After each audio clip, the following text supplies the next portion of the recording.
Hello, people. Hello. Hello, people. Yes, a good afternoon. Good afternoon, guys. Hello. Good afternoon. Yes. Hi, Chili Apple. Hi, White Blaze. Hello. Welcome to my stream. Hi, Rabbit. Hi, Flower. Hello. Hi. Yes. Hi, everybody. I see you're here for the beautiful thighs. Don't worry. You won't be disappointed. Okay. I have indeed very beautiful thighs. Shib. I don't know why it's still on the starting soon screen on Twitch. I think yours is lagging a bit. Yeah, You're yours. lagging a bit too much. Okay, never mind. Yeah, maybe yours is lagging a little. Yeah, your internet's been a bit weird, right? Yeah, I'm actually using my data right now.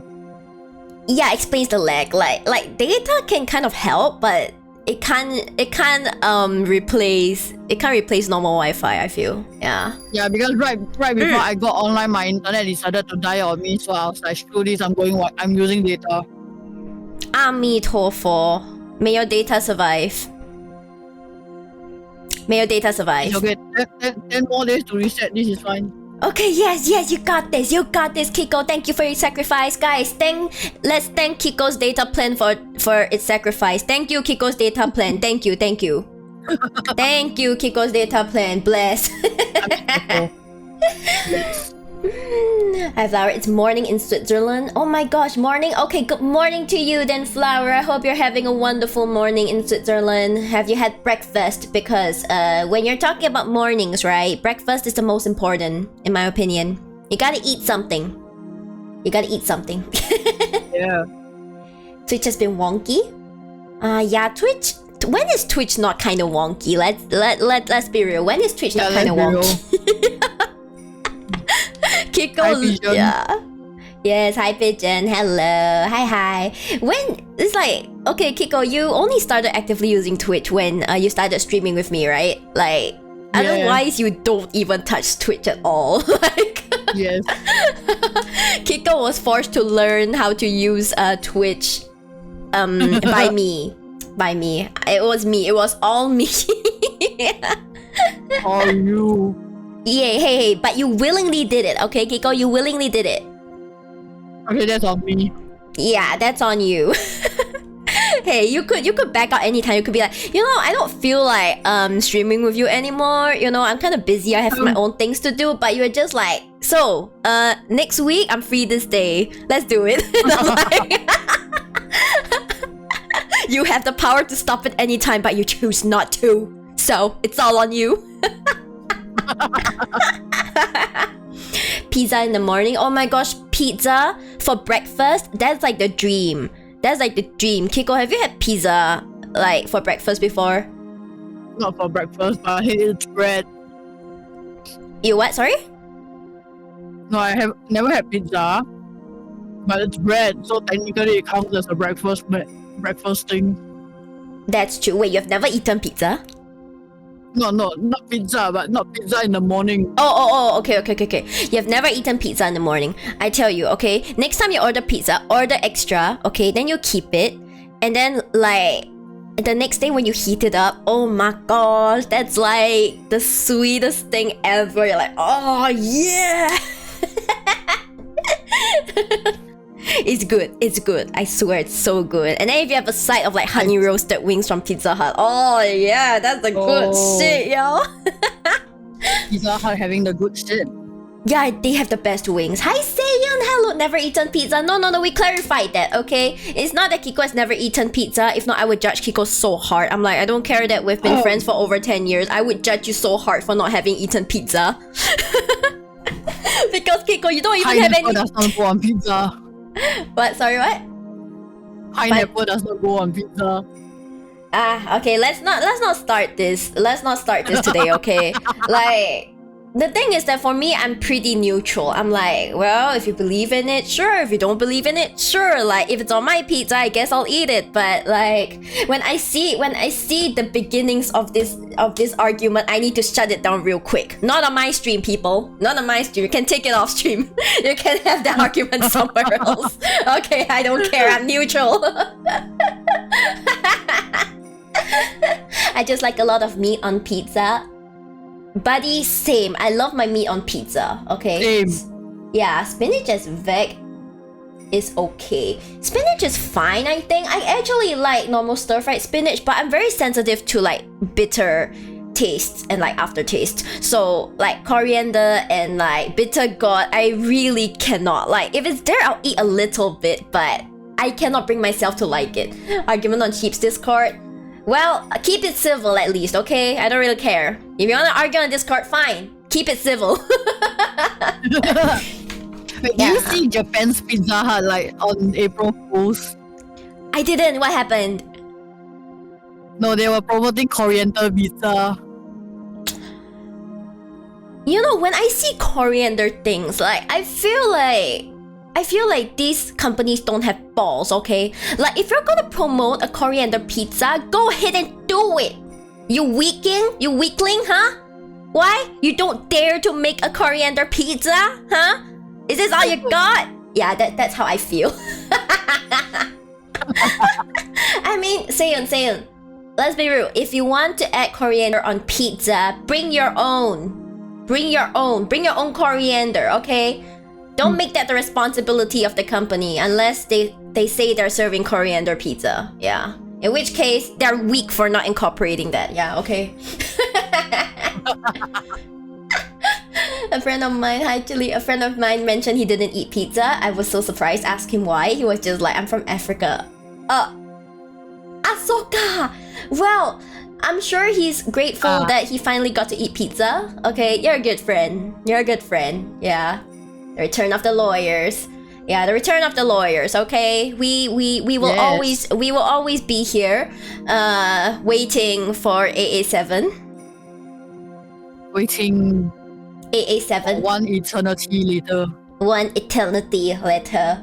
It's like, excuse me, Shutakumi, excuse me, I know you haven't really had a super heavy hand in like the later Ace Attorney, but do you think you could get like AA7 moving again? Cause it's been like 7 years since Spirit of Justice, and I know you all are kind of busy pushing the Great Ace Attorney Chronicles, and I'm pretty sure we don't mind another installment of that, but like, don't you think it's time to give Athena maybe her own game without any of the men, maybe? Kick the men out. We want the ladies. We want lady power. Let's go. Like, can you imagine Athena on the court against Franziska? Like, damn, I want that. Investigations. Let's go. Franziska investigations. No, Franziska and Emma Sky investigations. Yes. I love my ladies. Yeah. One shipsternity later. Oh my gosh, yes. Shipsternity later. Eternity. Where's the next Ace Attorney? I need to know the story. Wait, what story? You need to be more specific, Seon. The next Ace Attorney, like, this is the last of the Ace Attorney series using these characters and this timeline specifically. The games after this, the Great Ace Attorney Chronicles, shows the story of like Phoenix's ancestor. Naruhodo Ryunosuke, right? Yeah, Ryunosuke. Yeah, okay, Ryunosuke. Yeah, so like, essentially they decided to be like, I think I've had enough of this like pokey-haired lawyer, okay? We gotta go for his ancestor now, okay? Show them where it all began, and show them the roots. And that's where you meet the totemo amazing detective Sherlock Holmes. Definitely not to be confused with Sherlock Holmes. Actually, now they can change the name. You know why? Because January of this year, all of the Sherlock Holmes stories have entered the public domain, people. Yay!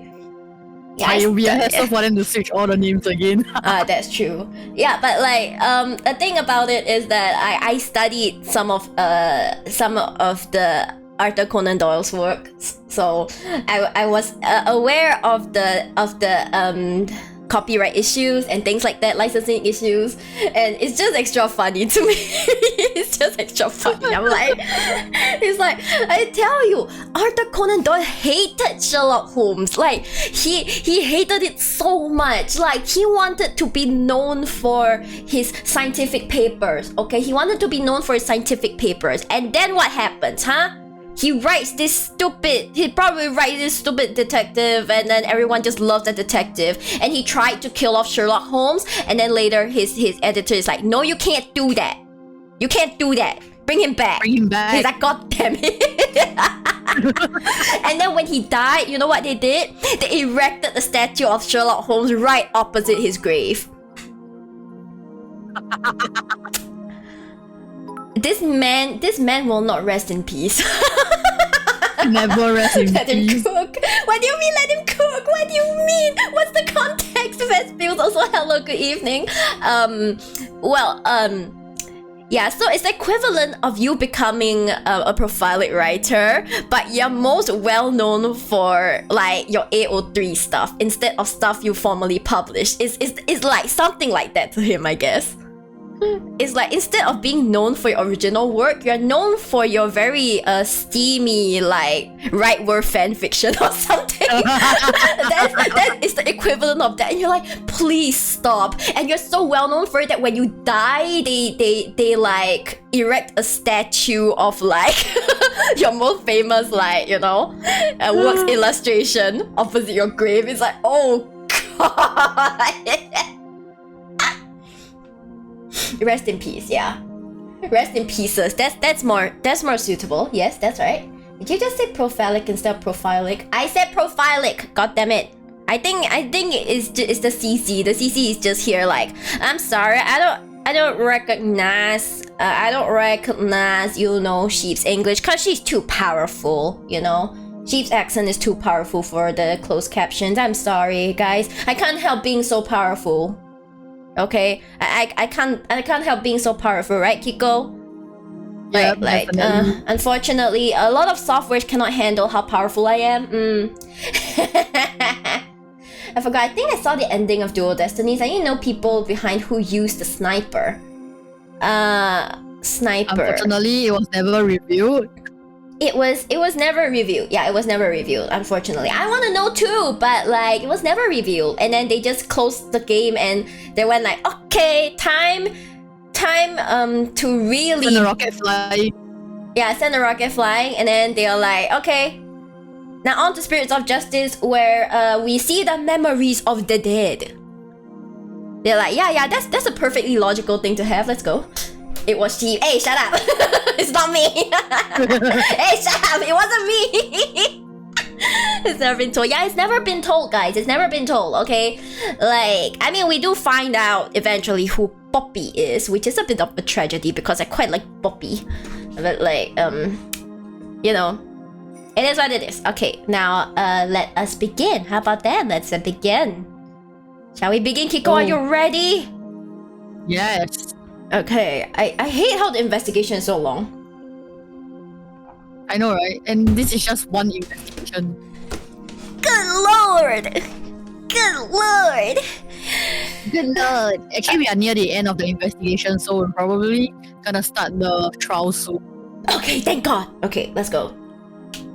The magical turnabout, let's go, people! Oh wait, I gotta do this too. Oh my god, I hate this. Okay, where were we? I know we were, Athena. I think we're supposed to move under stage. Under stage. Yeah, like go to the backstage and then go underneath the stage. Oh, go to the backstage. Right. I think you gotta rotate the angle. Rotate. And then again. Nani? Oh no, wait. No, wait. Go back to the front. Go back to the front. Wait, I have to ask. The front. I think you have to examine, then point to the back. Back to the back. Oh my gosh, why are they like this? I hate this. Then, yeah. You mean want a hint? I don't need the hint. It's okay. Kiko is my hint. Kiko is all the hint I need. Yeah. Hey, the door's unlocked. No shit, Sherlock. Or should I say no shit, Herlock? Ah well, who cares? Yeah. Thank you, Bonnie. Well, Athena, here we go. Yeah, later my brother and I have to settle dinner ourselves because the parent. I saw a rat! Disgusting! Disgusting! Sykes. Says me who's never mind. So you know it's like I try and keep my room clean and then like it's generally clean, but like it's clean, it's actually clean, but the thing is I tend to let things pile up, so so then you know in the Asian mom's eyes that means it's like Yes. they see one pile of things, one tiny pile of things, and they're like, my daughter's a pigsty. My daughter lives in a pigsty. She's a pig. And then I'm just like, what a brute. right. They see one pile. Like you put maybe one book, you put two books and one notebook and one pencil case in a pile, and they're like, oh my gosh, she lives in a pigsty. She's so messy. I don't know what to do with her. Don't let my mom hear this. Don't let my... there's the rat again. Okay. April 27, Penrose Theatre understage. It sure is dark and dusty down here. The Abyss, the magical underworld. And look, there's a denizen of the Abyss now. A fearsome beast with long, sharp fangs, ready to prey on unsuspecting souls. Did you seriously make a mouse squeak as you're talking about it? Huh? What are you... Oh, you mean that tiny little rat over there? No, I mean that fearsome beast over there. Athena, please. I take it you don't like rodents.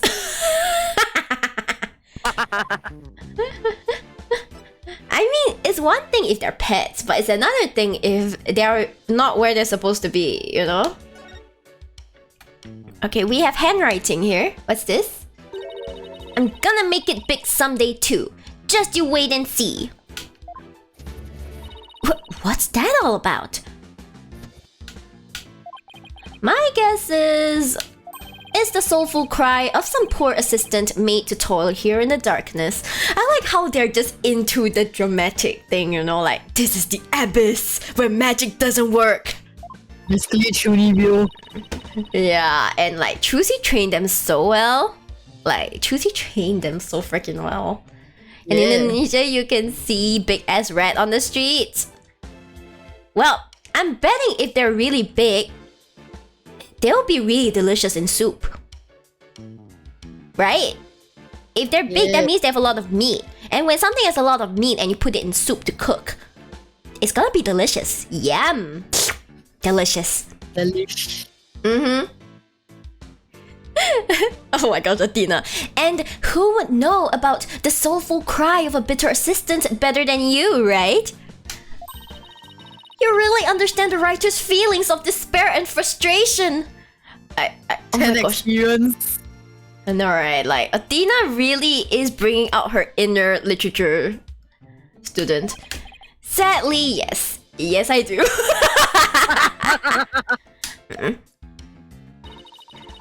You really shouldn't scribble on the walls, you know, Apollo?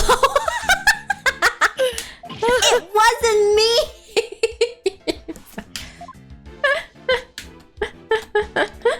This is really Pink Polo hours. Look at all these props. Hey! There's something in this hat. A duff? Cards? A juice box and some snacks. I don't know what I expected. Looks like somebody planned to have a little treat in the middle of the show. Honestly, that'll be me. Like you'll see me on stage waiting for my turn, and I'll just pull like a bubble tea out of my head. Yeah, I'm like, bubble tea. Okay, we've seen that.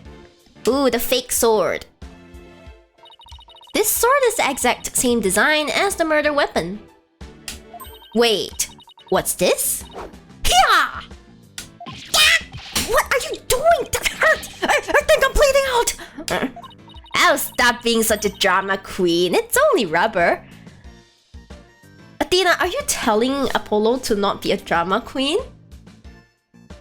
Literally, the entire Write Anything agency is making him a drama queen, forcing him to be a drama queen. Help.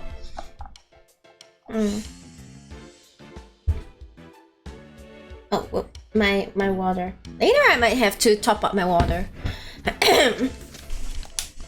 Huh? Hey, you're right. Gosh, Apollo, you are so bottom. You're so bottom. You're really bottom. True bottom energy. I know, right? So this must be the sword Trucy used during the trick. After the incident, someone must have switched this rubber sword with the real one on stage.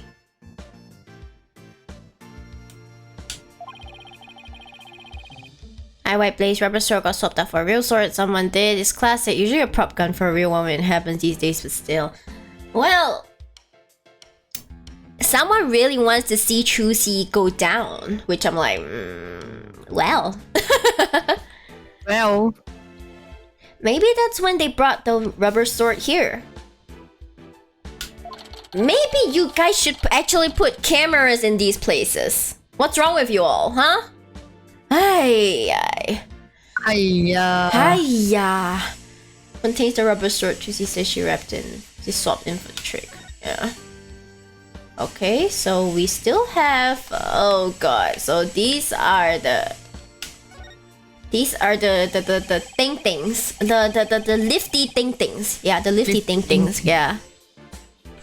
It's a stage lift for getting up to the stage. It looks like this crank lowers the platform. But Trucy said it's impossible for one person to do it alone. That sounds like a challenge. Now I want to try it. Do not challenge Athena. She'll actually be able to do it, okay? She can't.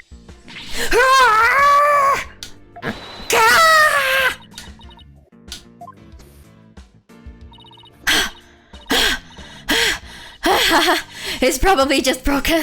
Athena. Copium. Or you could just take people at their word. If I'm reading this room right, this must be the stage lift Trucy moved during the show. Originally, it was there where stage lift 1 is now.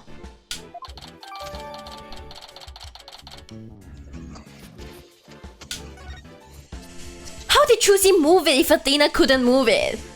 Yeah, I know. I wanna know that too. Are you saying Trucy's stronger than Athena?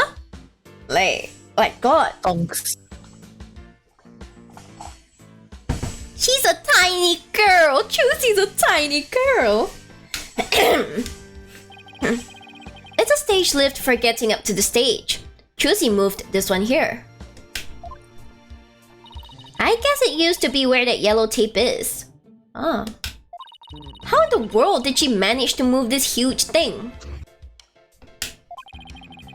It couldn't have been easy for her. She's pretty petite. Yeah, she is like so... She's small. But I bet it'll be easy for you. Just what are you implying? That's a chump. You're looking at microaggressions later. She's like, are you saying that... It's like, are you saying that I'm not a lady? Yeah. It's like, you watch out. It's like, you watch out. Watch out, Apollo. Watch out, Apollo. I know where you work. Yeah. I know where you live too. Does she? Maybe. Probably. I mean, she could probably just look it up.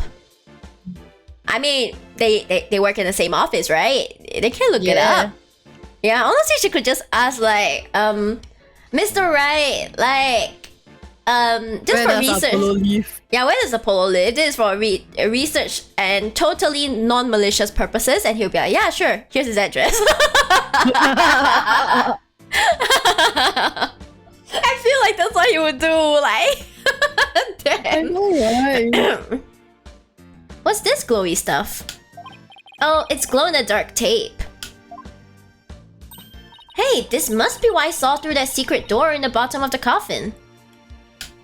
But who put it here, and why? It's probably a marker of some sort, since it's so dark down here. Sounds about right. Maybe it's meant to mark which ladder to climb. Yep, that sounds about it. Oh, I see something. Ah, there we go. What? This ladder goes up to the ceiling.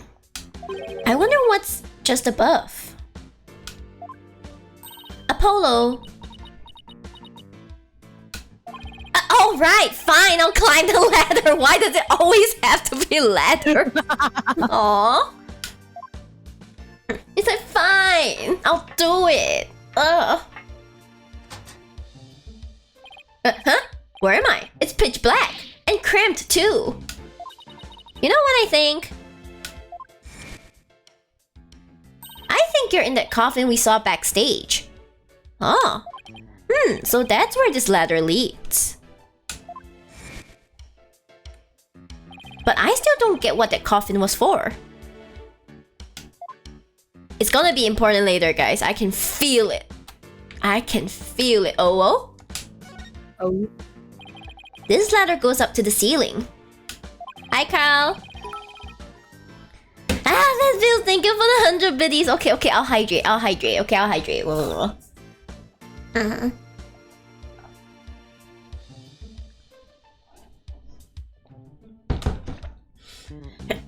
I've been speaking a lot these few days, so I'm like... Quench that thirst. I don't know who I'm thirsty for at this point. I'm like, maybe Nayuta, but he's not really my type. Nayuta's pretty handsome, isn't he? Hey. I think he's kind of handsome, personally. Seeing Apollo afraid of heights. Yeah, he's afraid of heights. It makes him very bottom. Yeah. Cosfest is this Saturday. I don't really care about it, Lamau. I ain't paying that money. I'm thirsty for every guy in the game. But Vespus, important question. Are you thirsty for me? Are you? Yes or yes? Yes or yes? I'm absolute part. Yes. Thank you, Vespus. Thank you so much. Let's continue. So I guess it leads to one of the trapdoors on stage. Trucy must have used this ladder when she escaped from the coffin. Okay, bye, Carl. Why don't you climb up there and see if I'm correct? It's not so high. You'll be fine, right? Huh? Why me? Because Safopolo. It's always tough for Polo. You'd make a young lady wearing a skirt climb a ladder? She has a point though. Fine, I'm going. Fine. Athena's technically wearing a skirt.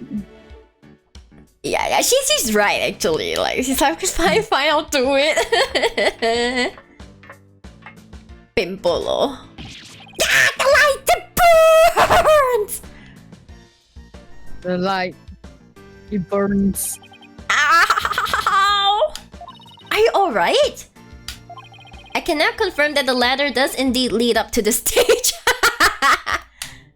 Well, that tasty bit of info was definitely worth risking life and limb for. Well done. Hold on, Apollo. I hear voices. Quick, hide! Huh? Ah! Quit jumping! Hurry up and get down here. Ah! My arm doesn't bend that way! What are we gonna witness, guys? What the heck, Athena? Shh! Look!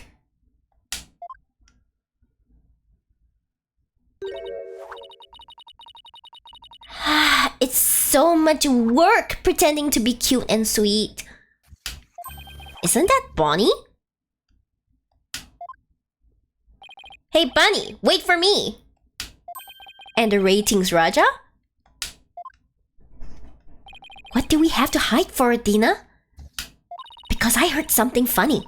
There was something off in their voices. Ah! Delicious gossip, people! Let's go! Oh, right. Athena's super sensitive hearing.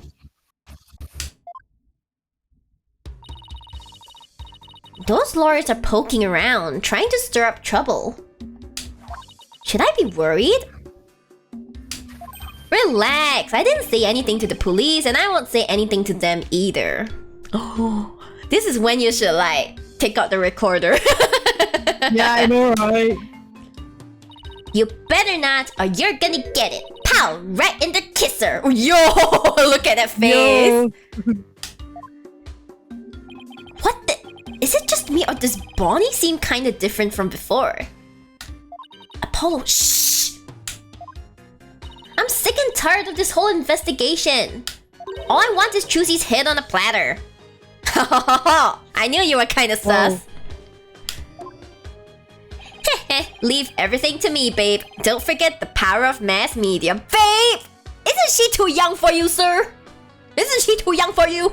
Hello, police? Police? Hello, police? Hello? I'd like to report a perverting old man. Hello? Hello? TV can accomplish anything. I'll make sure Trucy gets much worse than a guilty verdict. I can't wait to see that girl crying and begging for mercy. You really hate Trucy, don't you, Bunny?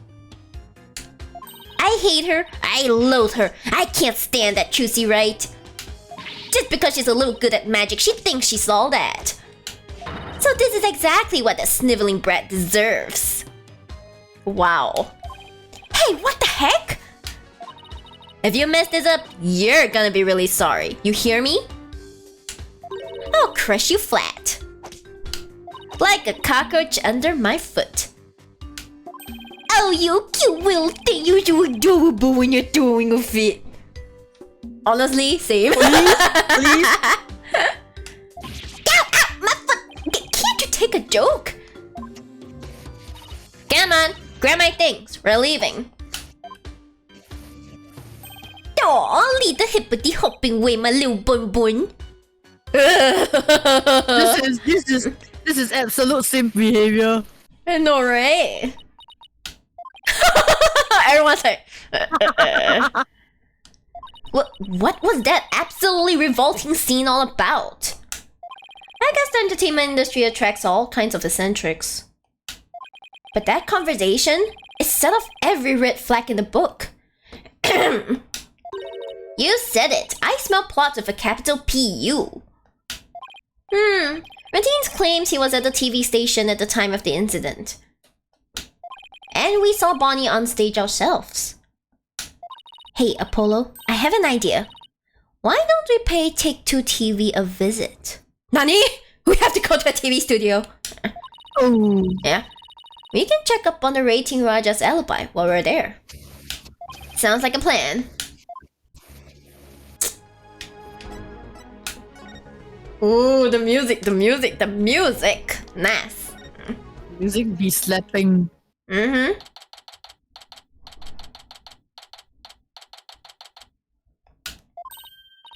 look at this place. Oh my gosh, why am I getting like DICE vibes from this? It's gambling! Oh my gosh! There's so much going on at once, it's making my head spin. Take a look at that screen and listen to those hosts! Magical murder, live audience witnesses shocking screwing. Hey, rude! 17-year-old magician Trucy Wright. Oh my gosh, she's already 17! Bro, growing up so fast. I know, right? See exclusive unedited footage of the heinous crime, complete and uncut. We can't let them broadcast that! Trucy will get tried in the court of public opinion! Well, I doubt we can stop them from airing it.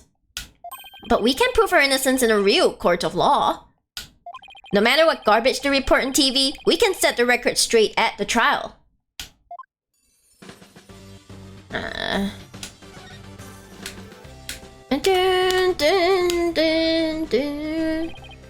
me, I know you're busy right now.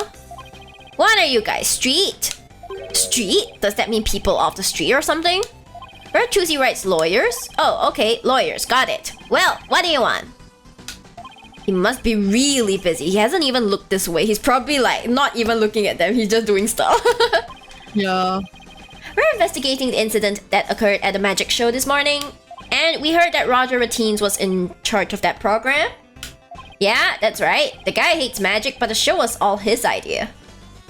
Just between you and me, I think it was Bonnie that egged him on. Ooh. Egged him on? How so? Guys, do you smell the gossip? I smell the gossip. Smell the sweet, Get sweet the gossip. tea ready. You gotta get the tea ready. I saw the two of them together, you know, walking along arm in arm. Hello, police! Hello? Police! Wait, how old is like...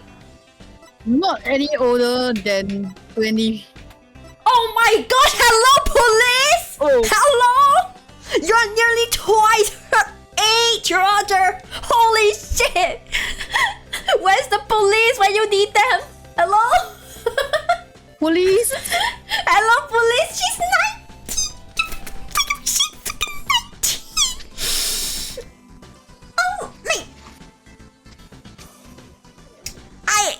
Wee woo. Wee woo. Hello.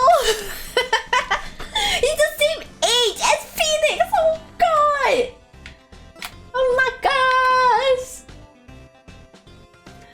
Christ. Oh my gosh, Emma Sky's already so old.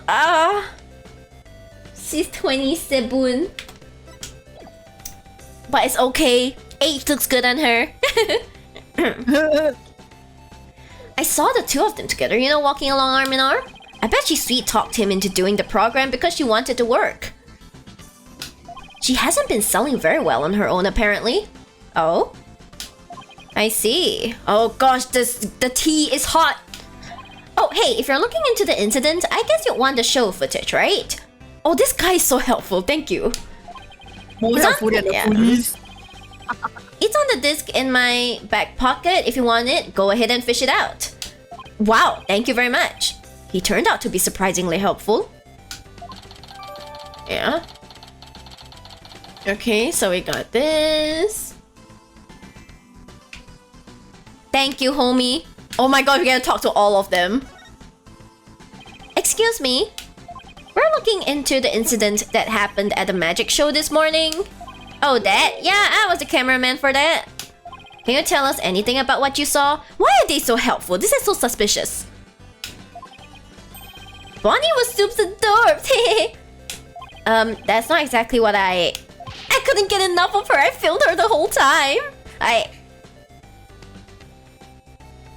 Bro, you're simping for the wrong magician. Yeah, got some primo footage if I do say so myself.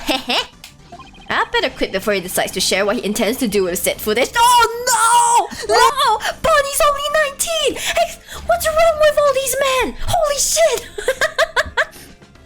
Sim behavior. Simp behavior. It's called maidenless behavior, guys. Then maidenless behavior. I wonder what that guy sitting down there is doing. It looks like he's reading that script he's holding. What? Are you serious? Those two are gonna break up? What? And the series is going on hiatus because the cartoonist is sick? No way! Gosh, I tell you the amount of tea that gets spilled at these, like, setups. Yeah. I think he's reading a comic book he's hiding in his script. Oh. If you're gonna goof off on set, that's a pretty bold way to do it. Okay, let's look at stage. A slot machine and a roulette wheel, huh? They really went all in with the gambling theme. It looks like a slot machine really works. I've always wanted to give gambling a try. Athena, no! You don't have money! You don't have the money for it! It's not worth it. Besides, you're not even old enough to gamble in most states yet. That's alright. I get to experience it enough in court. Oh. She's not wrong! He's not wrong. You're guessing whether you'll win or lose the case on any given day. Hey! Apollo is your senior. Stop being so rude, Athena. Don't be so rude. Stop it! Thanks for the votes of confidence. Don't worry, Apollo. I only bet on winners and I haven't lost yet. I don't know how to feel about that. For real. Look at that logo above the screen. Scandal Gamble Gambit. Is that the title of this show? Yep. Haven't you ever seen it? They present scandalous rumors about celebrities. And then people bet on whether the rumors are true or not. Ugh, so it's just another tasteless TV show. It looks like Trucy's their next target. Today's scandal is... Tragedy on stage. Did Trucy Wright cause an accident? Or did she commit murder? It looks like the murderer is in the lead. Oh my gosh. Hey look, 777! Hey! Sorry. Hey! Well, I say neither. Then we'll just have to create a third option tomorrow. In court. Oh gosh, that's so positive. I like it when they're so positive. Okay, next one is this. This must be a video production workstation of some sort. That coffee cup looks awfully familiar. Yeah, that's where Mr. Routines always sits. Oh. He's very hands-on, you know? Hands-on? Including on the magician. I'm sorry. I shouldn't. You'll always find him on the sets of his projects. But he was here at the station during the magic show, right? Yeah, well, he had 2 shows going on at once this morning. Oh? He had his regular program to oversee here, so he couldn't be at the Penrose. Oh. So you can vouch for him that he was here at the station during the magic show? What? Like an alibi? Sure can. He was definitely here. Still, after a while he couldn't stand being away from the Penrose, it seems. Oh? Oh? He horny. I'm sorry. As soon as his part was over here, he took a taxi to the theater. But he apparently didn't get there until after that thing had already occurred. Sounds like he has a rock-solid alibi. So it's not him. He may be a sleazy guy, but it's not him. Well, I guess we got just about everything we can out of this place. It looks like Routines' alibi is pretty airtight. But if that's true, then who could have killed Mr. Roos? Roos. Looks like we're pretty much done here. Shall we go back to the office? We can get a snack and talk over our plan of attack. I love snacks. Sounds good to me. You know, when other people say, let's get something to eat, they mean a cafe, but for them it's probably stopping by the 7-Eleven and grabbing an onigiri. Right. Yeah. Let's move to the office.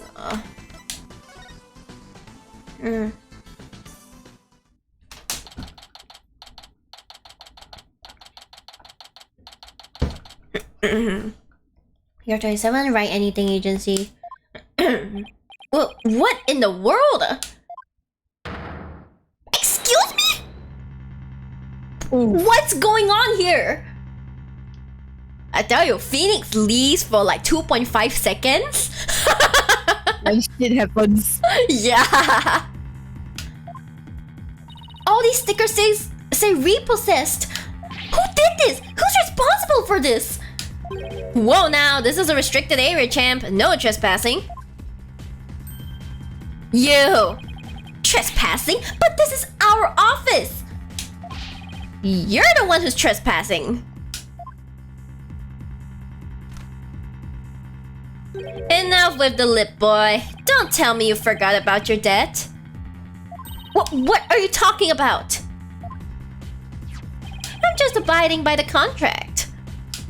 If the agency can't pay me, I have every right to seize its property. Am I right? Just like that, we haven't even had a chance to take this to trial. If you're gonna be mad, shouldn't Trucy be the one you're mad at? I told you, it serves you right for getting involved with those grammaries. Why, you dirty rotten!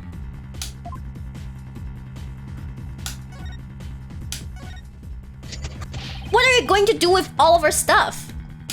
Sell it, of course. Every last bit of it. That's why I'm seizing everything. And I'll take this little office of yours too. You think you can just waltz in here and do whatever you want? In Indeed I do. Unless you're right, whatever warehouse jokers got 3 million ready.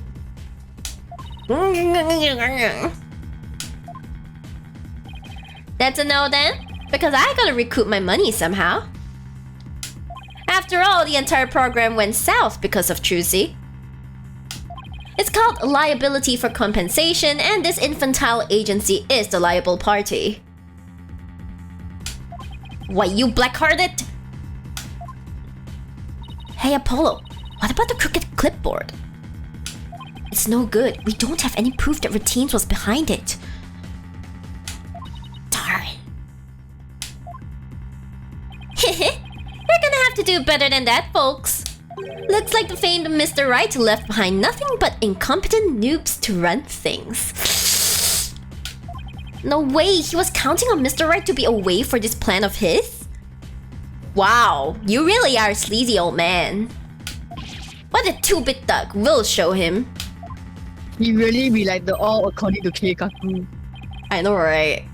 Haha, there's the sugar. That expression is priceless. He's even worse than like Ray. Holy shit.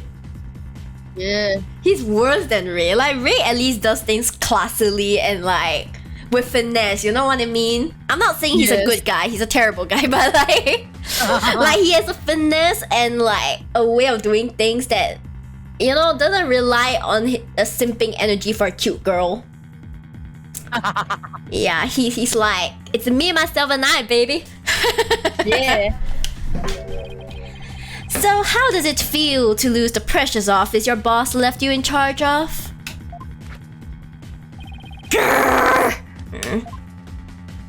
Now, not to rub it in or anything, but I think you should know where you stand right now. Oh man, what now?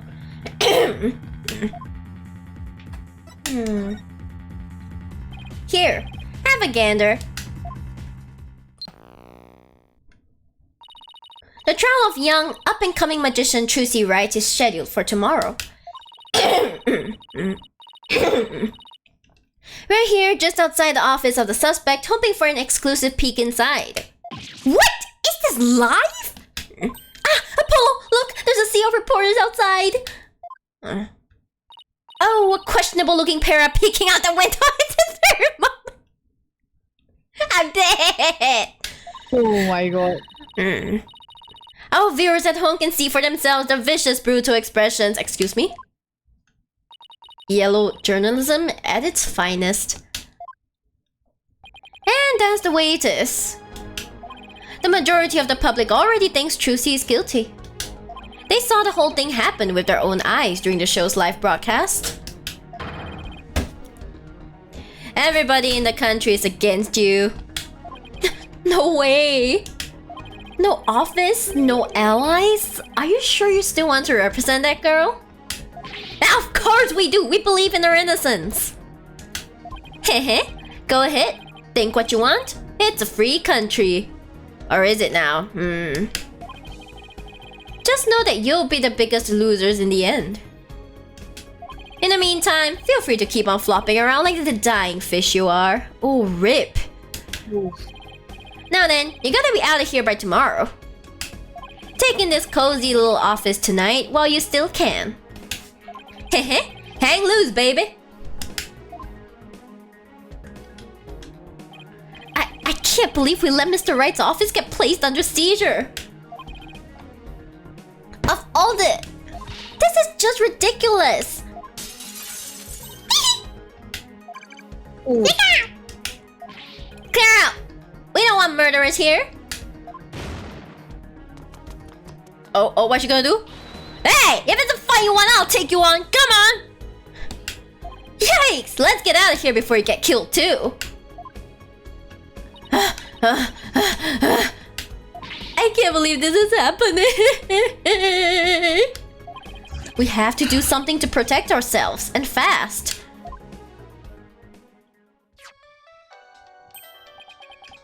Who is this? It's Mr. Wright! Finally the man answers his phone! Apollo, I got your messages! How is she? Is Trucy okay? She's not crying, is she? Does she have a lawyer? Mr. Wright, it's all a giant mess. Poor Trucy and the office, our office. Apollo, okay, we better both take a deep breath and explain to him. Oh my god. Wow, I see. And he's saying you have to be out by tomorrow. Yeah, this is like the man who has seen so much shit. He's like, okay, so I'm so sorry, Mr. Wright. I wish there was something I could have done. This is quite the mess, isn't it? Even if I left right now, I wouldn't be there in time for the trial tomorrow. I'm sorry, Apollo, but I need you to handle this for me. Of course, we can handle the defense, but the office... Phoenix seen some stuff, right? Mayugiko is like, he's seen shit, man. He's seen so much shit. It's all the shit. Yeah, like... Shit, it's like, you know, Apollo kind of like judges Phoenix, but I'm sure if Apollo like saw everything he went through, he'll be like, also that's why he's the man he is today. Yeah. It's too soon to give up on that. What do you mean? The contract only addresses Trucy's liability if she causes the show to be cancelled. So you just have to prove in court tomorrow that it wasn't Trucy's fault. Hey, you're right! So everything depends on your winning that trial tomorrow. GG. Trucy's fate and the fate of our office. It's all riding on your shoulders, Apollo. Wow, no pressure at all. Yeah, absolutely no pressure at all, Apollo. Don't worry. You can keep calm and just do your thing, you know? I know.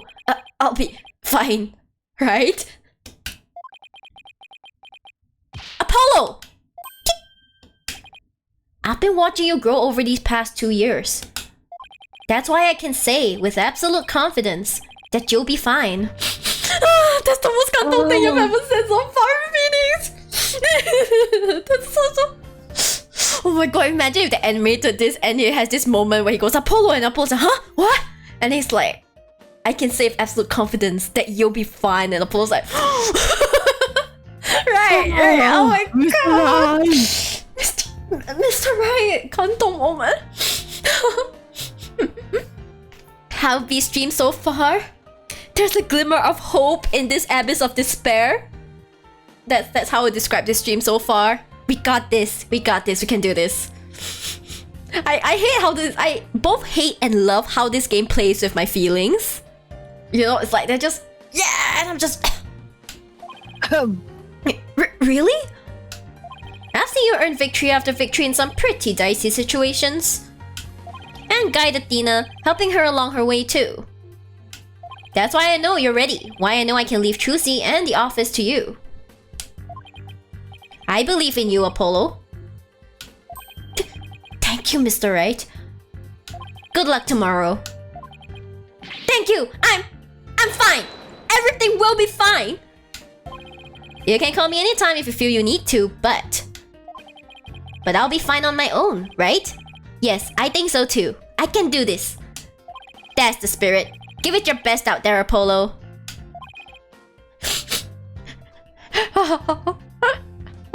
Oh my gosh, that's so Kanto. What is it, Apollo? What are you smiling about? Oh, he's smiling! Who, me? It's nothing. It's not like... It was not like I'm happy that Mr. Wright praised me or anything. Mr. Wright believes in me. Well, who else can he believe in? I'm so sorry, but like he's like low on options here. Like really, I can't let him down. We have to win this trial, Athena. I couldn't agree more, and I'll do everything in my power to help. Let's go. Our opponent tomorrow, Prosecutor Satmadhi, huh? Why now of all times? Yeah, why is your second, third boyfriend coming back? I'm sorry. I'm sorry. Still, I don't care who did it. Still, I don't care who it is. Who it is. I can't eat English. I don't care who it is. I can't afford to let my guard down for anyone. Yeah. Oh, yes, the beautiful animation. Oh my gosh, she's a Disney princess! Oh, restless, wandering soul of the dead.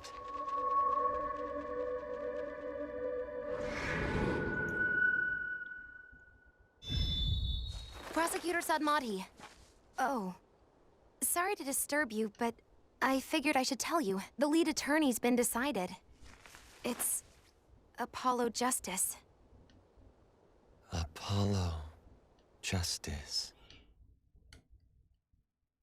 Wow, what a cutscene. We just saw Disney princess Nayuta Sadmati. Definitely a Disney princess, I tell you. You saw the animals, right? I'm like, oh god, he's a Disney princess. He's not a Disney prince, guys. He's a Disney princess. It runs in the family, I tell you. In the family? His family? Yeah. I'll leave you to find that out, but I can tell you it runs in the family. Oh god, everything runs in the family though. Yeah, but you know when you see Apollo, it's really like he really is like a younger Phoenix, right? Mm-hmm. He's like a younger Phoenix, right? You got this. You got this. Wait, was it this one? I also like the slot to save this one. Okay, let's go back and continue. Continue the trial. I want to see Sadmati's animations. Yeah. Yes. April 28th, 9:15 a.m. District Court Defendant Lobby number 3. I'm fine. I'm Apollo Justice and I'm fine. Is Apollo okay? He's been muttering to himself all morning. He's been like that since yesterday. Guess the pressure of today's trial is getting to him. Ah, no shit! Poor Polly. He's really tearing himself up over all of this. Get it together, Apollo! Yikes! Athena! What? When did you get here? Try to relax a little bit, would you? You're getting yourself way too worked up. Yeah, but I'm alright. I'm fine. You know, I did a little digging on this Nayuta Sadmati guy. He's apparently not your run-of-the-mill prosecutor. Yeah? What did you find out? Well, they say he wields an incredible power. We're about to see that power. To accurately read a trial's karma and its ultimate fate. What is that supposed to mean? I don't have all the details, but apparently he can foresee how the arguments will go and even lead his opposition. So the defense basically ends up going in whatever direction he has in his head. Wow, way to instill confidence in Apollo, Athena. Wow. Good job. Man, this isn't going to be a cakewalk if it's true. Emma, when is anything a cakewalk? These games wouldn't When exist is anything if, a cakewalk, man? Yeah. especially when it comes to you, Apollo. Yeah. Sorry, that's just your fate. Emma did say she'll talk to him for us though. Here's hoping that went well. Sorry. In any case, it sounds like he's going to keep us on our toes.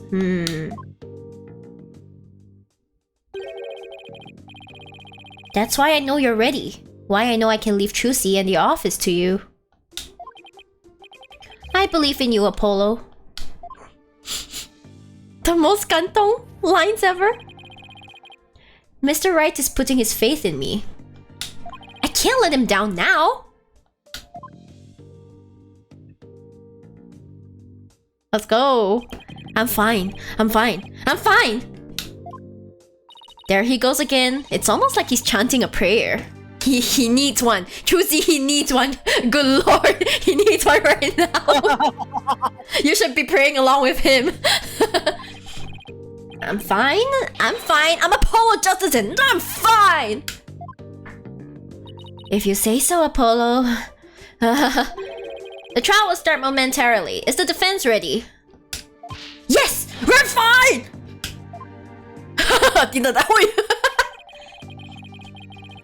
Trucy's fate and the fates of that and the fate of the agency rest on this trial. This is the justice. If there was a time to shine, it's now.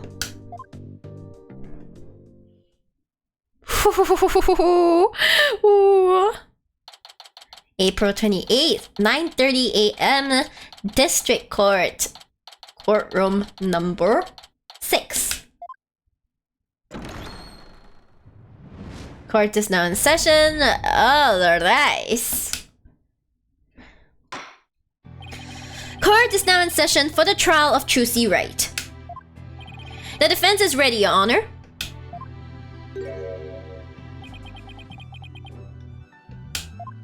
And the prosecution.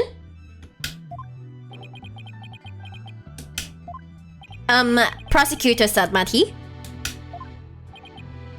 1,000 pardons. It was rude of me to keep you waiting.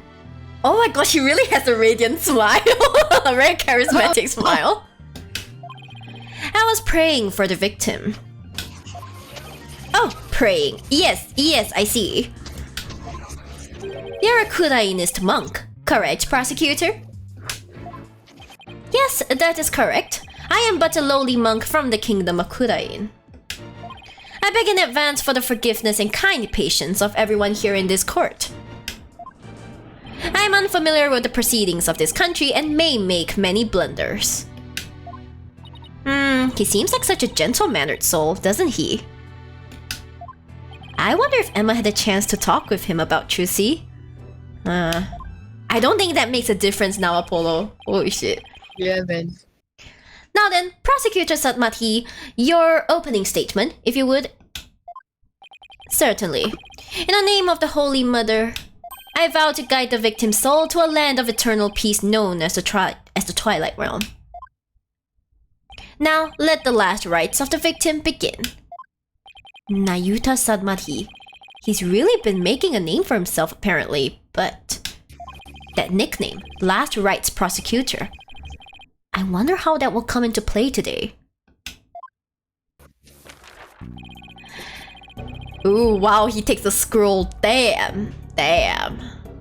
Honestly, I'm like thinking, has anyone actually cosplayed him successfully? Look at those accessories. I know, right? I mean, his eyes are mesmerizing. I love that color. But like... so pretty. Like, it's possible. It's not the hardest cosplay I've seen, but like... yeah. It's still a pain in the ass. Yeah. The incident took place in the middle of a spectacular magic show. The accused performed a magic trick in which she thrust a sword into a coffin. A coffin from which the body of the victim then spilled out, dead from a fatal stabbing. The victim's name was Man of Mystery, otherwise known as the Great Mr. Roos. His blood was found on the sword that was used during the magic trick. Man of Mystery. Man of Mystery. Oh my god! What do you mean, Man of Man of Mystery! I hate this so much. I hate this. What do you mean he's Man of Mystery? You don't know anything about him, so he's a Man of Mystery. Such a fabulous of that! Okay. I'm fine. This is fine. These pants are fine.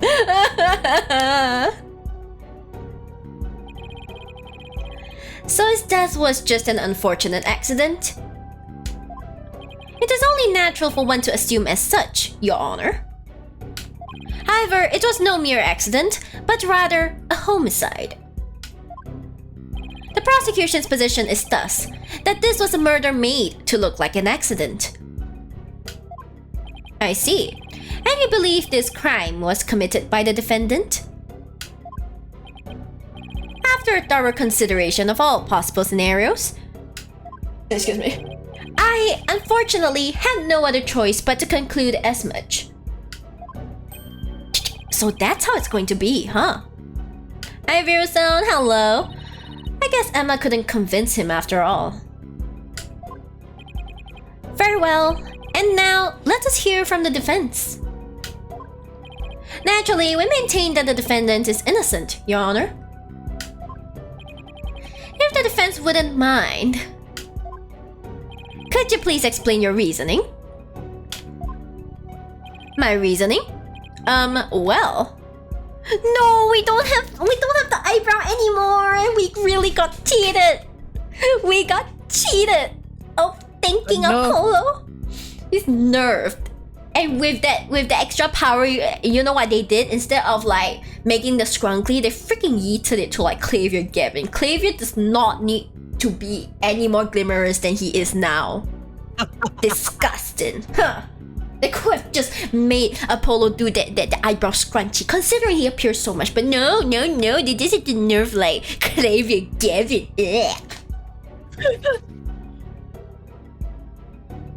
Like, he's already so good looking on his own. He didn't need a buff, okay? He didn't need a buff. Ugh. Disgust. Give him all the buff. Come here, sweetie man. Yan. I shall now meow.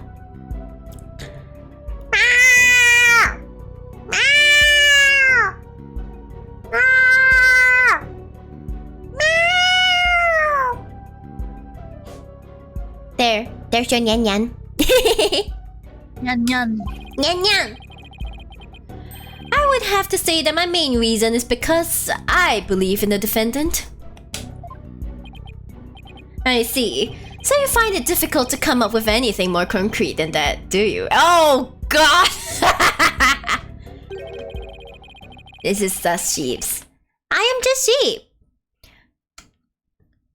Hi in fame. I don't know what the question is, but I can't guarantee I'll answer it. It depends on what it is. What a fine demonstration of the fact that you are indeed a lawyer of putrid mind. Putrid mind? Hey, rude! Prosecutor Sadmati? Excuse me, but I don't... What did he say?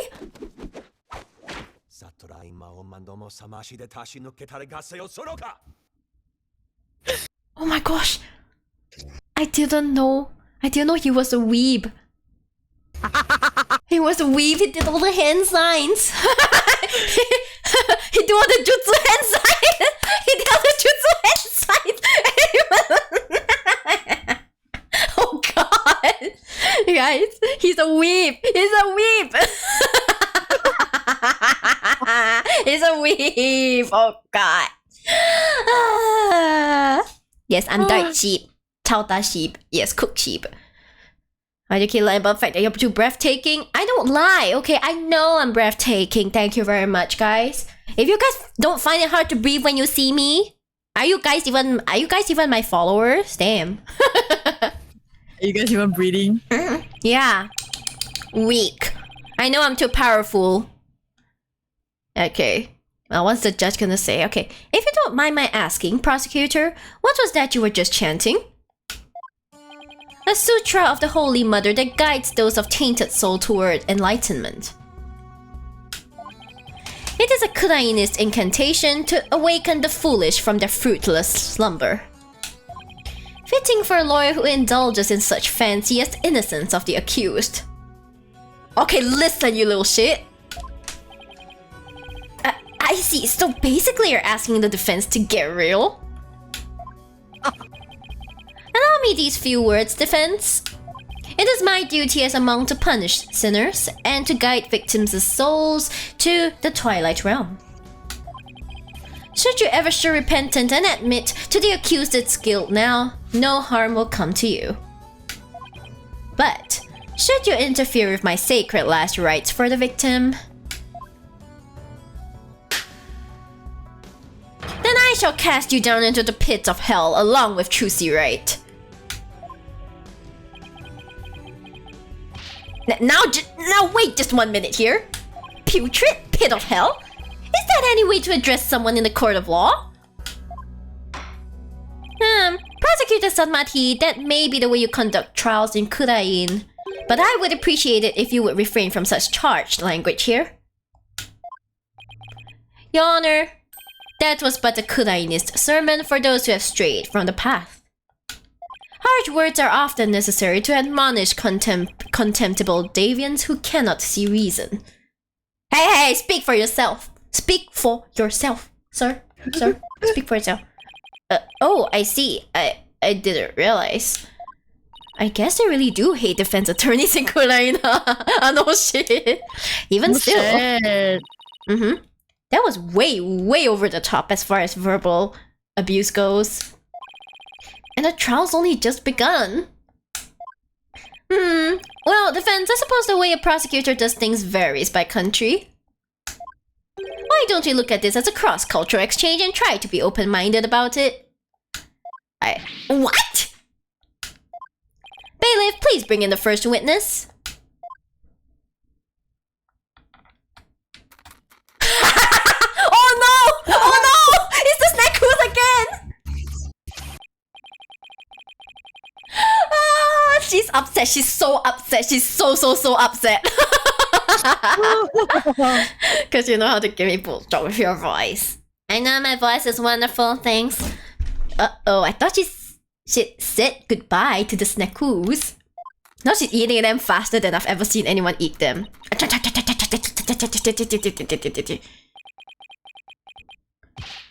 Sky, the courtroom is no place for gorging yourself.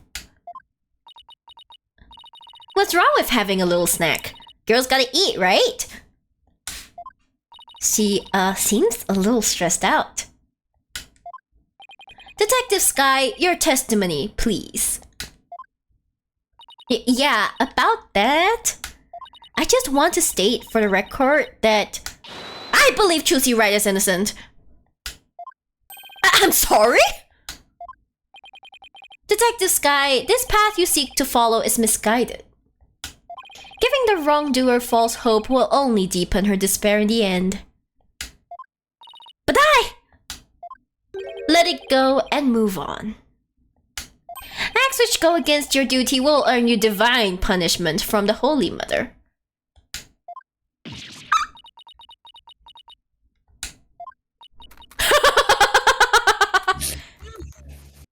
She's so sad, look at her. It's fine, I don't know about the divine part, but I get the punishment bit loud and clear. I guess Emma got assigned tons of paperwork or something for sticking up for Trucy. She and Prosecutor Satmati don't seem to get along very well, do they?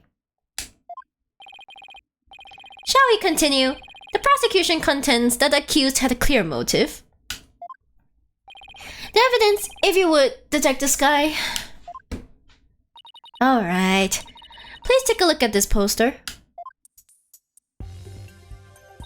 It's a Troop Grammary poster from 13 years ago. Cancel! Excuse me, why is there a huge cancel light? Guys, our boy, Man of Mystery, is cancelled. That's what he did. Yeah. Is it just me, or is it a little different from the one in Miss Wright's dressing room? This is a revised version of that poster. This one is cancelled under Mr. Roos. That's right, Mr. Roos left the troop after the first version of the poster was printed. Take a look at Mr. Roos's right forearm near his elbow. See the big scar there? He apparently got that when he made a mistake while practicing a magic trick. Ouch, that's quite a scar. Cancel! I know, right? He got cancelled. Because of the accident, Magnifi Grammary concluded Mr. Roos was too unskilled. It's always the Magnifi granddaddy's fault. Just before the show was to open, Magnifi announced Mr. Roos wouldn't be appearing.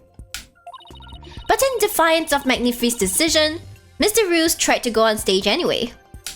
This in turn caused Magnifi to oust Mr. Roos from the troupe on the spot. He kicked Mr. Roos out? That seems rather extreme. Did he really have to go that far? When it came to magic, Troop Grammary was so passionate. Or should I say extreme, about it that it caused problems for them from time to time. Yes, they even caused this court a mountain of trouble with their extreme antics. God, Members. yeah, the original group are essentially all dead. Are practically all dead, and like it's still causing the court so much trouble. It's a Valiant. Valiant's not dead. Yeah. I know one person's not dead, but most of them are dead, you know? And now the troop's successor has committed a murder. It seems the troop's rare talent was inherited by the right person after all. A root, a putrid talent for criminality.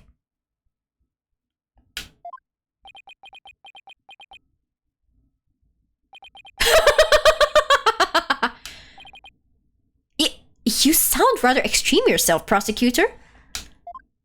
Criminals of impure souls do not deserve sympathy, Your Honor.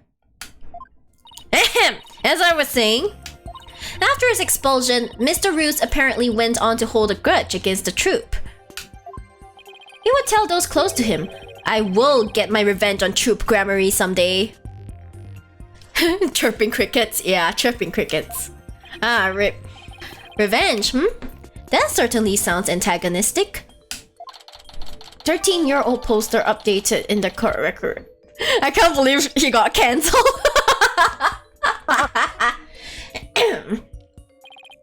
And then his chance for revenge finally came. If you would be so kind, Detective Sky. I guess I don't have a choice, do I?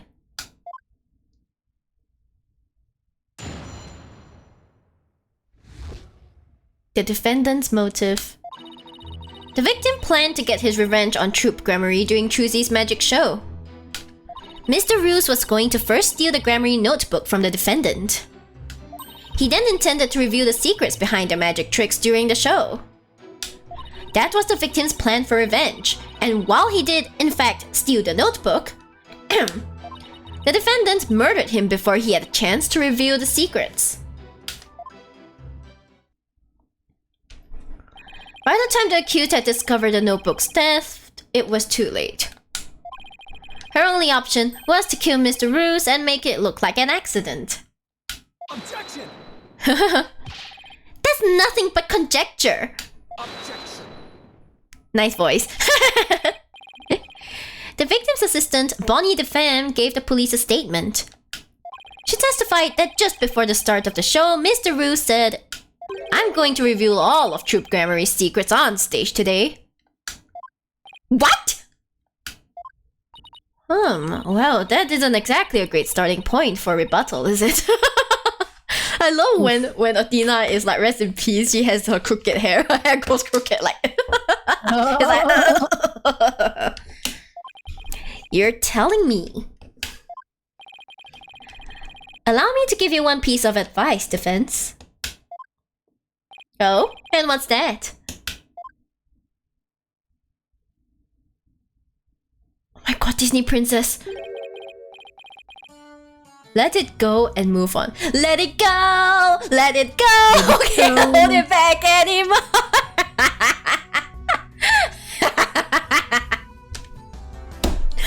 He really is a Disney princess. He's Elsa. He's freaking Elsa. Help.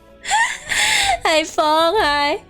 And Rajab Roos got cancelled on Twitter. He got so cancelled. He didn't even have a chance to post a tweet longer, man. He just ended. Excuse me? Helping a sinner will only sully your own soul. One possessed of an unclean soul will burn in the flames of hell. And then be ever burdened with that sin in their next life. But I don't believe in that sort of thing. Besides, I have no intention of giving up.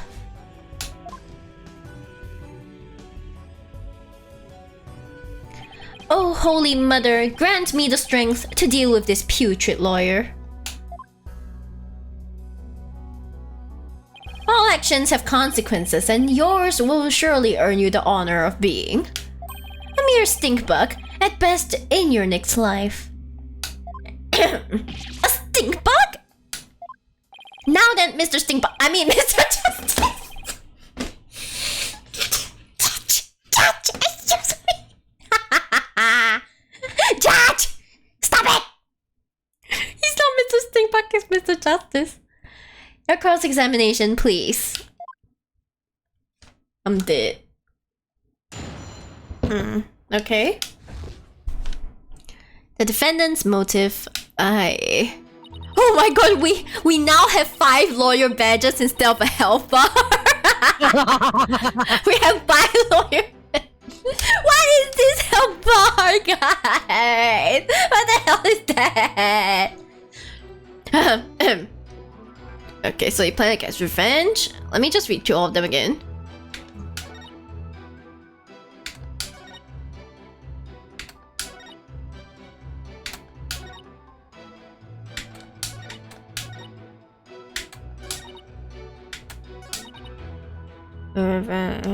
Okay. Let's press this one. I'm going to reveal all of Troop Grammary's secrets on stage today. That's what Mr. Roos himself said, right? Right, but he didn't exactly specify which Grammary secrets he was talking about. Oh, I love this animation so much when she's like, thinking. Yeah. But the prosecution thinks he was referring to the secrets behind Troop Grammary's magic. Yes, that is the prosecution's assertion. When the accused realized that Mr. Roos was to reveal her family's most closely guarded secrets, she naturally panicked. So basically, Trucy's notebook was hiding in Mr. Roos's things because he had stolen it himself? I see. Truly a motive that only a magician could have. Yes, that's what the prosecution believes anyway. Okay. Hold it! I'm sorry, but what exactly is the basis for claiming it was murder? Beats me. What? The basis is beats me? You'll have to ask Prosecutor Sadmadhi over there because he hasn't told me his reasoning either. Wow, Angie eating noises. Angie. Detective Sky, your feeding of information to the defense has not gone unnoticed by my eyes. Oh. The bad karma of acts which go against your duty will impinge upon you in your next life. But even before that, it may impinge upon your job in the form of a transfer. Please don't get me kicked out of the forensics unit, anything but that. Poor Emma, she's really been risking everything for us. Well, Prosecutor Sadmati, what are your grounds for claiming homicide? It was the luminous tape in the understage passage. I realized that it had been moved. Oh, it's been moved? Moved so that Mr. Roos would climb up into the downstage coffin by mistake. What? Mr. Roos, who was waiting in the understage passage, was supposed to have used the upstage ladder, shown here on the left.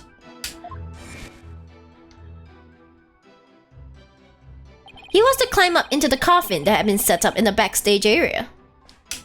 After being turned into a stuffed dragon during Act 1, Mr. Roos was supposed to come back to life and emerge from that coffin.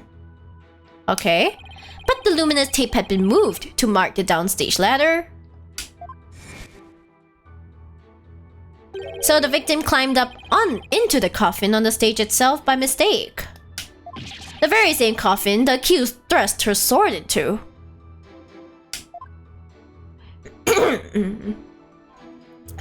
Andrea proved that it was my client who moved the tape?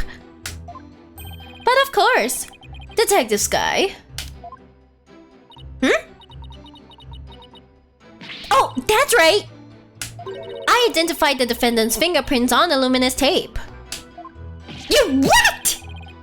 He actually had proof?! Oh god, no! Please hydrate shit. Okay, thank you, Vespuda. I'll hydrate, I'm sorry. I'll hydrate, okay? Okay, let me get some extra water on standby before I run out, okay? Yeah, Kiko should get more water as well. Okay, give me like a few moments. Hi.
Hello, I'm back. I basically Welcome got back. yes. I basically refilled my Starbucks cup, my venti Starbucks cup with water, and an additional 1 liter bottle water. So I will not run out of water. I promise. If I still run out, I probably need a break because I gotta go pee, man. From drinking so much, yeah. But yes, I hydrate. Vesper, you don't need to send 100 biddies every time you ask me to hydrate. You can just redeem the hydrate. I appreciate it. Oh my gosh, guys, but like on the side note, I've been so excited about like tarot reading. I don't have channel points. But you've been here so much. How can you not have channel points? I'm confused. Yeah. Like, come on, you're here all the time. How can you not have channel points? Buddy. Yeah, but guys, I've been so into tarot. Like, my existing deck is beautiful, and I've actually been talking to my deck because you're supposed to kind of like, it's kind of like a sidekick to you, you know, your tarot deck. So you could call me a little cuckoo, but like I talk to it too. I'm like, hello there. What are you about, man? And I did readings and stuff. Yeah, and I saw new decks. I'm like, oh god. Like I sent one link to Kiko, and Kiko was like, oh shit. It's beautiful. Right, Kiko. Like when I say it's beautiful, I remember when I told her a lot of tarot decks are beautiful. She was like, you know, point blank, you don't need a new deck. And then when I showed her those links, she's like, okay, I get your point now. Right, Kiko, right. Remember I showed you that beautiful that beautiful purple deck with like gold foil? Yes. Oh my god, that's damn pretty. That's so pretty, right? It's very pretty. Yeah, and if I ever had that, I probably won't use it for readings. I'll just keep it and like like collector's item, man. Like damn. Oh god. I just okay, but the one that I showed you, the blue foil one. Oh my god. I am so tempted. You have no idea. You have no idea, guys. I'm so tempted to buy more tarot decks. Yeah. Yeah. I do. By the way, this isn't in any way cheating on my existing tarot deck. Okay, it's me growing my collection. It's about it. Yeah. Get more kids. Yeah, like more kids. You know, like you love all your kids equally, but sometimes you just want more. It's like how, you know, when you had Neopets, most people didn't just have one Neopet, they had like 4 Neopets, you know what I mean? Then if they wanted more Neopets, they just, what did they do? Oh yeah, they wanted more Neopets. What they did was they created sub-accounts and created more Neopets. Hey! That was really smart though. I never actually thought of that. I kept creating separate accounts. I could create separate accounts, but yeah. Next time, guys, tarot reading when I've learned a bit more. Namao. Well, Defense, are you finally ready to let it all go and move on? Absolutely not. Detective, please add information about the prince on the tape to your testimony. We gotta like... I guess she must have moved it during the show. Maybe she was the one who like pasted it. That could also be why her fingerprints were on it, you know? Hold it. What made you think to check the luminous tape for prints? Well, I bet it was Detective's intuition. I dusted not just the tape, but just about everywhere for fingerprints. Am I such a sweet girl? She was trying her best. Oh? I dusted pretty much every single surface in the theater. I mean, it was nice to be able to dust for prints without anybody getting mad at me. It's great that you're enthusiastic, Emma, but there is such a thing as too enthusiastic. The tape was moved to guide Mr. Roos into the coffin that was downstage. If that's true, it does sound like a murder rather than an accident. It certainly doesn't help that Trucy's prints are on the tape. Hey, but that's actually a bit weird. A bit weird? Like her fingerprints on the tape is a little bit off. Wait, she was wearing gloves during the show. Yeah, exactly. Glove. Which evidence is it? The fingerprint data. Wait, fingerprint data, fingerprinting results. Objection! Yeah! Sorry. I'm sorry, Detective Sky, but there's a flaw in your testimony. Oh, really? The prosecution is claiming that Miss Wright moved the understage tape during the show in order to guide the victim into the coffin downstage. But it doesn't make sense that she would leave prints on the tape at that time. It doesn't?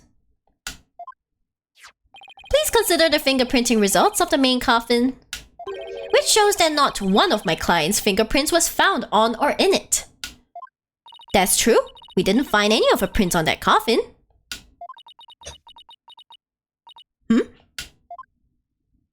I think you've realized what the flaw in your testimony is. Claiming Ms. Wright left prints on the tape during the show is inconsistent with the facts.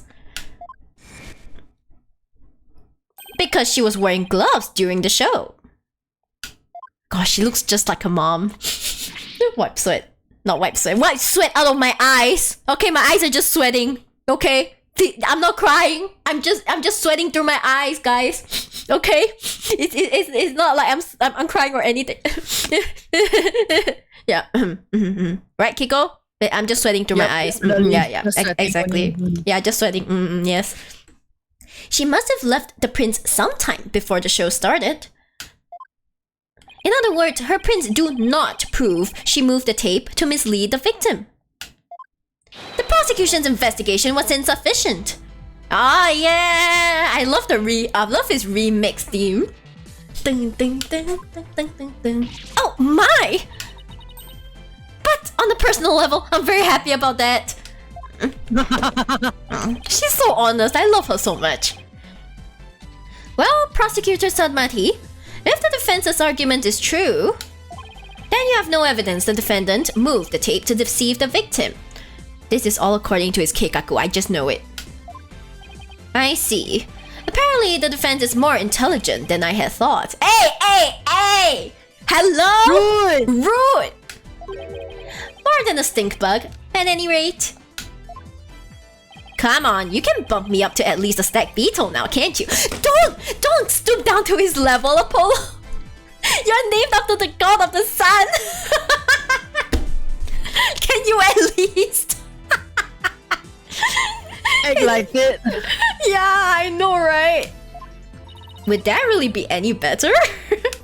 Of course, way better. Stack beetles are cool, and with those huge mandibles of theirs. Can vouch. Guys, this is proof that all young men think about are their dick energy. I'm sorry, I cannot.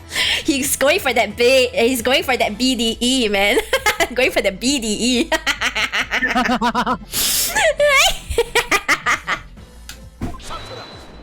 True, I think with my BDE. See, Vespers is totally like concurring with me, right? You understand?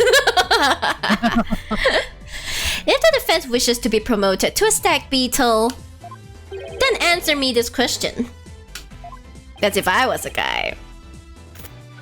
You know, you don't have to be a guy to think with your BDE. You can be anyone. I could think with my BDE all day. Kiko can think with her BDE all day. You know what I mean? Which I am. What's your point, Vespers? Goddammit. Everyone can think with that BDE. Okay, Apollo says, alright, shoot. Even with no evidence that the accused moved the tape to misguide the victim, the victim still climbed the ladder using the tape as a guide. And entered the coffin on the stage. The accused then thrust her sword into said coffin with the victim in it. So what you're saying is, the fact remains that the victim was stabbed to death, right?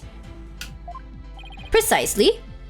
However, this does drastically change one aspect of this case. If the accused did not lead the victim into the coffin on purpose, then it means the victim's death could have been accidental. If it was indeed an accident, the defense can argue that it was involuntary manslaughter. I see. If it was involuntary manslaughter, they could plead extenuating. I can't English. Extenuate. How do you read this word? Wait, I need to find out. I feel like I've seen it before, but wait. Extenuating? How do you say? Extenuating. Extenuating. Extenuating circumstances. Got it. Extenuating circumstances. Yes. Okay. And the severity of the crime could be mitigated. Defense, if you believe the accused did not murder the victim, then do you argue that it was an accident? Do you know who he reminds me of? He reminds me of Franziska von Karma.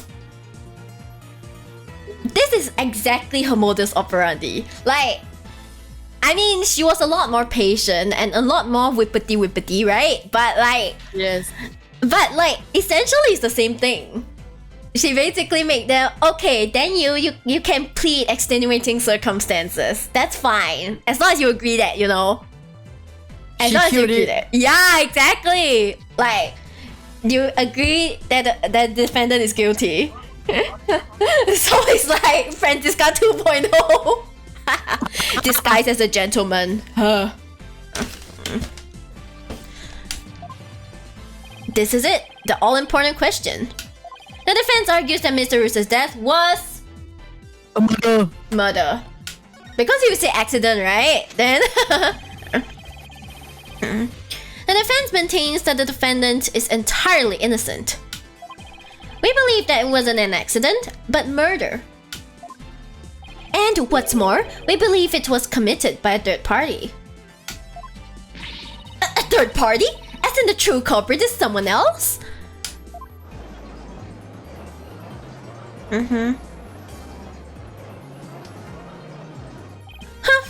That is quite a brazen claim to make, and one wholly without grounds. Your voice is as loud as your suit, and your mind echoes just as loudly in emptiness. Ouch! Ouch! Ouch! I'm not Apollo, and I felt that. Hey, you're calling him an empty-minded goof?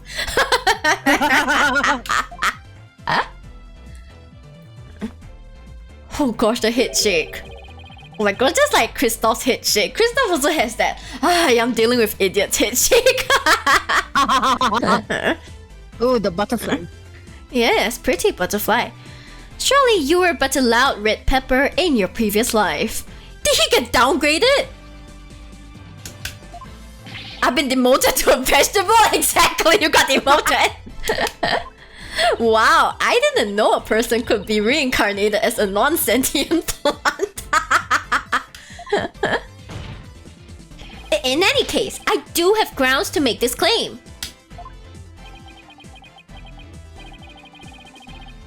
Let us hear this reasoning of yours then. Alright, but before I give it, there is one question that we need to address. If the victim was killed by some third party, then the sword the defendant thrust into the coffin wasn't the cause of death. If that's the case, then how did we wind up with a dead body inside the coffin? A very good question. Now let's hear your opinion, Mr. Justice. How did the victim's body wind up inside the coffin? I believe he was killed understage though. He was probably... Right. He can't be killed in the coffin. The coffin's too small. You can't do shit in that coffin. Apollo's tiny, and even he got squished inside that coffin. That's true, that's true. I'm just contributing to Apollo to paint polo hours. What if the victim was killed under the stage before being put into the coffin? In other words, what if the victim was already dead in the coffin from the get-go? Oh, I see! In that case, the defendant's sword wouldn't have been the cause of death. How do you respond, Prosecutor Sadmati? That is the third time. What now? The third time of what? Oh god! Yeah! Oh, layo. Oh no!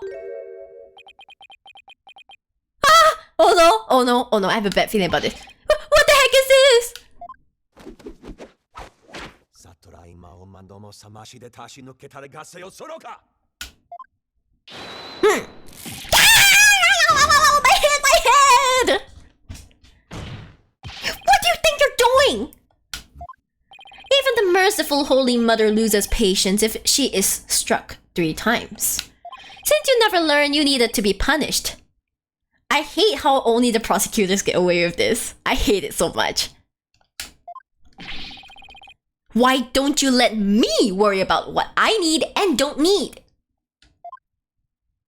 It is what you deserve for interfering with my sacred last rites for the victim. You're a brainless lawyer chasing phantoms. You know nothing.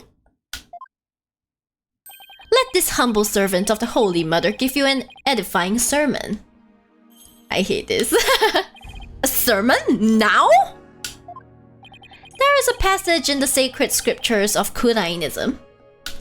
A cornered frog will swallow even a snake. Huh?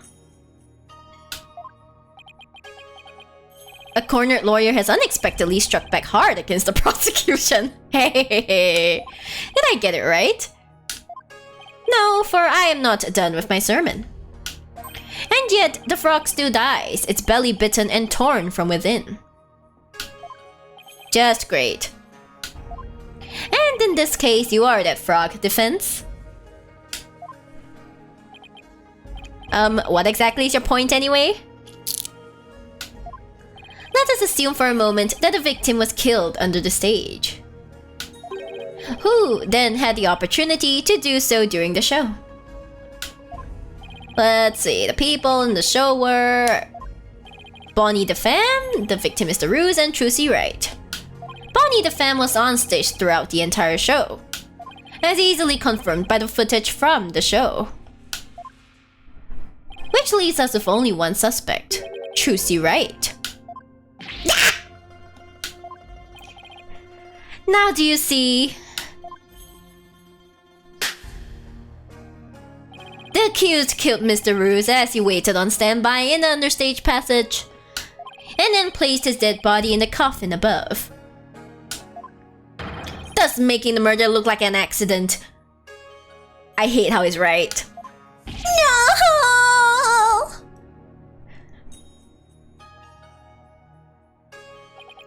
Oh, great and merciful Holy Mother. Thus, another putrid mind has been guided toward enlightenment. I can't believe I swallowed his trick question whole.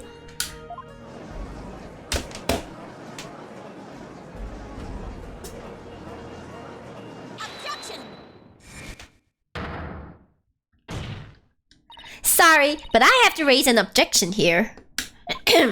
Athena, where are you? There's something I want to point out, Apollo. And who might you be? You strike me as a mere child in countenance. She is a child, though. You're right. I may be young, but I have an attorney's badge just the same. And you would contribute to this discussion in that capacity? I most certainly would. Haha. You just argued that the defendant killed the victim under the stage. But let me remind you that Miss Wright is a girl. Clearly, surely you didn't raise an objection simply to point out such an obvious fact. Your Honor, please send for this little child's guardian to come take her home. Hey, rude! She's a legal adult. Shut up. But I'm not done with my sermon. You don't need to talk like prosecutors, Sadmadi. You know what she's talking about. Listen, if the victim was killed in the understage passage, then his body would then have to be hauled up to the stage, right? However, Miss Wright is a young girl and a pretty petite one at that. She couldn't possibly have hefted that large body up and put it in the coffin. That's true. It does seem like it would be a rather difficult task for the defendant. I don't think even I could do it. What do you think of that, prosecutor? Who's the child now? This doesn't bode well. In my religion, the priestesses of Kurainism are revered as the pillars of our beliefs. So I naturally hold nothing but deep respect for women. I also think highly of the female perspective. Says the man who called this fair maiden a little child. I'm so done. Who's a fair maiden? Hey, Apollo, rude! This is why she doesn't respect you. Okay, this is why she doesn't respect you. You have to respect her first. I agree that your point is worth discussing, defense. How, indeed, was the dead body raised up into the coffin? By the accused, Trucy, right? That is? You're committed to pointing the finger at her no matter what, huh? Did you explain how that'll even be possible? But of course.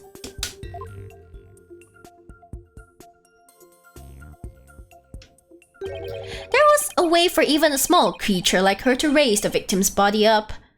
He's gonna point out it's that elevation, the machine thing. The lifting thing. Huh? Wait, you really can't explain it? I foresaw that our arguments would come to this, so I have prepared a witness. Oh god, I hate this. Hi, Rotulin. Hello. I just got here and I don't know who this man is, but I hate him. I would say he is a pretty interesting character. And because he's not on our side, I guess we kind of hate him, but like, he has a lot of points though. He has points. He's biased towards lawyers, but like, he has a lot of points. He has reasons, but that's for you to find out. GG.com. Yeah. Well. I admire your readiness, prosecutor. It is really not that difficult when one can read the ultimate outcome of any trial. He couldn't have really predicted that things would turn out like this, could he? Well, considering he's a man that's very connected to the divine, I honestly believe it. It's pretty hard to believe. Excuse me, but may I step down now? Yes, I suppose you may. One moment, Detective Sky. I'm sorry for, the way I handled all of this. You did a fine job, Detective. Your testimony was invaluable. It was? Yes, you served well as a detective and did not allow your personal feelings to interfere. This guy is very manipulative. I mean, pretty much all prosecutors are manipulative in their own way. Shit, you're right. All of them. Yeah. Legend. All of them. Even Clavier Gavin. Yes.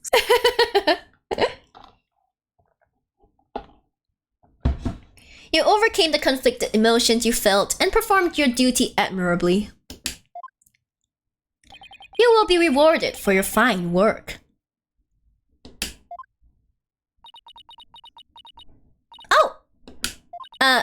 Thank you. I hope we can work together again in the future. Good night, Hilo. Emma seems bewildered by the unexpected praise. I guess he's a pretty nice person, like they say. As long as you're not up against him. He's nice outside of the court, but once you're faced against him, he's like, haha, no mercy. Now then, let us call the next witness. Who's the next witness?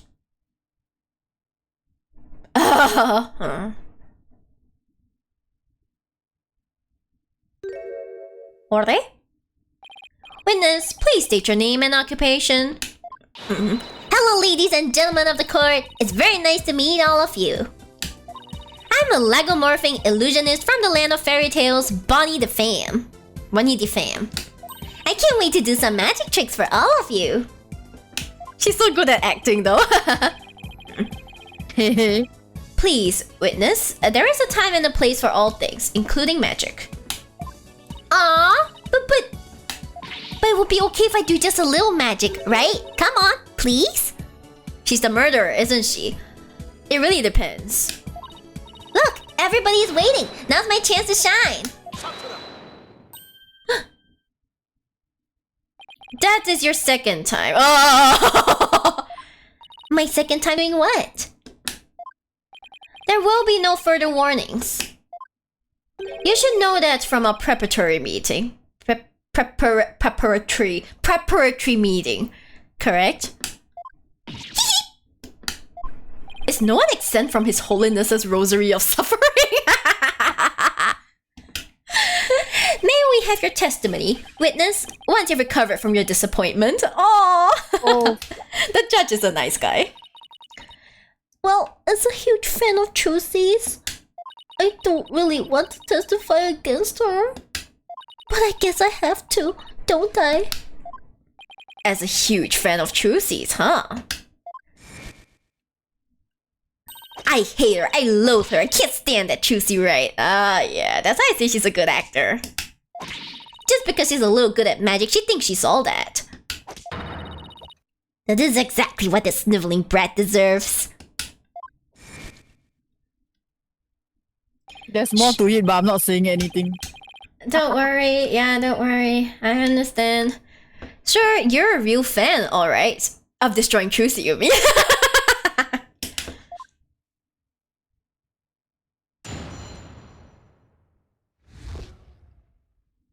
Your understage passage. I really can't believe that Trucy killed Mr. Roos. I guess it's possible for a small girl to lift a dead body up if she used a stage lift. Is it possible? Could Trucy really have? If Trucy did use a stage lift, I think she must have used stage lift too. I was on stage for the entire show, by the way. You were on stage the whole time? And you're sure about that? There is no question. The entire audience could testify to that fact. What's more, she's shown clearly in the TV show footage as well. I couldn't possibly have killed Mr. Roos, not little old me. Therefore, the only person who could have killed the victim understage is the accused. Furthermore, by using a stage lift, even a petite young lady could have raised the body up to the stage without difficulty. You've got to be kidding me. Very well, the defense may now cross-examine the witness. I wanna hear the bad news. Gotta press everything. I was actually like thinking to ask you, do I have to press everything? You know, I think we were on the same wavelength. We're like, Yeah.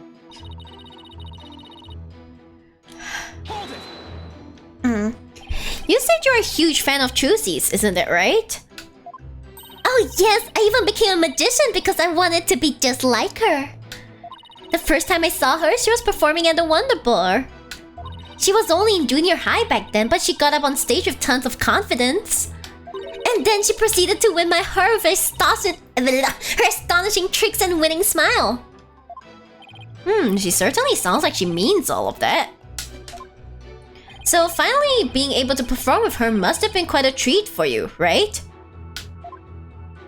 Oh yes! After all, it was my chance to have her see me. Not just as a fan, but as a fellow magician. Oh, so cute!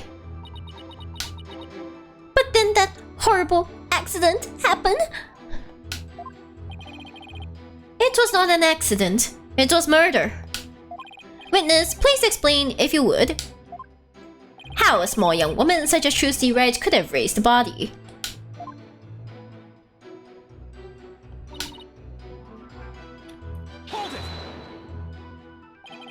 I swear, my mom really just DM'd me to ask about aquarium hoods at 3 AM. Hey, that's your mom, okay? Just answer the question about aquarium hoods. You can definitely, if you have time to watch this stream, you have time to reply. What makes you think it would be possible? It's not like you tried it out yourself, right? Big eyes. Well, actually we did try it out for ourselves. You did? Oh.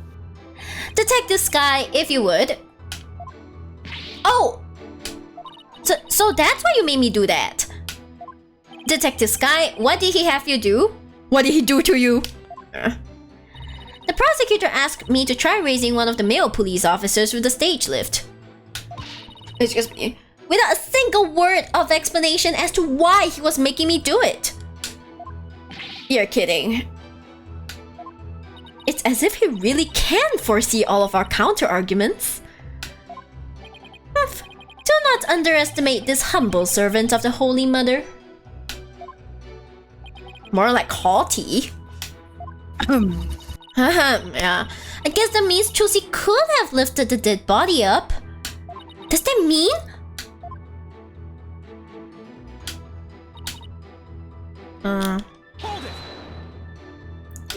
Is what possible? Could Trucy really have what, Mr. Pham? Please finish your sentence. Well, I... Don't try to beat around the bush. Come right out and say it. Why not tell this court what you really believe? What I really believe? Of course I don't believe Trucy could ever commit murder. Oh, you're barely awake, I see. Oh, thank you for the 100 biddies first pills. I need to be up early later today, so I'll hit a bit first. Thanks for being entertaining as always. You have a great stream ahead. Thank you, Miss Bills. You have a great sleep, okay? And I'll see you next stream. Yay! Thank you. Thank you for staying. Yay. Of course I don't believe Trucy could ever commit murder. Such an amazing and wonderful magician would never do such a thing. But taking all the facts into account, what else can I think? I know of at least 3 other unflattering things you really think about Trucy. Oh god. Shut her up. How can you attack this girl when she's obviously speaking with reserve? There is such a thing as reading between the lines, Mr. Justice.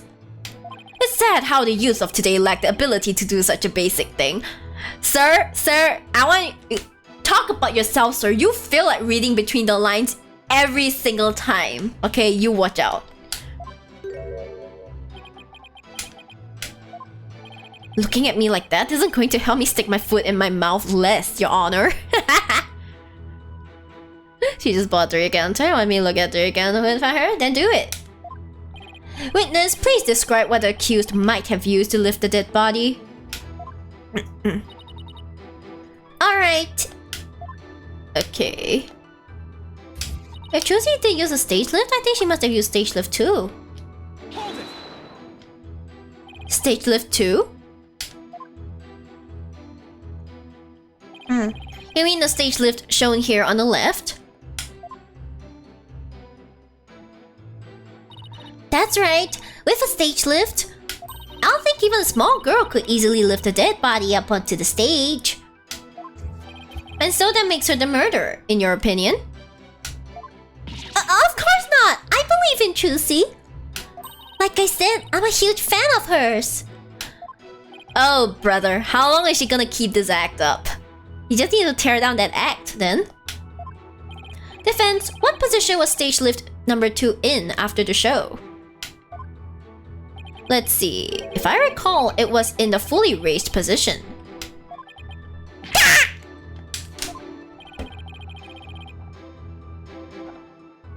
And the reason why it was fully raised is because the accused used it to lift the victim's body.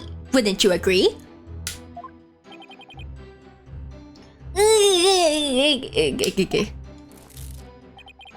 Feel free to slowly mull it over while you roast over the flames of hell, you evil red pepper.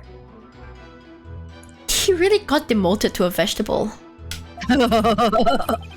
So now I'm also evil? Vegetables are not sentient! What the hell?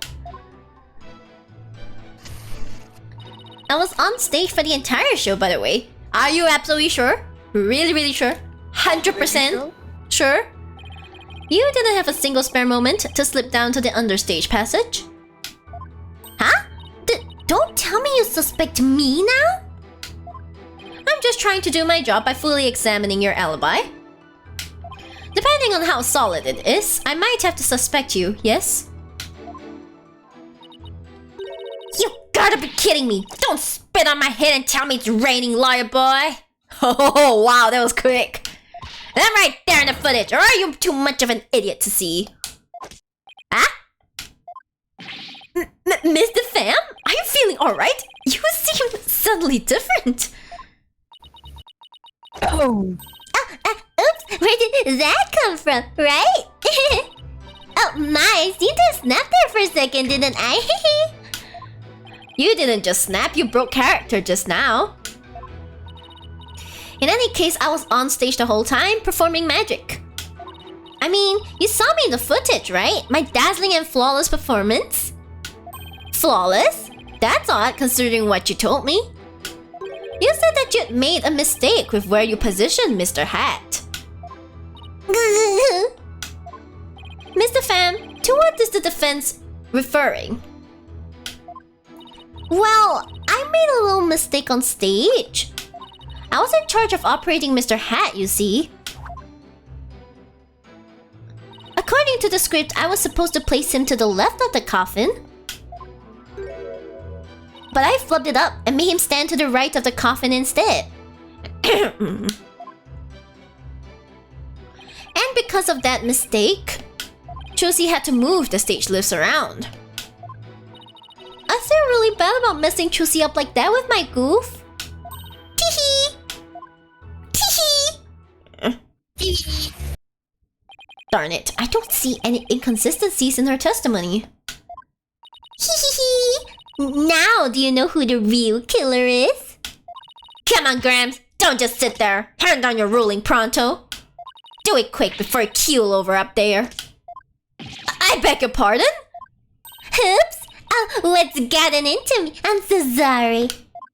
I give her another 5 minutes before she tears off that mask. She's not even good at it. Well, defense? Are you ready to let it all go now? Of course not! I'll never give up. I see.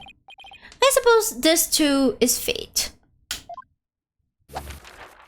The sacred scriptures of Kudainism describe a variety of hells for the damned. For someone like you who struggles ceaselessly against his fate, Papul Bolji seems most appropriate. People boy what? Oh wait, that's Kudainis. But what sort of terrible place is Papul Bolji? Boiling.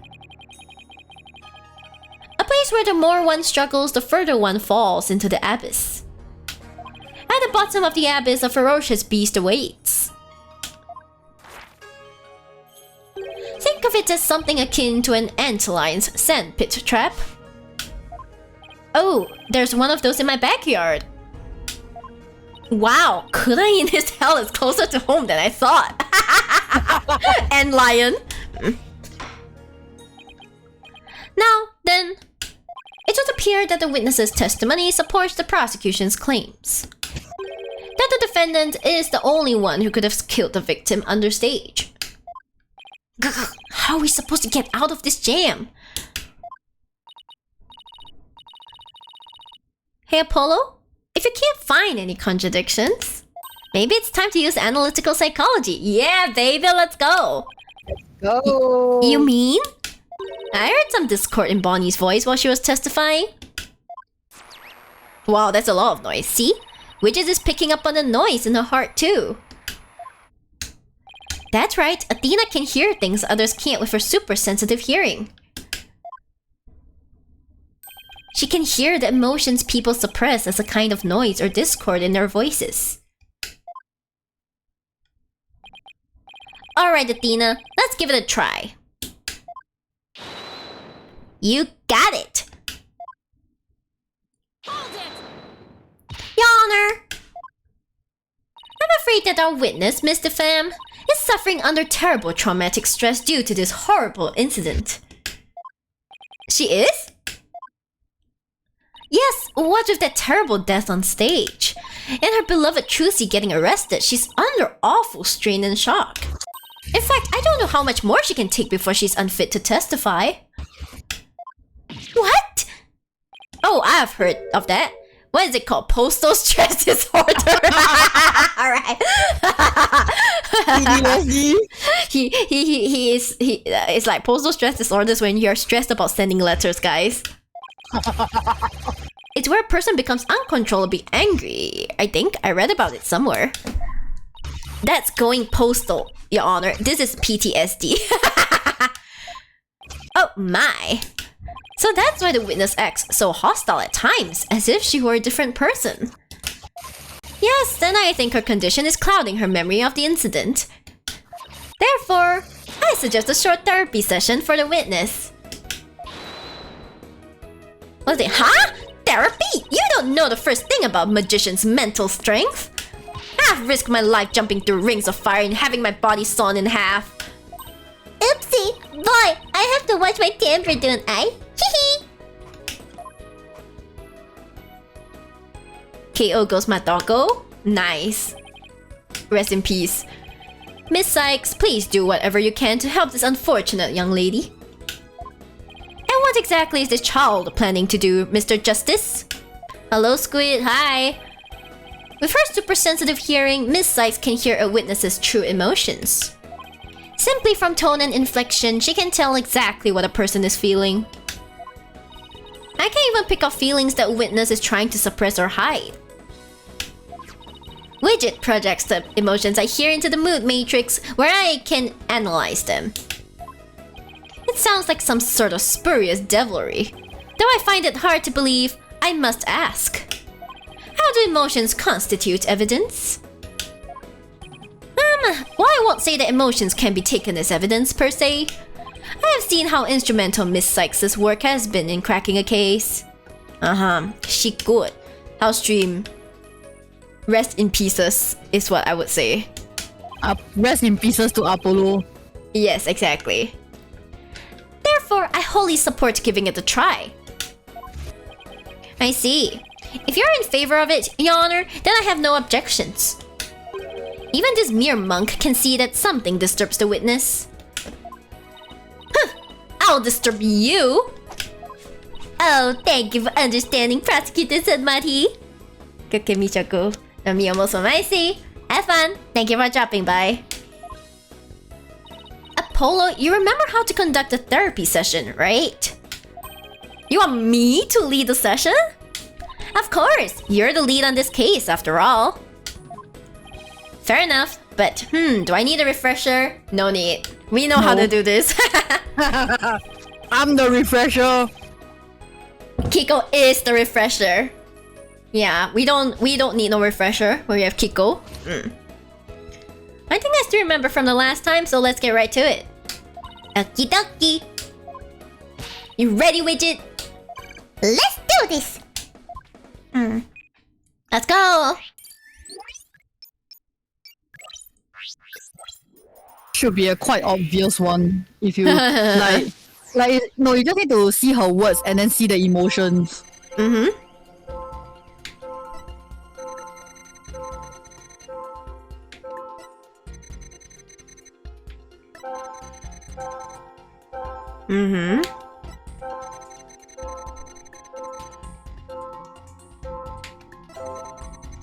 Oh, there it is, there it is.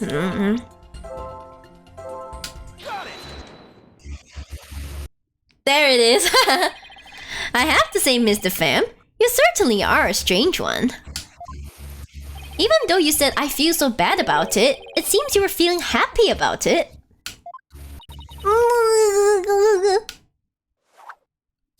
I think I can guess why you were feeling happy. It must be because you messed Trucy up. Hey! I think you were happy because you messed the defendant up. No! I'm right, aren't I? You gotta be kidding me! Why would I be happy I messed Trucy up? I'm a big fan of hers. Because we saw you. I hate her. I loathe her. I can't stand that Trucy, right?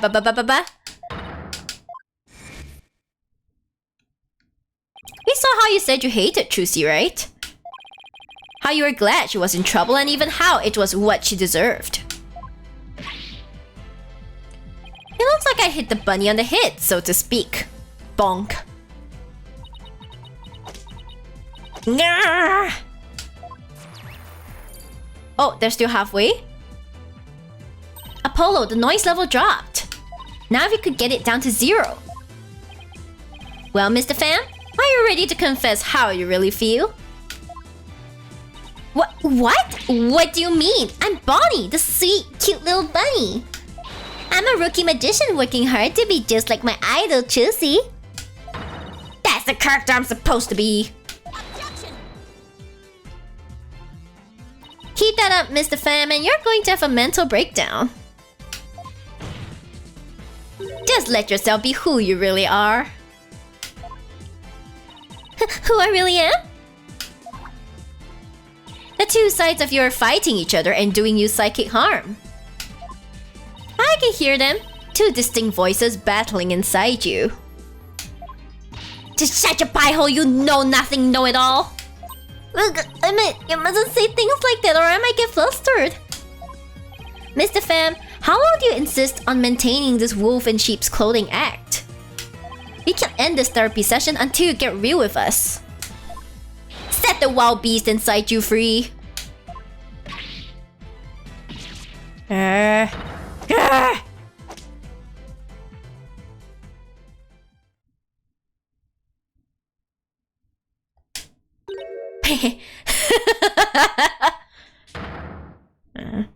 Don't make me laugh. You don't know a dang thing about me. You want to see who I really am? Fine. Take a good look.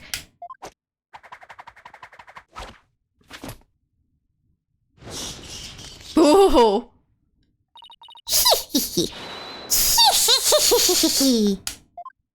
What in the world? Sheep's clothing? You've got it all wrong. It's a rabbit suit I've got on. And I'm not a wolf. I'm a blood-sucking vampire. A bat with fangs and wings.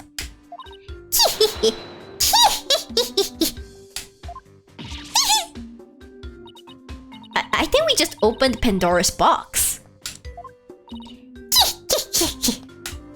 I'm finally done with the goody two-shoes cottontail act. I feel free as a bat.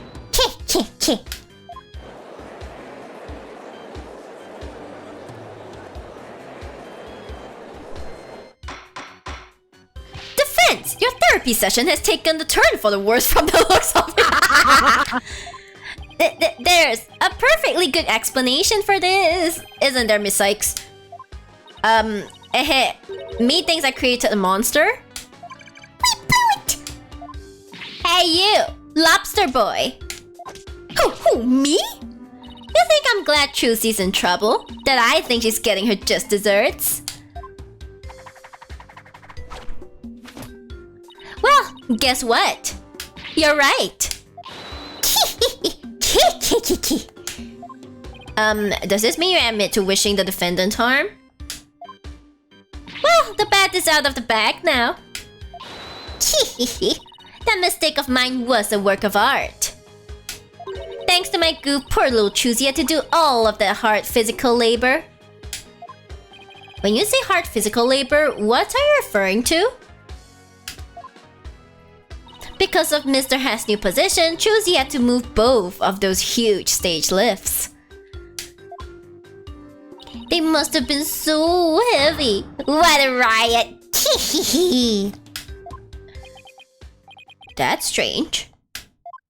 Athena, could you please add that last statement to Bonnie's testimony? Alright, I'll update the mood matrix with the new info. Let's go, let's go, let's go! Hey, Apollo, there's a new inconsistency in the testimony. Yeah, she finally stepped up.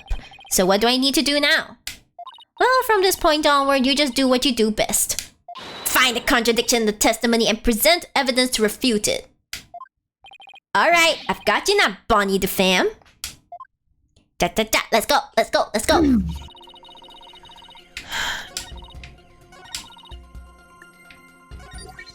Okay.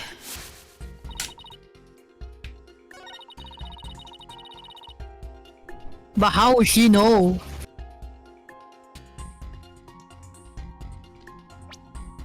How would she know? So this one is what do we do?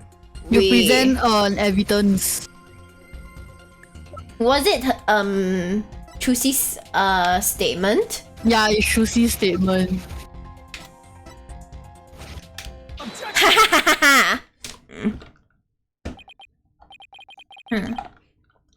That doesn't make sense. What? So you think I'm crazy now?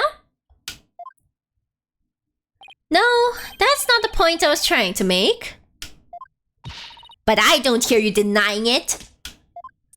Mr. Pham, allow me to repeat your statement. Thanks to that, she ended up having to move the stage lifts. That's right, and I still say that's just what she deserved. But how did you know? How did you know Miss Wright moved the stage lifts? Huh? According to her own statement, she didn't tell anyone that she had done so. What? So how could you possibly have known what she had done? Unless you saw her. You saw Miss Wright moving the lifts in the understage passage, didn't you?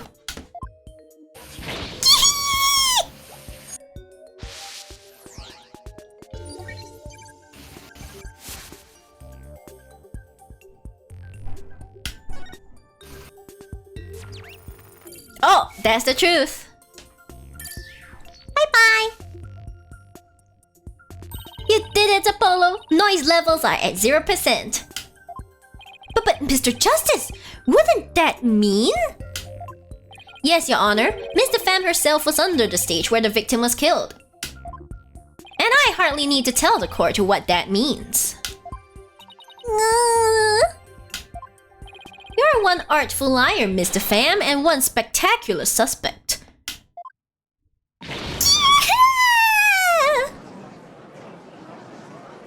There we go. Why, you shiny red lobster boy? You're saying I killed Mr. Roos? I'm saying that it's a possibility. What's more? I say you had a solid motive to frame my client for the murder as well. Poor Trucy. Ugh. My apologies for raining on the defense's merry revelry. But you seem to have forgotten one very important point. That, she was on stage the whole time, right? Yeah. Oh, really? The TV footage. As you can clearly see, Mr. Pham was on the stage the whole time. The entire audience can bear witness to that fact. Including you. Oh, yeah. You have just taken a long and senseless journey only to return to the starting line. The witness could not have been in the understage passage, which means the only one left who could have killed the victim is the accused. Guess the party's over. But Mr. Pham knew something she couldn't have known unless she was under the stage. How do you explain that, Prosecutor Sadmati? It's quite simple. The accused must have told Mr. Pham about it, but then forgot. Ha! Open those useless eyes of yours and take a good look at the footage. When will we have to stop watching moving things? I will cry. If Mr. Pham really was in the understage passage, it would mean she was on stage and understage at the same time. You mean she was in two places at once? What's this? Everything everywhere all at once? What? Damn. That does seem to be the only explanation that makes any sense.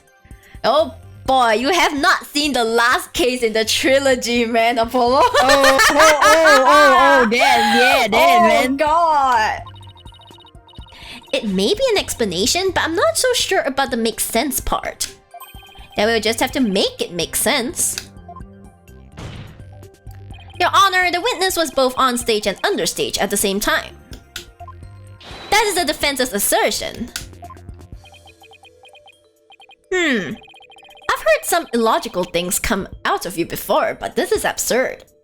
I'm sure you'll change your tune once you hear my reasoning, Your Honor. My gut tells me you're bluffing, but I'll bite. Very well, Mr. Justice. How do you explain how the witness was in 2 places at once? There were 2 Bonnies. Or like, it's fake. Wait, it's either one of these 2. There were 2 Bonnies. There are 2 Bonnies, right? She has a twin sister, most likely. There were 2 Bonnies, Your Honor.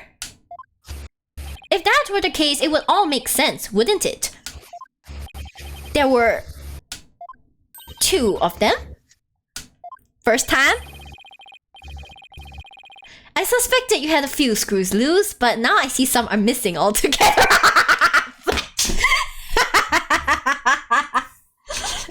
I need to screenshot. This is such a good. This is such a good one. Wait. This is such a good one. I hate this. This is so good. Wait, how do I can't precisely. Yes, I can't. I'm not good with my mouse. Let's go. I'm gonna screenshot this. Missing screws. Oh god.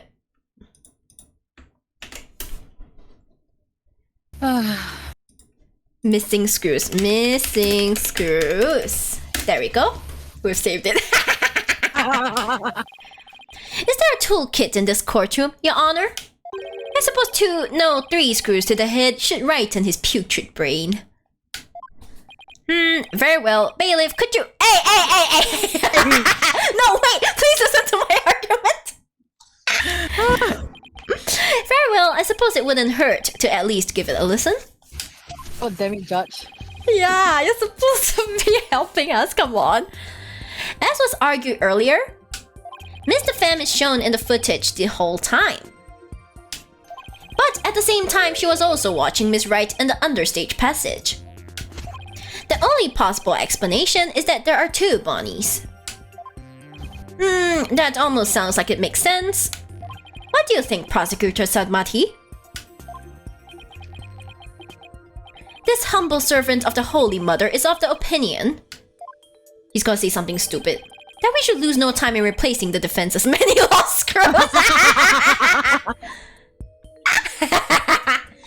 But Apollo, it goes against reality itself to say that one person is actually 2. But it will make sense. She specializes in teleportation, right?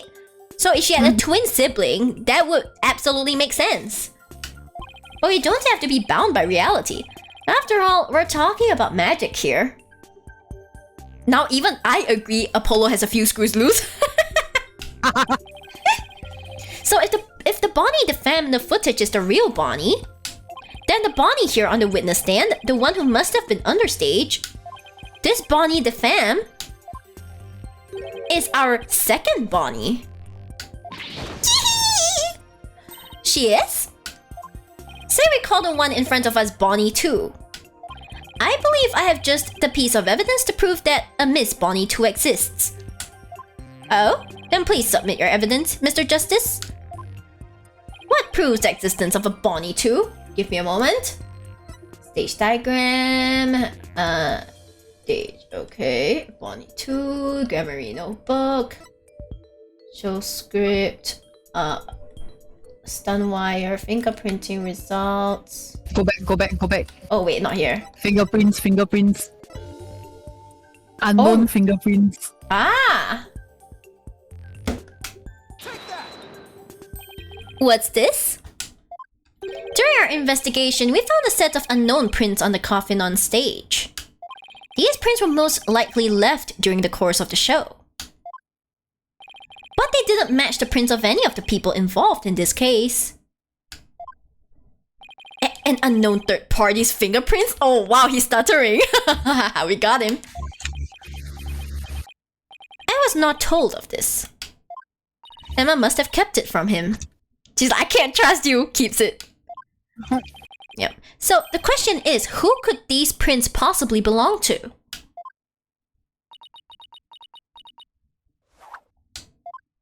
Mr. Fam, or should I say Bonnie too? These are your fingerprints, aren't they? Jack! Chatura. Oh no. Enough of this foolishness. One person could not possibly be two.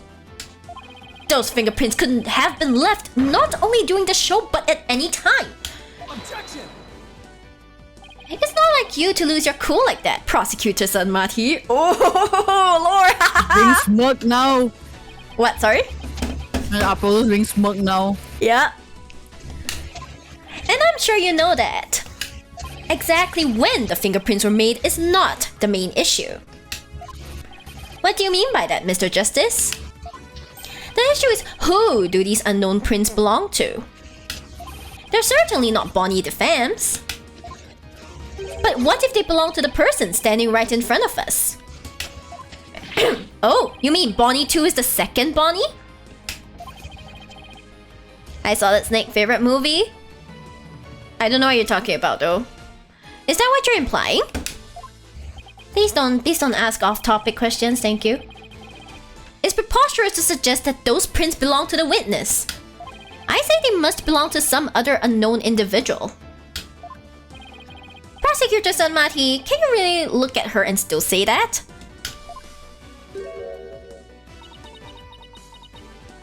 What are you looking at? Take a picture, it'll last longer.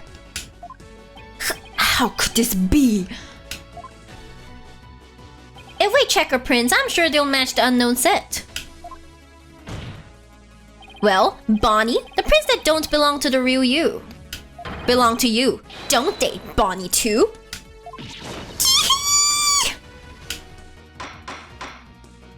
Witness, is what the defense has said true?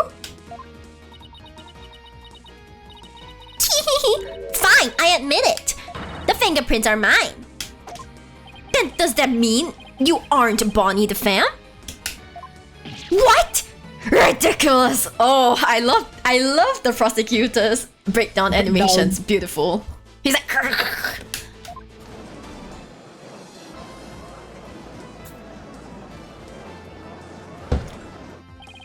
Are there really two Bonnies?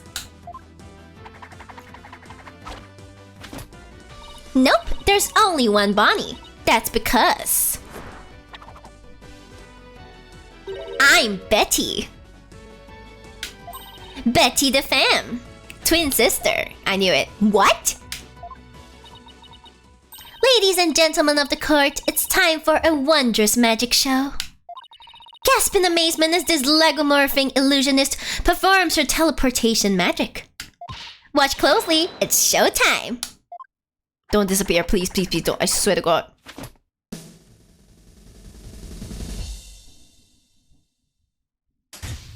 What?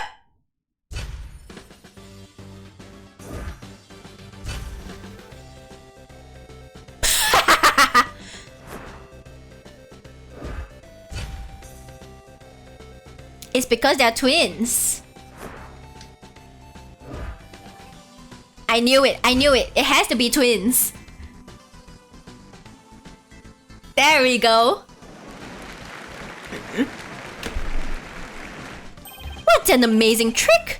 The witness had suddenly split into two people. It's not a trick, no gimmick to it either. We're simply twins. I knew it. What? Twins? It's always the twins. It's always the twins. It's always the goddamn twins. So that's how the teleportation trick works. Ever since our debut, I've had to hide or pretend I'm Bonnie. All cute and sweet and goody-goody. I can't tell you how stressful it's been. But I don't have to hide anymore. That's right, our days of sneaking around are finally over. Their cover is blown, but they actually seem pretty happy about it. So which one of you is the nice Bonnie the Fam we met in the dressing room?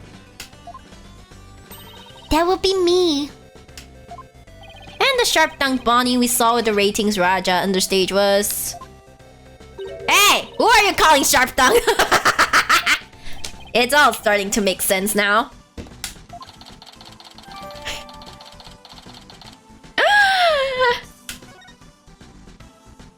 So, Mr. Justice, this changes the facts of the case rather dramatically, doesn't it? It certainly does. During the show, it was Bonnie who was on stage the whole time. So Bonnie couldn't have committed the crime. But Betty, on the other hand, who was understage, did have the opportunity.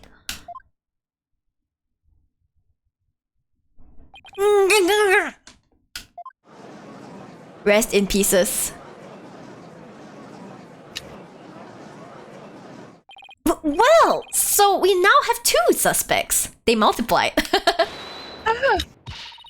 Wait just a minute there, lobster boy. I didn't do it.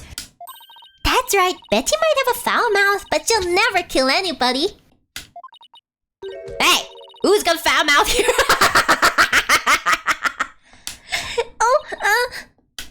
Well, speak up, huh?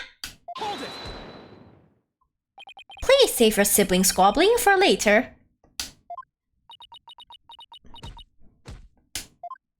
Betty, you must have been in the understage passage during the show. Otherwise, you wouldn't have known about the stage lifts being moved. So what exactly were you doing down there? Fine, I'll testify. Anything to get you off my back. Prosecutor Sadmati, Betty the femme is ready to testify. What do you say?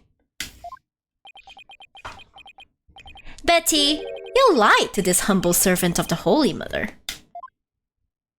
Hey, what else could I do? I couldn't blow our cover and ruin our magic act. Hehehe, besides, am I gonna go to your twilight hell or whatever for being a liar? You will indeed. However, it won't be after your death. Rather... Oh no! I shall give you a taste of your punishment on this mortal coil. An interrogation hell. Eek! Now then, Betty the femme, please explain to this court what exactly you were doing under the stage.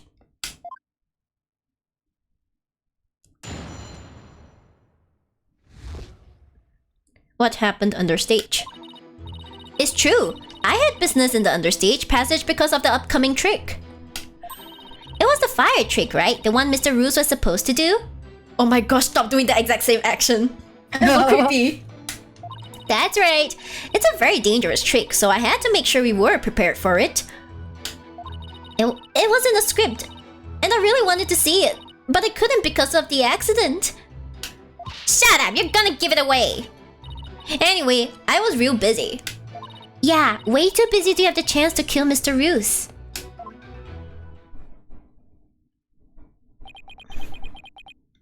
Well, that was certainly different. Hehehe, has that for a flawless testimony and alibi. Aha, you were so busy preparing the bucket, but the bucket is full of dust. What do you say to that, Betty? Yeah. I just need to present that. Yeah, you need to present that later. Later, not now. Yeah. Okay. Our magic is... during this cross-examination. Oh, okay, this cross-examination, got it. Our magic is real. It's not a trick or gimmick. Oh no, poor Bonnie. Oh my, she's floating. Your Honor? You can see she's being held up from below. You're supposed to pretend you didn't see that. It's a little something called etiquette. But he's too much of a straight man. Except that he's not actually straight. Ah, unfortunate Apollo. Unfortunately. Apollo be meeting all of his boyfriends. Well. I absolutely support a threesome and a foursome for Apollo, just saying. Yeah. I can't help it. Whenever I see a contradiction or inconsistency, I just have to point it out. Let's go. Now then, the defense may begin its cross-examination. Okay, do I need to press anything? No, you just need to present the fire bucket on the dangerous trick part. Oh, okay.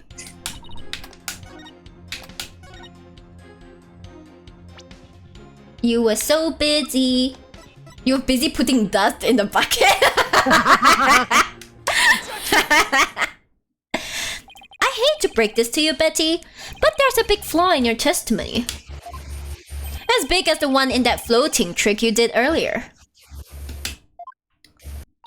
Ooh, harsh words. Well, let me tell you something, forehead boy. Hey, rude. Only Clavier can call him something like that. Hey, rude. You have no right. No one has ever figured out how we do our teleportation trick. No one except me, you mean? Well, we have even better tricks up our sleeves. Huh? We do? Funny! I told you to keep it zipped! Now, don't fight, you two. Mr. Justice, what's this about a flaw in the testimony? The script has this to say about the fire trick. This will be dangerous. Make sure the fire bucket is ready. However, we found the fire bucket lying empty backstage except for a layer of dust.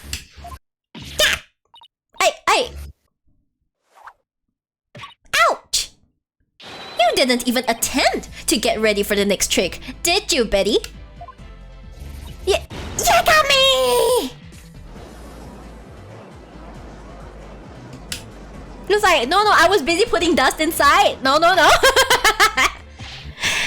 the femme, you will explain yourself. There's nothing to explain.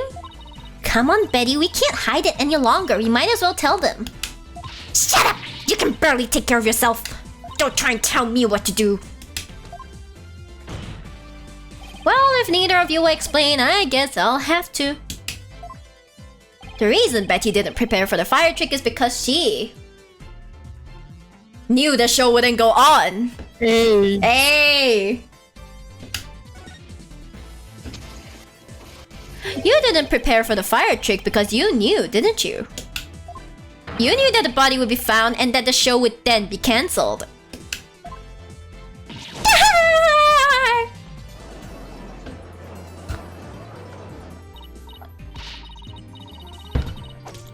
Don't be ridiculous, you insignificant speck of a man. I'm gonna yank those lame bangs of yours off. Is that what you want, huh? Objection! It's like, leave my bangs out of this. Whatever, they can grow back. Now stop stalling and just tell us the truth already. Gug. I can't reveal my secrets. I'm a magician. You have been chasing the shadow of an illusory culprit to defense. And having chanced upon a convenient target, you have let yourself get carried away. Exactly! Where's your proof, huh? And yet, I concede that the witness's taste for false words has also been proven. I advise you to confine your deceitful trickery to your magic act, witness. Grr! The deceitful trickery! Objection! As your court-appointed therapist, I'd like to add something here, Betty. You finally let yourself be who you really are. But if you continue to hide behind lies, you'll just be imprisoning your heart all over again.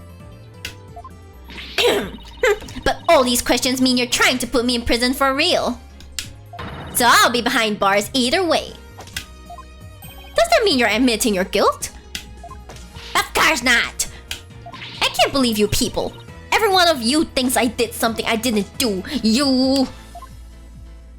Lobster boy, cue ball geezer, headcase brat, Cerberus monk. Cerberus monk. He only has one head though. Cue ball geezer? Headcase brat? Really? But Betty, calm down! Come on now, deep breaths, deep breaths!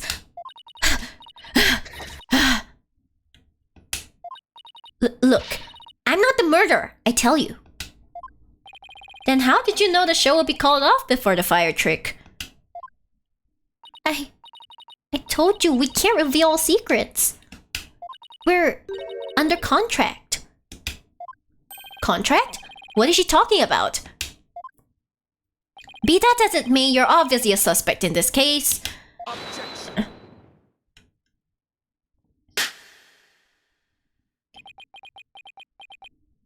I'm beginning to see the karmic threads that make up the intricate tapestry that is this case. Oh? Huh? Allow me to summarize your assertions, defense. First, that the victim was killed in the understage passage. And second, that the witness and the accused are the only two who could have done it. Exactly. What's more, Betty knew that the body would be found, and that the magic show would then be called off. Therefore, it's reasonable to conclude that Betty killed the victim understage. But what if Betty knew that the show would be called off for some other reason? Like what? In the course of my investigation, I found it strange that the dragon set piece fell when it did. That, in conjunction with the body tumbling from the coffin in such a dramatic fashion, all seemed too perfect for mere happenstance. I mean, I agree with that. You're right.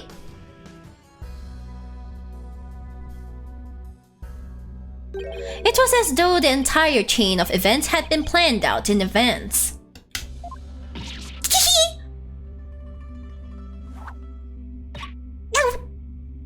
Planned out? After deciding to take this case, I scrupulously studied everything I could about the mass media in this country. He's so hardworking, I have to admit. I read the newspaper, old news reports, I even browsed tabloid magazines. I just imagine him in front of a PC just going through all this. How very industrious of you. I'm impressed.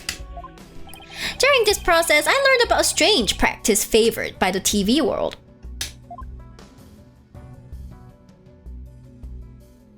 A practice called the hidden camera prank.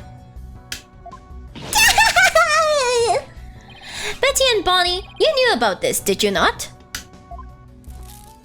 About the dead body appearing, the set piece falling, the show being suspended. You two were informed of this plan. By Take-Two TV in advance, correct? Is that true? Betty, please, let's tell them now. I can't hold it in anymore. Dang it, fine. You got us. Everything the prosecutor said is true. The TV station paid us to cooperate with them on this plan. It was all a prank, a big setup planned out in advance. Mr. Roos showing up dead in the coffin? The set piece falling down? It was all completely scripted. Guys, this is just a lesson to all of you that almost everything you see on TV is likely scripted. I can vouch, okay? I didn't work in the TV studio, but I did study behind the scenes what all these stuff, what stuff was going on behind, and I was part of those who wrote like scripts, so like I know. Bonnie, is this really true? Yes, Mr. Roos was supposed to pretend to be dead. That's how it was supposed to go. Especially reality TV, yeah. Some may not be scripted, but likely a lot of them are. Yeah, most likely. It just is how it is, yeah. Who knows, guys? Maybe I've been scripting everything I say the whole time today. You never know. How would you know if I scripted anything, huh? So he was in on it too? That's right. He was supposed to show up dead in the coffin, and then the set piece would fall down. Trucy would be shocked and start to panic. Maybe chat is scripted. What's this? Is chat scripted? What if, right? Oh no. That's how the prank script went. What? What the heck kind of prank is that? But we never thought he'd actually wind up dead. Yeah, that was the only thing that was different from the script. Poor Mr. Roos. I'm so completely lost right now. Well, Betty and Bonnie, it certainly sounds like you have some explaining to do. Alright. I guess desperate times call for desperate measures. Teehee, just this once, we'll share how it was done with you. So listen carefully. You'll never hear this kind of thing anywhere else.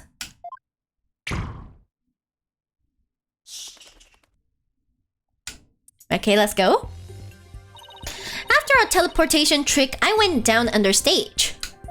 When Mr. Roos's body appeared from the coffin on stage, it was time for Betty to do her job in the understage passage. That's right, I used the remote control for the winch connected to the dragon set piece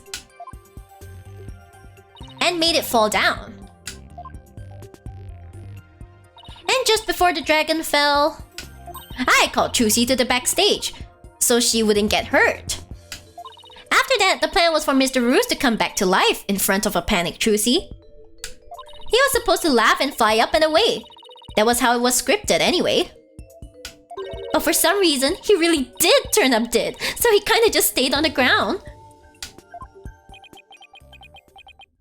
What kind of sick joke is that? Welcome to reality TV. It sounds like a terribly mean-spirited prank to me. The poor defendant was trying to do her magic show. Yeah, exactly. Okay, poor innocent Trucy, wrapped up in light. All these plans. I guess so. I'm sorry, Trucy. Whatever. It was all the ratings Raja's idea anyway. Yeah, it sounds like just the kind of thing a guy like him would come up with. This is the prank plan script we got from the ratings Raja. Okay. Dang it! You made us break our contract! Now we won't get paid! But where does this all leave us? Who killed the victim, and when? Yes, exactly. Those are the key questions. If Mr. Roos was only pretending to be dead in the coffin as part of the prank, then when he was under stage, there would still be life within him. And if that is the case, then Betty, who was also under stage, may be excluded from our list of suspects.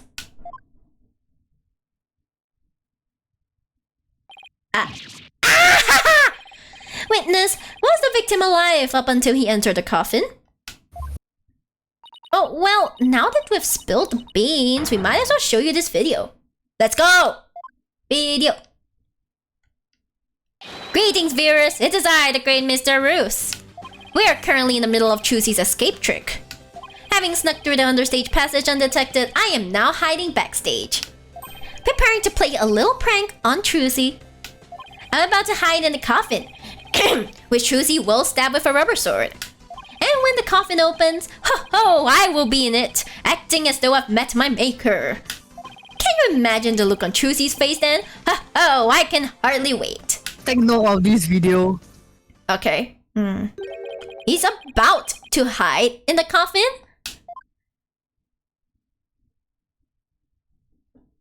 But he's not in front of the coffin or something. It would seem the threads of karmic destiny have led us to the truth.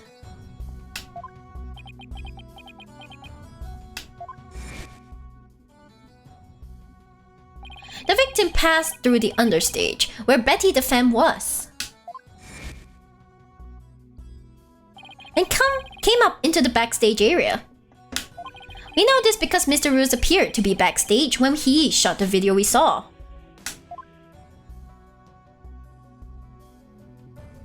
It appears that way, yes? About to hide in a coffin isn't in the coffin, exactly. It's the almost Christmas wasn't Christmas thing again. Oh god, no! Oh, damn. Almost Christmas wasn't Christmas. About to hide in the coffin isn't in the coffin. That's right. And defense, you proposed the following, did you not? What if the victim was killed under the stage before being put into the coffin?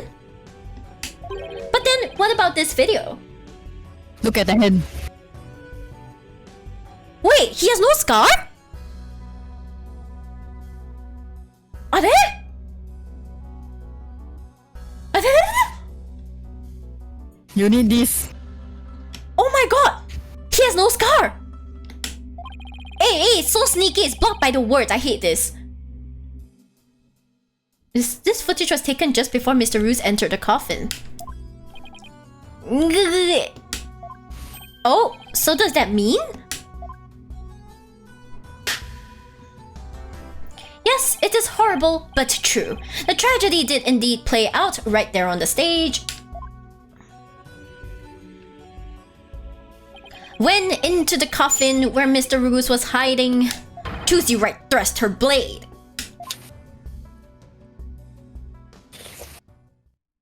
Ark! Ah! See? Told you so! So are you saying the incident was a tragic accident that happened during a prank? It would be an accident if the accused had no knowledge of the prank beforehand. So let us ask the accused herself. Miss Wright, did you have prior knowledge of the prank? What? I... Tell him, Trucy, you didn't know anything about it, right? Of course I didn't. I didn't know a single thing about it. Objection. Still think you can play innocent, do you? In that case, you'll leave me little choice but to present this piece of evidence.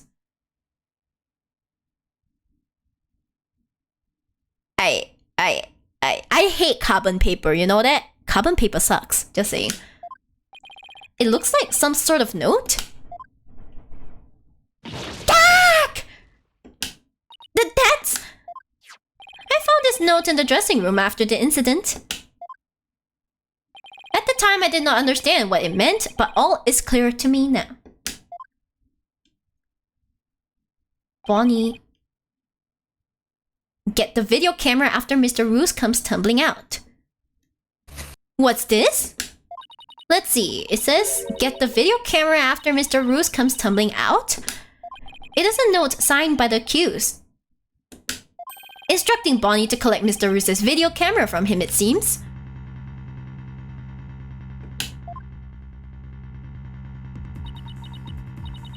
Don't you hate carbon paper? Don't you hate carbon paper? It's obviously the same trick he used to like make her sign a contract that she didn't agree to. Yeah, man.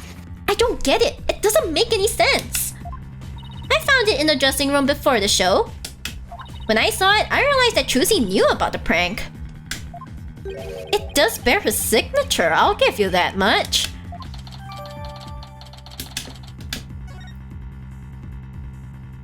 So the defendant had prior knowledge of the prank?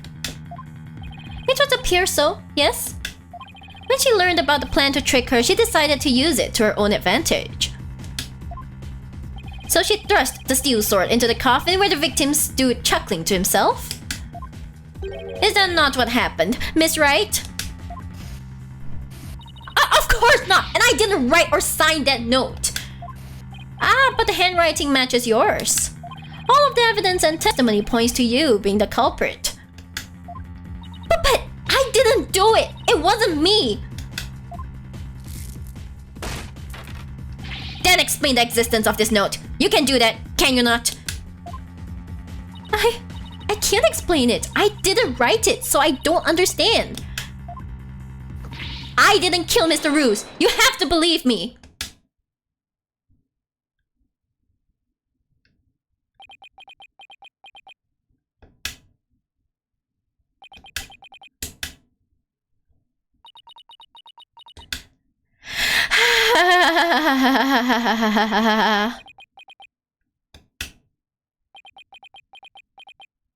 The silence is deafening.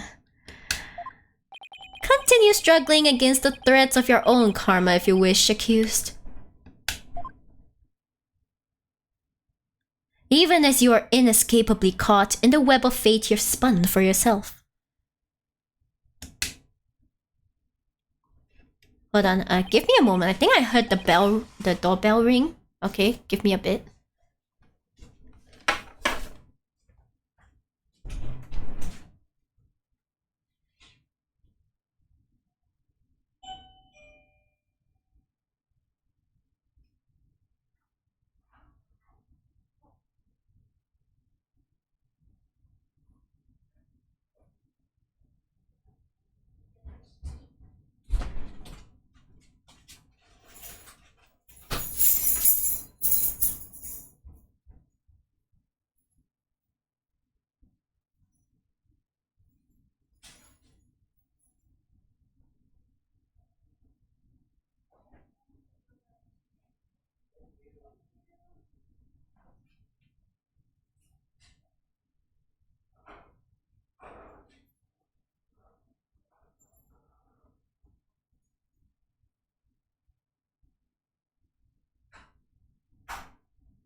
Hello, I'm back. Hello, welcome back. Hi. Yes, apparently my my father's delivery of like Coca-Cola came, so like, it's a huge stack of Coca-Cola. Give me a moment while I like, you know, update. Coca-Cola is here. There we go. Okay, that should do the trick. It's nice having a dual screen so I can use my iPad for other things. Hey. Yes, let's continue. Miss Wright, it is time to resign yourself to your fate. No, I didn't do it. Ha! I knew it. That sweet-looking girl, a murderer? She took all of us in with that act of hers. I told you, I knew she was a homicidal little witch from the start. But I didn't do it. I really didn't. Why doesn't anybody believe me? Shut up, you killer. We won't fall for that anymore. Poor Trucy. This is bad.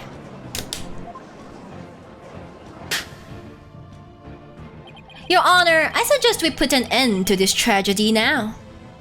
Hi, Ellen. Hello. Good evening. Good evening. Give your official ruling and let us offer the victim's soul the last rites it deserves.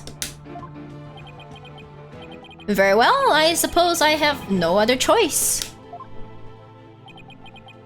This court hereby finds the defendant, Trucy QAQ.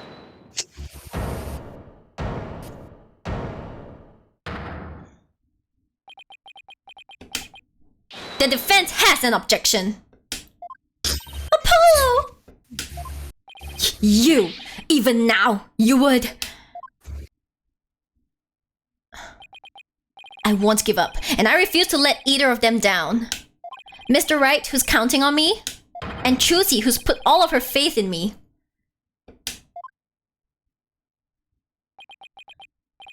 Mr. Justice, the fact that you have raised an objection means that you have evidence with which to refute the prosecution's claims, correct?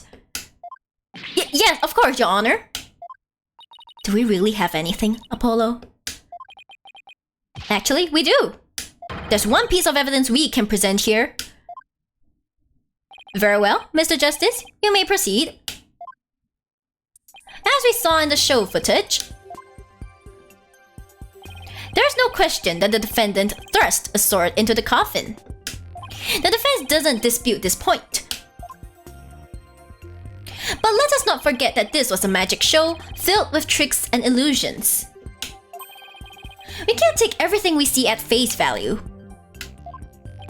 So you're saying some sleight of hand was somehow involved? Yes.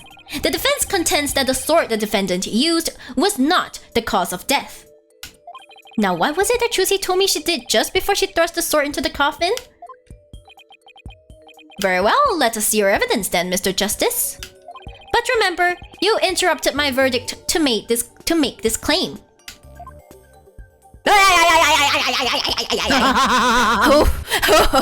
You will be severely penalized if I find you're bluffing. That's fine, Your Honor. This shows that it's possible that the sword Miss Wright used was not the cause of death. It's the swords then. Yep. What's this? A sword from the show? That's right, Your Honor. This rubber sword was in the sword stand under stage.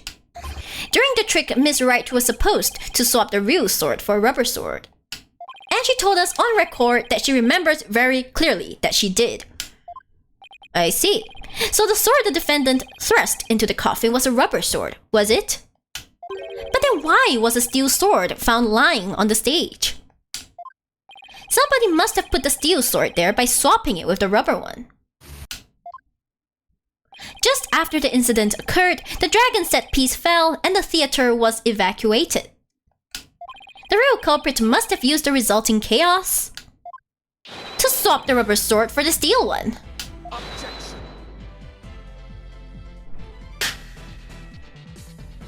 Do you not know when to give up, stinkbug? That is not possible. Blood was found in the coffin hole that the sword was thrust into. It must have been left there when the accused withdrew the sword.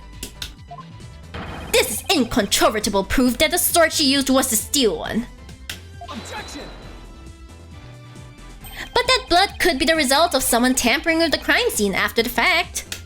After the set piece fell and the audience was cleared out of the theater, there was plenty of time for somebody to plant that blood there. Objection! If the sword the accused used was the rubber one, then when exactly do you propose the victim was killed? Given that Mr. Roos was alive when he entered that coffin? But was he? Haha! Haha!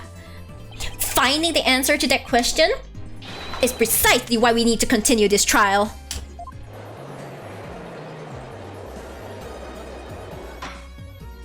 Let me express my opinion.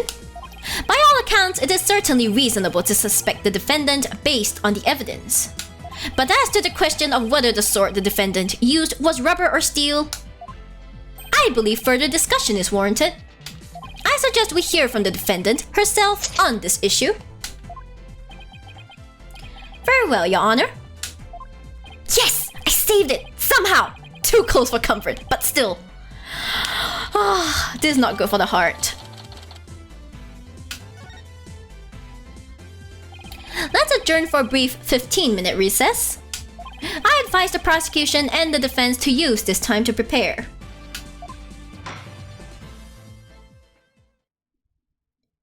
This is really GG.com.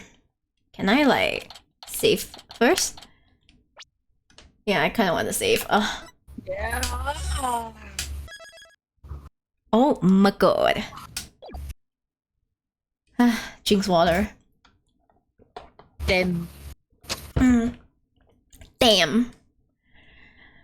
April 28th, District Court Defendant Lobby number 3. Phew, that was hairy. Tell me about it. We barely made it through by the skin of my teeth. I can't say I'm crazy about that prosecutor Satmati either. You know, with the way he says let it go and move on as if it's nothing. Let it go and move on, huh? Whoa boy, am I interrupting a secret conclave of villains or something? Disgusting. Got your next evil scheme in the works already? What do you want?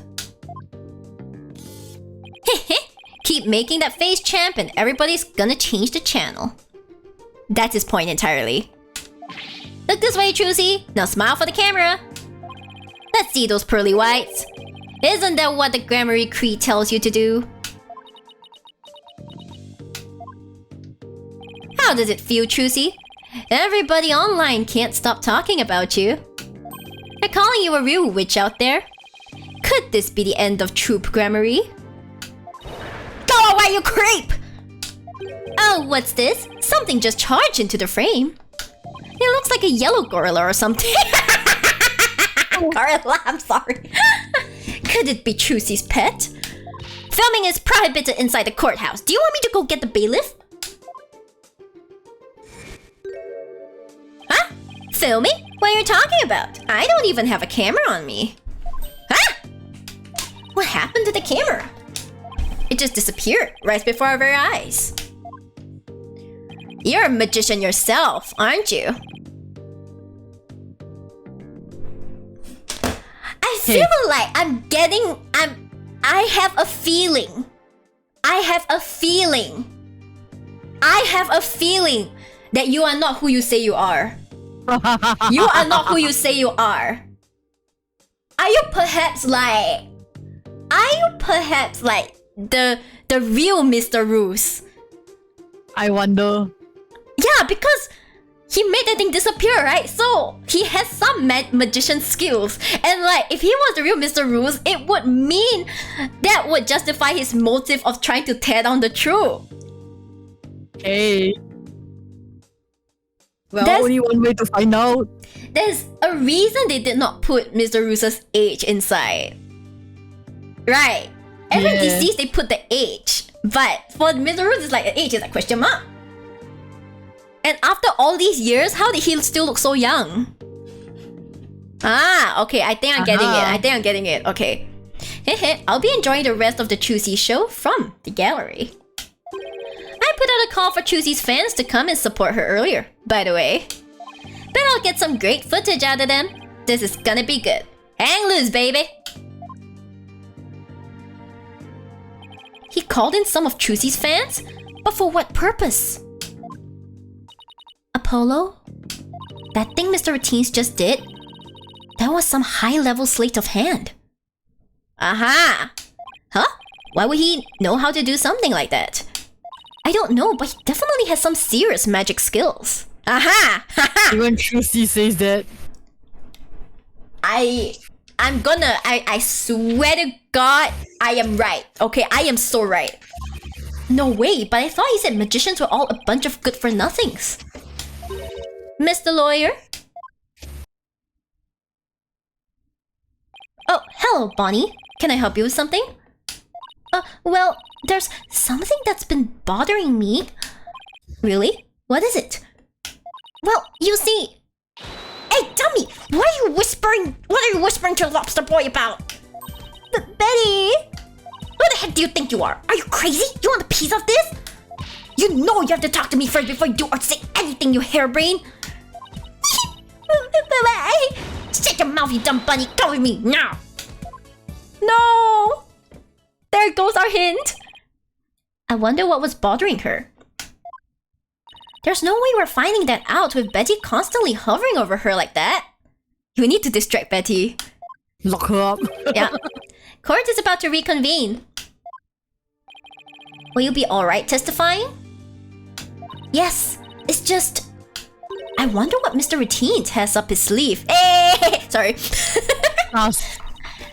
I doubt he's bringing in actual fans.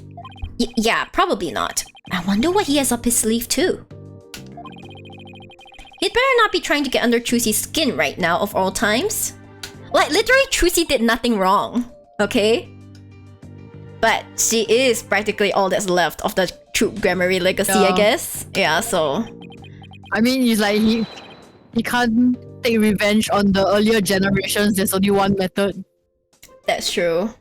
But this is one of those, it's like... What a sad life you're living, man. What a sad life you're living, sir. Oh god. Haunted by the past.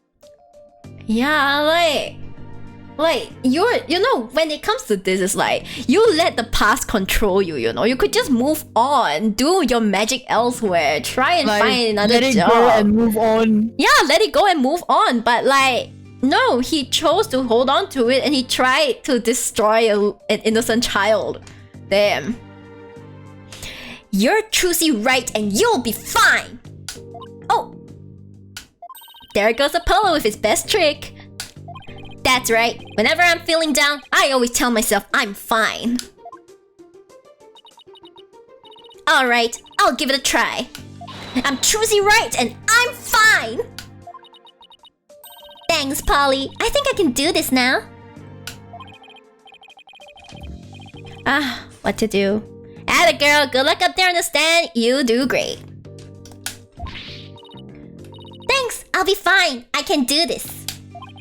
Alright, Justice, you can do this too. Time to focus on the rest of the trial.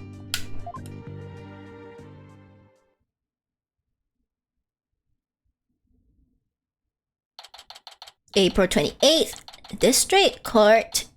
Courtroom number 6, right? Yeah, 6.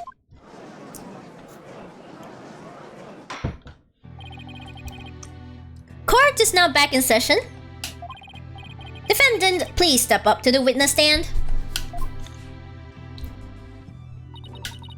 Trucy Wright, magician. I don't want to read these out. It's terrible.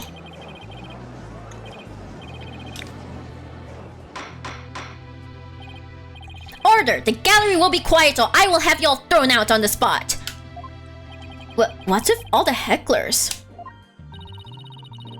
I bet they're the fans Mr. Routines invited. What a grade A jerk. Well, he's not going to psych us out. Now then, Miss Wright, this court would like to know if you switched from the steel sword to a rubber one on stage. So please testify about this issue.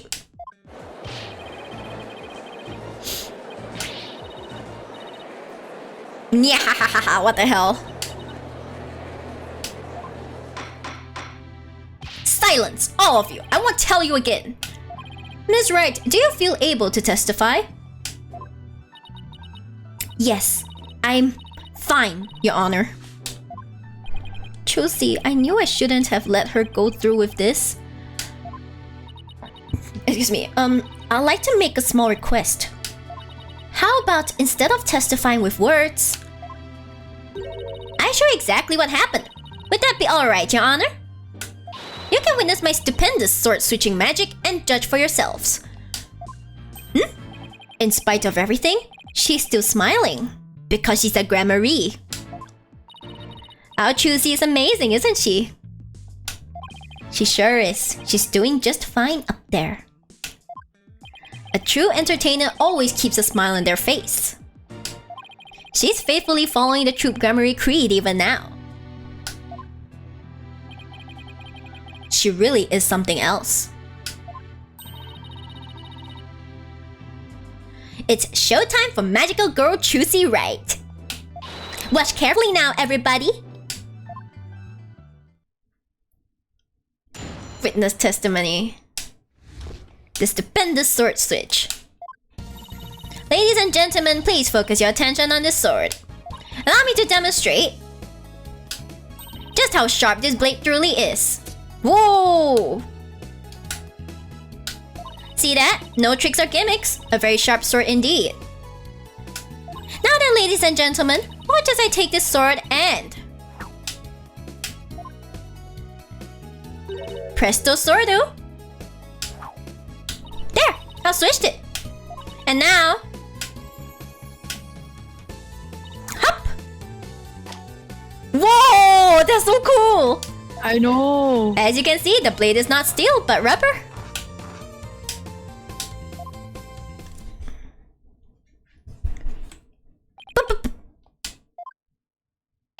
Bravo, Miss Wright!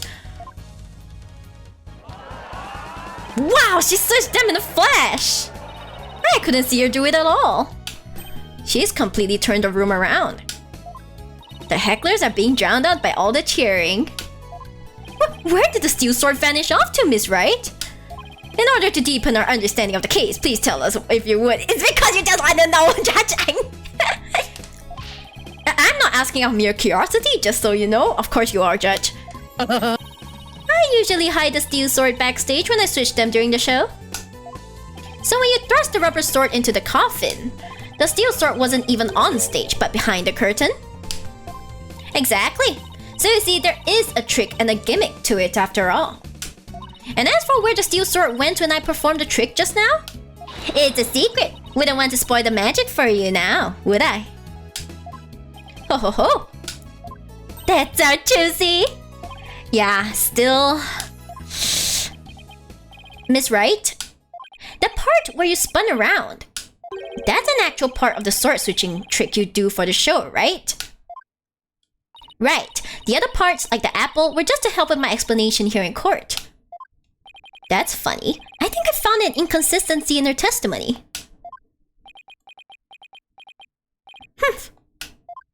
And it looks like I'm not the only one. I don't know what it's doing there. But now that I found it, I have to get to the bottom of it. Now then, Mr. Justice, you may go ahead and question the witness. But try not to ask dumb questions and spoil this wondrous magic. I thought this was supposed to be my cross-examination.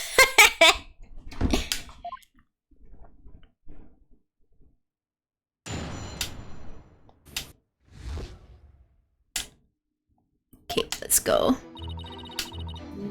Okay, go to the statement with the Presto sword. She spun? Yeah, then you... Okay, you go to present. I think there should be a show footage. I'm not sure if you can see the video from there. Is it this one? Yeah, you play the show footage first. We have not seen it yet. Yes. Okay, like this. Okay.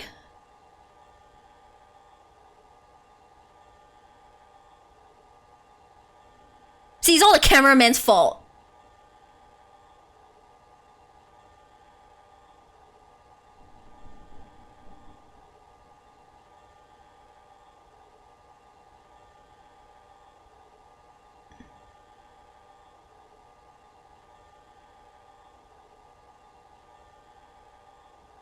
She didn't spin around, right?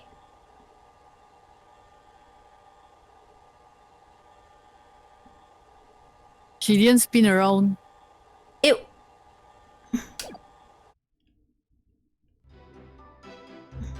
Objection! Damn. Interesting. Miss Wright, there's something I'd like to confirm with you. What is it, Apollo?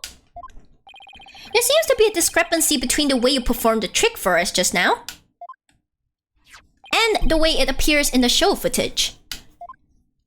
What? But that can't be! I performed it exactly the same way both times! Then what's going on here?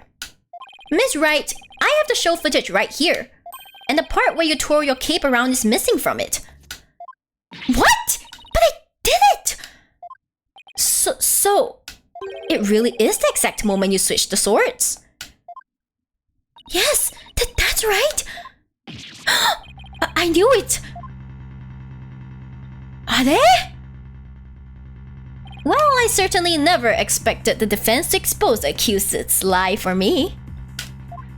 Mr. Justice, does this mean that you are arguing that the defendant did not swap the swords during the actual magic show? No, Your Honor, that wasn't my intention. I mean, I did swap them. I know I did. I'm absolutely sure of it. Objection! Human memory is unreliable at best, but in this case, I'm afraid that it is the witness herself who cannot be trusted. We can see from the footage for ourselves. The claims of this witness are false. But... Now that it has been proven that the accused did not swap swords, it means that the use of the steel sword to pierce the coffin was wholly intentional. Well done, Apollo. Congratulations. Yes. And by the way, was it not you, Mr. Justice, who argued that Mr. Roos's death was not an accident, but murder? I assume you have no objections to that still. It was, after all, your own assertion. The defense, The defense has an objection. To you, Mr. Apollo Justice! I demand you withdraw the discrepancy you pointed out now! But there is a discrepancy, and it must mean something. I'm sure of it. Yes, Pigeon, that's exactly what I'm feeling now. Would the defense team kindly save their spat until after court is adjourned? Now, after all of this debate, it seems to have come back around to the original argument. The defendant knew about the prank plan that would place the victim inside the coffin. What's more, the defendant did not perform the sword switching trick on stage. But if she did it, why wasn't it shown? Through her actions, I'm afraid I have come to see the true intentions of the accused. Oh no, her murderous intentions. It's such a shame. But I did switch the swords, I swear! You're knee-deep in it now, Justice.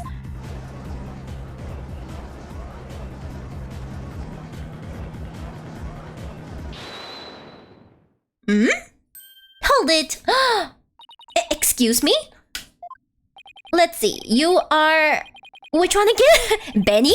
No, that's not right. Botti? Can you not? It's Bonnie. You're mixing the two names together, Your Honor.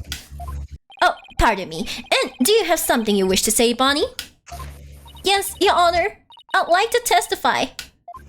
About what? The more I think about it, the less possible it seems. I don't believe Trucy killed Mr. Roos. Bonnie? Betty is gonna be like, hey, what's the big idea? Such an incredibly gifted and talented magician would never commit murder. I refuse to believe it. What are you talking about, you harebrained hair? You keep your trap shut. I got a bag of baby carrots for you, so chew on those and pipe down. No, I won't be quiet. What's the matter with you? Didn't you hear me? Trucy said something to me once. Huh? She said, no matter how scared you get, no matter how mean people are to you, you can't give in or give up. That's what being a professional magician is all about. Isn't it right, Trucy? That's right, Bonnie. I've always been afraid to stand up to Betty, afraid to defy her, so I did what she said. But when I saw Trucy today, she gave me strength.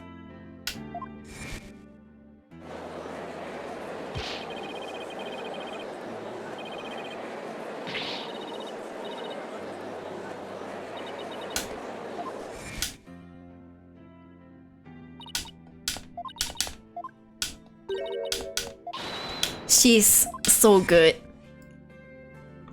Truly the best girl. Seeing her courage, the way she kept smiling despite everything, she's just incredible. So I'm not going to run away. I'm scared, but for once, I'm going to be brave. Grr! What have you done to my sister, Trucy Wright? You've practically brainwashed her. It's the power of Trucy's conviction. That's what it is. It touched Bonnie's heart. Yeah, Trucy really is one magical girl. Bonnie, is the topic of your testimony related to that thing that was bothering you? The thing you tried to tell us about in the lobby during the recess? Yes. Hey, ever since I saw the show footage, something's been nagging at me. I'm not exactly sure what it is, but something is off. I feel like something about it is different from what I saw on the stage. What do you mean by that, Bonnie? I wonder if what was shown on TV is really the same as what happened on stage. Objection. Of course it is. The show has only been performed once after all. It can't show anything other than what happened on that stage yesterday. Oh, you sweet summer child. Have you not heard of video editing? He's clearly new to this, you know? Objection. But Bonnie's testimony deserves our attention. We have to examine the show footage. But what can we check it against? Do you have some other footage of the show? Well, I have some show footage. You do? One of the TV station's cameramen said he was a fan of mine. He kept his camera on me throughout the entire show. And then afterward, he gave me the footage he shot as a present. I can't believe this sim came to save the day. Damn. He did? To tell you the truth, I thought it was kind of creepy, so I was going to get rid of it. Hold it. Give it to me! Give it to me! But please submit that footage to the court! He's like, please. Now then, let's take a look at this new footage. Okay. Mr. So it's from this point of view, yes? Okay. Oh yeah, creepy. Then let's go. Boom, okay. Let's see, Trucy should appear right. We can't see Trucy! No, keep watching. Okay.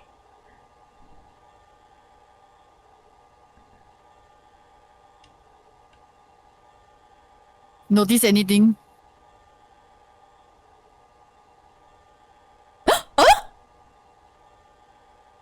Huh?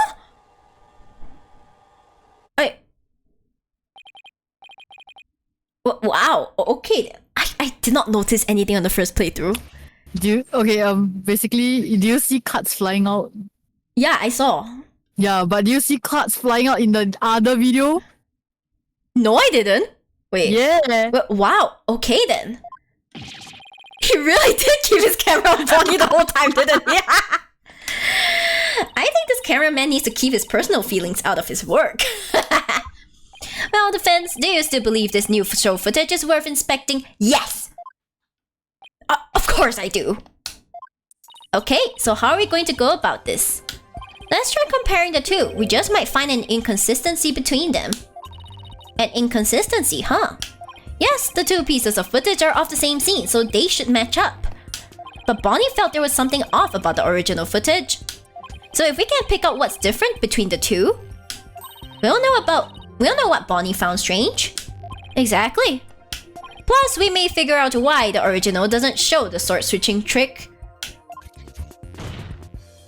Your Honor, the defense would like to compare these two pieces of show footage. Very well, I will allow it. What a waste of time. You are a waste of time. Shut up. Paul, do you know how to compare the two pieces of footage? No, I've never done it before. I'll give you a little lesson then. Use the buttons on the bottom screen to operate the playback. When you want to speed through, touch the fast forward button.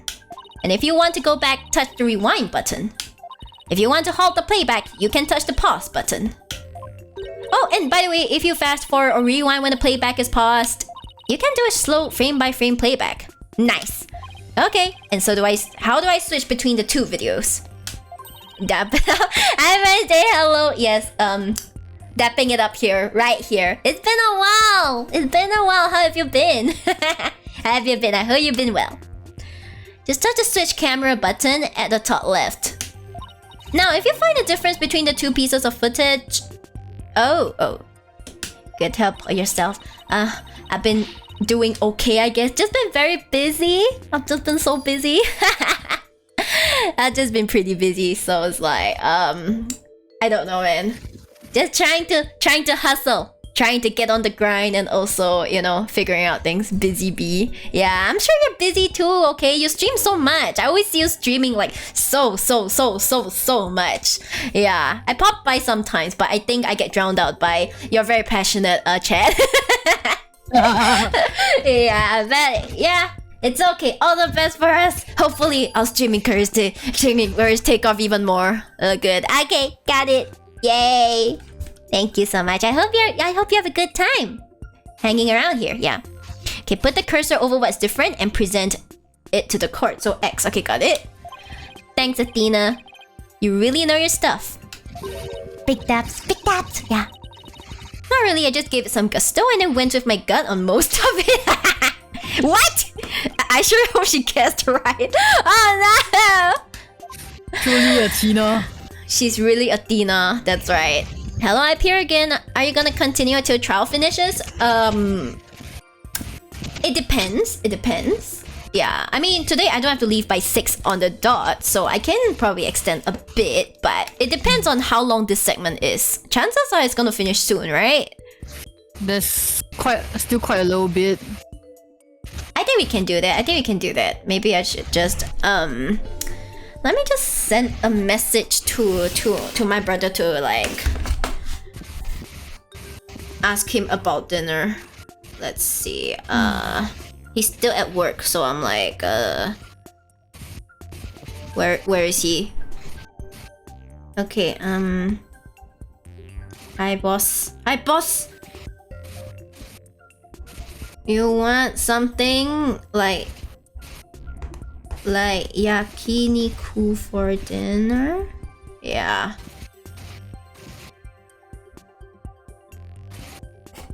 Yep. Okay, I'll put this here so I can see his reply. Okay, it almost toppled over. You guys didn't hear anything. Yeah, didn't hear anything. Anyway, let's give it a try. It depends. Different between the two videos. Okay. Okay.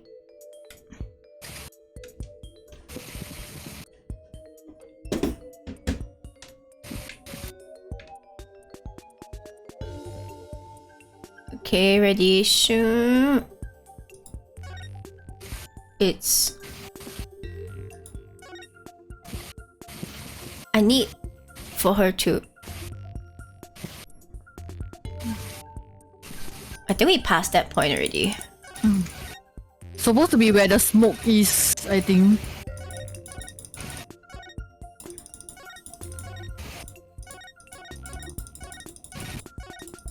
Before the smoke. So about like About here. about here. Okay, And then switch to the other side. okay. So Play a bit more, then play a bit more until the card starts flying, then you pause. So I think it's way before that then. I think you have to fast forward a bit more to the front where the cards are at. Like when you see the cards. Okay.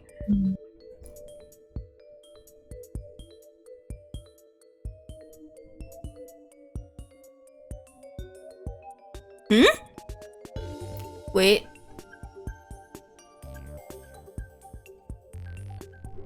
The cards. Wait, Okay. The cards. Yeah. Okay.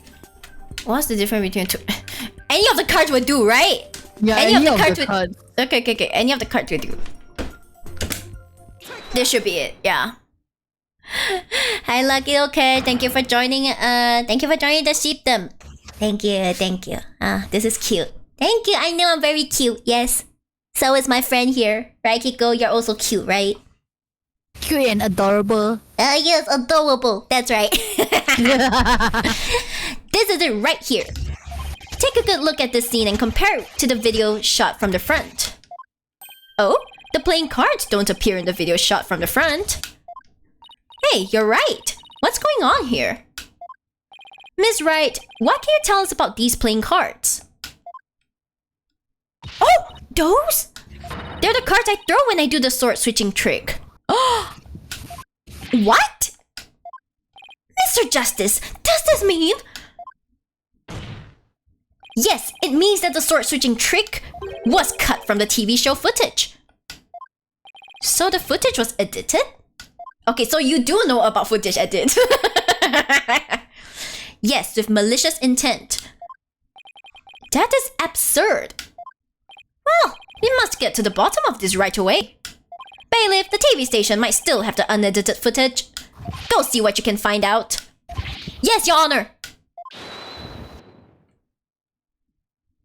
Is it that guy?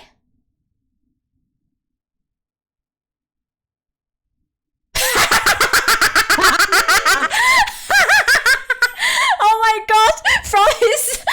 From the halfway point, he's just wearing underpants. I thought he was wearing like long pants. No, he's wearing goddamn underpants. I can. It's you. Now hold up, Your Honor. This is all just a big misunderstanding. Believe you me. Give a guy a chance to defend himself before you start pointing fingers. And who might you be? Right. Sorry about that. Got ahead of myself there. Here's my business card. Charmed to make your acquaintance, Your Honor. Oh, well, how very polite of you. It's lovely to meet you too, Prosecutor Sadmati. Please take my card. A business card? Ah, yes, I read about this custom amongst businessmen in this country. I've even familiarized myself with the various replies. How do you do, good sir? Or what's crack-a-lackin', homie? What do you mean, what's crack-a-lackin', homie? Don't say that with a straight face. Oh ho, you're from Take-Two TV, are you, witness? Come to think of it, I believe I've seen you on television before. Yes, Roger Ratings, otherwise known as the Ratings Raja. He's a TV producer and appears on many of his own shows as of late. He's best known for his catchphrase, "Hang loose, baby." Oh my, so you're the Ratings Raja. Hang loose, judgy baby. Nice cartoon we got here. I never thought I'd get to meet you in person. But Prosecutor Satmati, how do you know so much about him? Yeah, how do you know? In preparation for the case, I watched all of his shows. I have to give it to him, he's incredibly hardworking. Yeah. I feel like even Miles would not have done that. Miles would not have done that.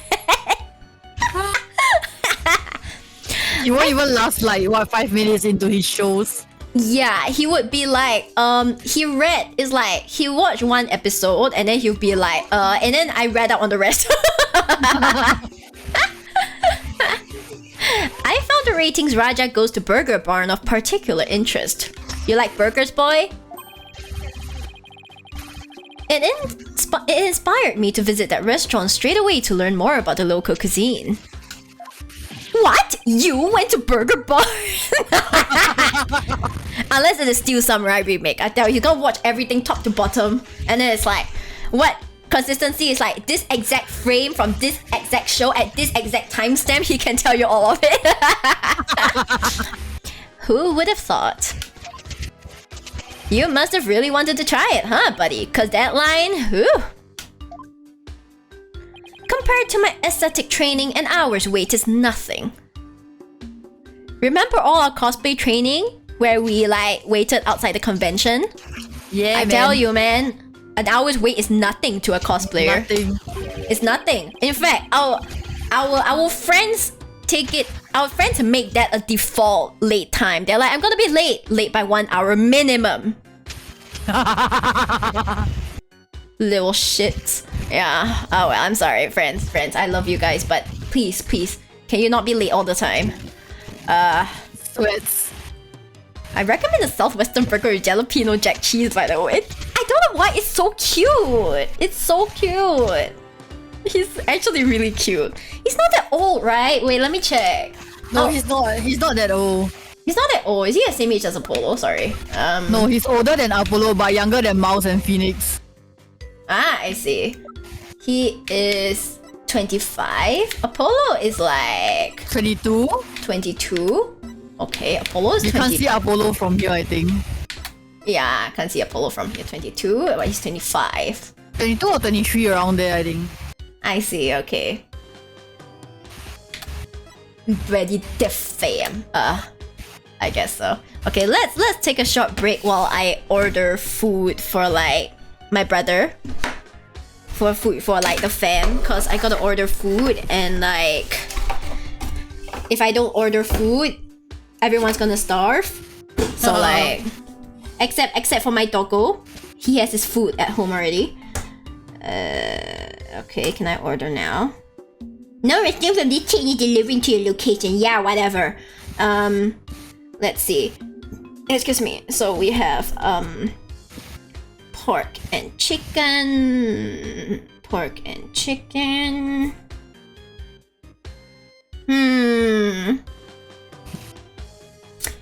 Hiko, are you a pork person? Yeah, more of a pork person. Like, if given a choice between pork belly and chicken, which one will you choose? Pork belly. Pork belly? Shit, you're like me? I kind of like balance, but I like the pork belly more. Yeah. You know what? I'll just go for the pork belly. Yeah, my brother can get his Okay, add to cart. Let's see, add to cart. View my cart. We can remove this one. Okay, probably I should just put it at like 6:30, so that at least my brother can eat first. I think. 6:30. Should you come 6:30? Okay, 6:45. 6:45 would be great. So in about an hour's time. Let's see. Today 6:45. Totally not delivering. Not ordering delivery on stream. Definitely not, guys. Definitely not. Yakiniku? Why would you? Yakiniku? Yes, yakiniku specifically. Wait, which yakiniku? Yakiniku, like. Oh my god, you know I love that. I love that so much, I tell you. It's so good, isn't it? Like, okay, the thing is, I go there, the only thing I eat is the beef. The only thing you eat is the beef. Ah. Yes. It's good the- stuff. It's like ever since I went there to try their beef once, right? I cannot go back anymore. Really? In fact, I actually just had it yesterday. Can I apply? Oh my gosh, I have a $6 discount. Nice. It's a steal. Let's see. Okay, I will order this so that there's food for the brother when he comes back. Yeah, I actually went to eat yesterday. Oh, I see. Yeah. We like ordering. We just like ordering like because we don't like having time limits when we eat. Yeah. So we usually order it like we just order it so that it's delivery and they cook it for us. Yeah, there's okay. Okay, I'm done ordering, guys. Thank you for your patience. I you know, when my parents are out, I got to do everything. Okay, now dinner's taken care of for both of us. But oh my gosh, Nayuta. The Southwestern burger with jalapeno jack cheese. That sounds good, actually. Sorry, I forgot.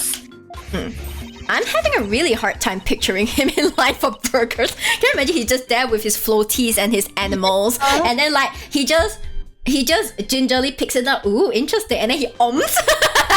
No, he has to pick it up, and he looks at everyone to see how they're eating it, and they're like, oh, you do this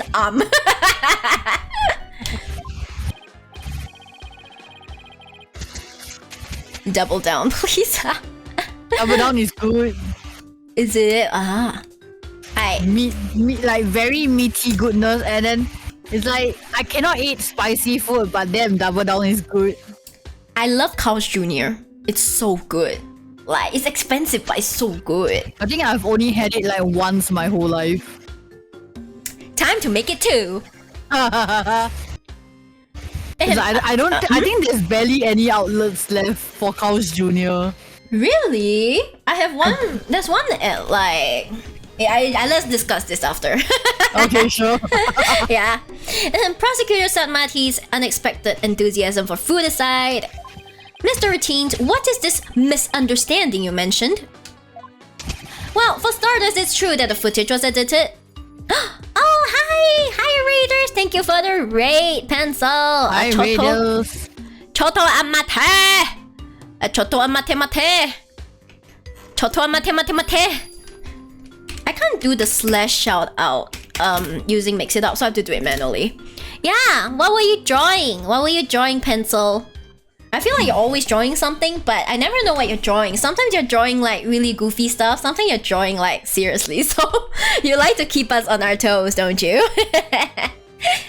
Yeah, but hi Raiders, I'm Miri Shiba VTuber, fan of Ace Attorney, and actually not very good at playing these kinds of games, but I try, okay? I try my best, alright? That's the important part. Yeah, hope you enjoy your stay here. And yeah, once again, thank you, Pencil, for raiding. Okay? Hope you have a great evening. Now, for starters, it's true that the footage was edited. You'll get your hands on this anyway, so I might as well show you the unedited footage. It's a pretty long video, so I'll just show you the part of the playing cards. You can see the cards when Trucy spins around, so keep your eyes peeled. Let's go.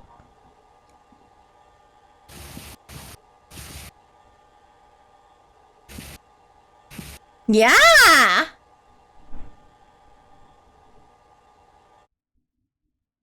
Did you see the part that was cut where Trucy switched the swords?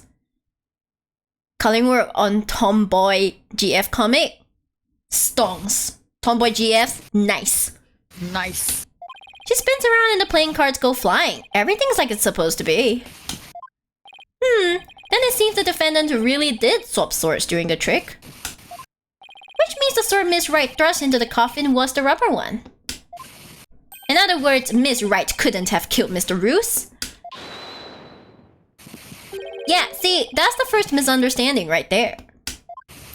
What do you mean? maybe he's like asserting that she swapped it the other way around. Well, Trucy definitely did swap swords, as you saw. So yeah, maybe she didn't kill Mr. Roos when she stabbed the coffin. But that just means he was killed after he showed up pretending to be a corpse. So you're saying that up until that point, everything was going according to the script? If that's true, then when and how exactly do you think he was killed? It was after the dragon set piece came crashing down.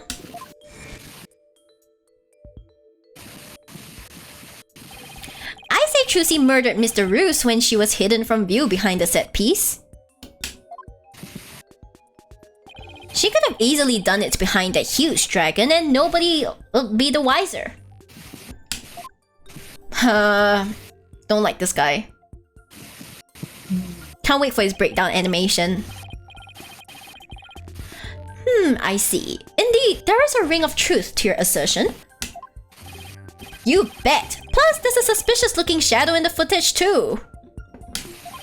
It's toward the end of the footage, just before the dragon hits the stage. It might be easier to just see it for yourself.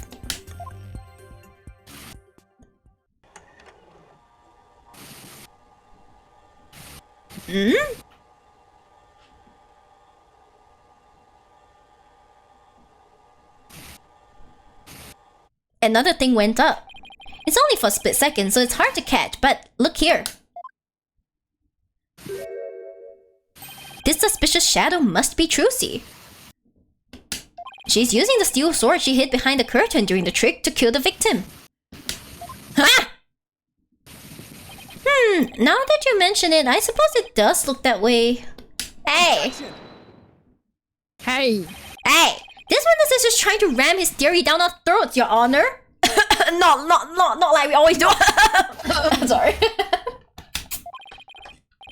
And that's not all. Aren't you forgetting that the witness willfully edited the sword switch out of the footage? You see, there's your second misunderstanding, right there. Your Honor, would you mind if I testified about it? That's your first mistake. I've seen people testify on TV, and I've always wanted to give it a shot. That would be fine with me. Prosecutor Sanmati. This is quite unexpected. It threatens to disrupt the karmic course of this case. Hey, lighten up, pretty boy.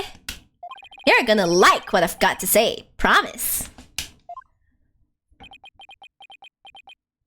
Very well. However, if you do anything to impede the last rites for the victim, I will have you removed. Alright, with Prosecutor Sanmati's permission, please give us your testimony, Mr. Ratines. Roger Ratines, the ratings Raja. Now, Kaiser of the courtroom. I'm taking over the floor, so listen up, loyal viewers. Okay, sorry, it's a bit noisy, yeah. I can't believe he's wearing this stupid shorts. It wasn't deliberate, I tell you. Footage is meant to be edited, I tell you. Scenes are spliced together and long or boring scenes are cut out. All the stations edit footage this way. It wasn't like it was done maliciously or something. It was just a coincidence that particular scene was cut. It wasn't intentional. Or what? You got some proof that I had an ulterior motive for editing that footage? Ah. I see. So you're saying it was a coincidence that the sword swapping scene was cut? That's right. Glad you got the picture. Objection! Coincidence? That's just a little too convenient if you ask me. Ooh, an objection. How cool. It sure packs a lot more punch when you hear it live. Do that again. I want to get another shot from a different angle. My objection is not for your entertainment. And cut. There, I got some good stuff there. Jesus, Apollo. Mr. Ratines, filming is prohibited inside the courthouse. Oops, my bad, Judge. And if the defense has an issue, it can point it out during its cross-examination. Ow. Okay, cross-examination. Let's go. Okay, so you gotta press on the fourth statement. The last one, right? The second last. Second last. It wasn't intentional. Because it wasn't intentional. Of all the scenes you could have cut, why the sword switching trick? That seems like too much of a coincidence to me. Oh, so now you're gonna tell me how I'm supposed to edit my programs, Big Shot? It's hard being the boss, kid. You gotta make the tough choices, like which content gets cut. Then let me ask you this. Why exactly did you make such a tough choice in this case? You wouldn't understand, champ. It's all about artistic vision. I tell ya, people tell you how to do your job when you don't know the first thing about it. I may not know TV, but I know evidence law, and boy do I have some for you, champ. I might not be able to show that your selective editing was intentional. However, I know you bear the defendant ill will, and this is the evidence that proves it. You bear... The clipboard. Sorry, what? The clipboard. Yeah. Yeah. Huh? What's that you got there? This is a contract you had Miss Wright sign just before the magic show. This contract between the first party, Take-Two TV, and the second party, Miss Wright, reads... If, though, through the fault of the second party, the show must be cancelled in part or in full, the second party will pay $3 million as compensation to the first party. $3 million? That's a completely unreasonable sum. I couldn't agree more. And of course, Miss Wright doesn't have that kind of money. Nevertheless, Roger Routines had her sign this unreasonable contract anyway. Or, more accurately, he conned her into signing it. Conned her? How did he do that? Imagine being able to con a lawyer's daughter. Like that. There's a trick to the clipboard that was used by Miss Wright to sign her contract. It houses carbon paper that can secretly copy her signature onto other documents. Oh, come on now. That's quite a nasty accusation you're slinging my way. For starters, you don't have any proof I had anything to do with that carbon paper stuff. Just because Trucy and her agency can't pay up, that doesn't mean I conned her. You ass. But $3 million, that's totally out of reach for the average person. In any case, this is important new information. Please add it to your testimony, Mr. Routines. Okay, where's your proof linking me to that tricked out clipboard? You don't have any, do you? Is it this one? Yeah, you need to present again. Look for Trucy's note. Yeah. This one. Objection! Hehe. You must be quite the con man if you can fool a magician with a simple trick. Because he is a magician. But if you think you can con a lawyer, you're very much mistaken. Hey kid, would it kill you to enunciate in front of the camera? You know, like a newscaster. I'd like you to take a look at Miss Wright's signature here on this note. Now let's compare the signature to the one here on this contract. It's exactly the same. Well, would you look at that? They're exactly the same. That's right, Your Honor. Not just similar, but exactly the same. Nobody can sign their name in exactly the same way twice, unless it's a copy. These signatures are proof positive that you conned Miss Wright. And they definitely prove your malicious intent. Haha! Say, not bad, lawyer guy. Didn't know you had it in you. This is really getting interesting now. It'll get great ratings for sure. Don't try to dodge the issue, Mr. Routines. The fact is that you bear ill will against my client. So the show footage was definitely edited with malicious intentions, isn't that right? Objection!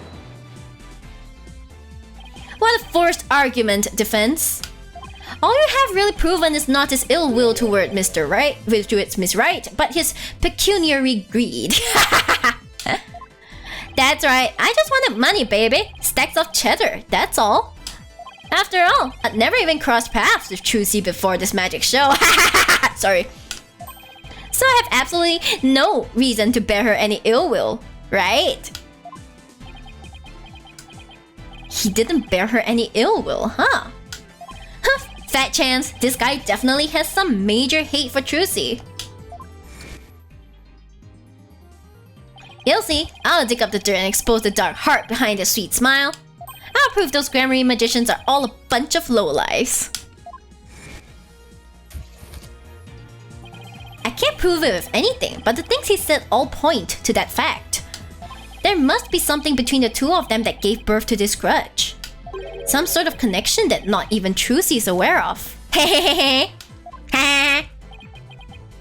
Your Honor, I'd like to argue that Roger Ratines and Trucy Wright must have crossed paths before. There must be some hidden connection between them. Hidden? Connection? Ah, what is it now? Why, you know you're really like pushing it, right? Even Nayuta's like, what is it now? Eyes. You make a monk impatient? God, you are doing something really annoying. Just what are you getting at, Mr. Justice? It is futile to even ask, Your Honor. Surely, it is just another one of the defense's feckless claims. Objection! You don't seem to have a very high opinion of me, but once you hear my argument, you'll wish you'd taken me a whole lot more seriously. Well, I really. Very well then, do proceed. Did you figure something out, Apollo? Nope, not a thing. What? Athena, this is not your first time seeing him work miracles. Come on, you know he has it in him. That was just some good old-fashioned bluffing courtesy of Mr. Wright's fine training. After all, he was the first protégé. I hope you know what you're doing. Don't worry, Athena, soon you'll be able to do it too. If you're going to make such a bold claim, Mr. Justice, I hope you're ready to elaborate. What is this hidden connection between the defendant and Roger Ratines? They're dating! I'm dead! Help! Hello, police! This Roger Ratines is really like he needs the police, man. Ratines is a magician too. This one, I believe. Yeah. That sleight of hand trick Mr. Ratines did during the recess earlier. He's like, "Hoi, it's gone."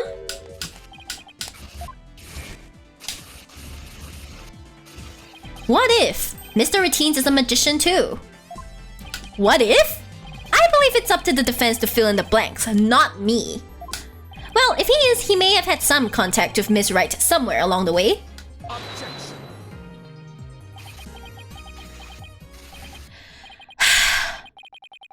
Your argument is hardly worth responding to.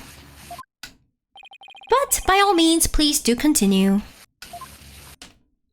As the passage in the sacred scriptures of Kurainism states, he who gives a sermon to a monkey is himself a monkey. Oh! Oof. Hey, at least he upgraded from being a pepper. Yeah, it doesn't matter what you say to a dimwit, he isn't gonna get it anyway. But we saw Mr. Ratines perform a magic trick.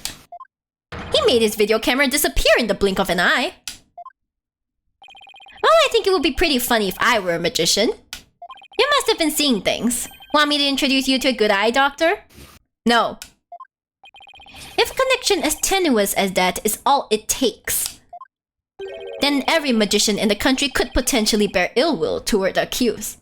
Yeah, about that. I guess you're right. You're not the sharpest knife in the drawer, are you, short stuff? Please stop insulting Apollo. I don't think he can take much more. Pain photo hours be like. It's always pain polo hours. You would do well to cleanse that putrid mind of yours in the holy waters of Mount Pony Pony. What the hell, Pony Pony? 3 days under a frigid waterfall, and even you should rise to the level of a monkey. So he's still a bell pepper. Evil bell pepper. A what, sorry? Evil bell pepper. Evil bell pepper. I'm so sorry. Evil bell pepper. Not just any bell pepper, guys. He said evil bell pepper. Oh my god, I hate all this spiritual training. You got to train under a waterfall. So does that mean I have to go and train under a waterfall to read tarot cards? Maybe. Like everyone is like train under the waterfall. Even in tennis, they train under the waterfall. Roma train under the waterfall. Maya train under the waterfall. Kuko train under the waterfall. He drags Asara with him.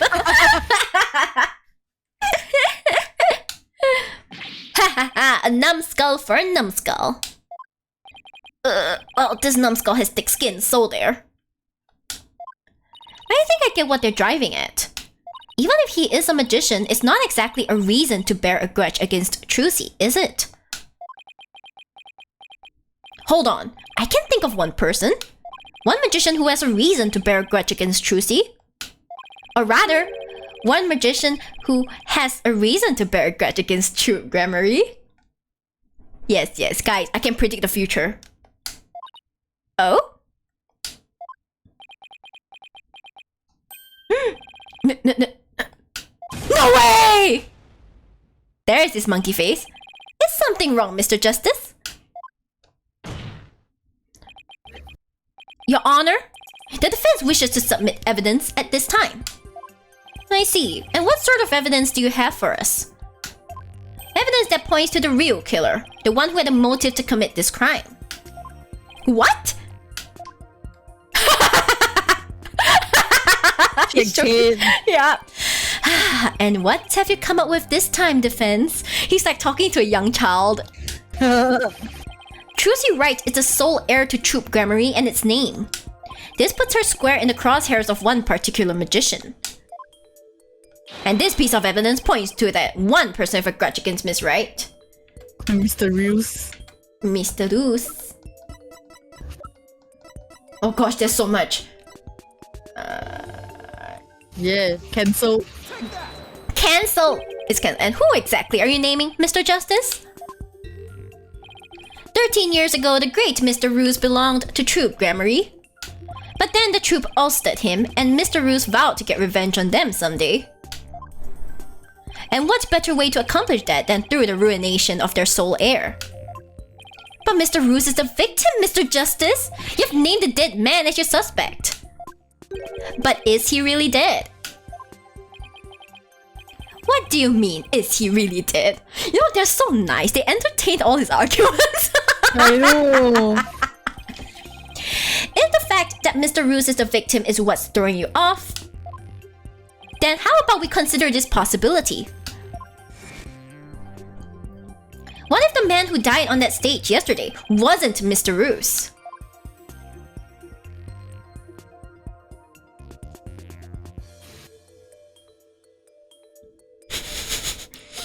What? You mean the victim was an imposter? He vented. Yeah. Not Mr. Roos? Then what about the real Mr. Roos? It would mean the real Mr. Roos is still alive. Hey, at least he's not throwing the beats again. That's absurd.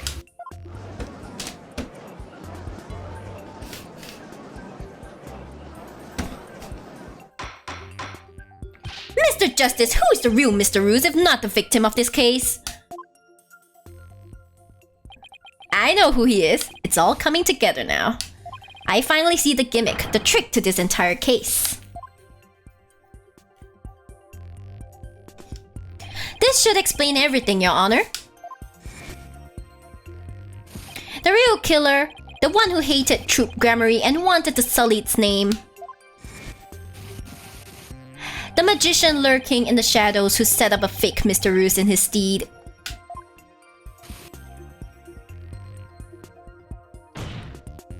The real Mr. Roos is... this guy! This guy. Yes, but that's... Yes it is. Roger Routines is the real Mr. Roos.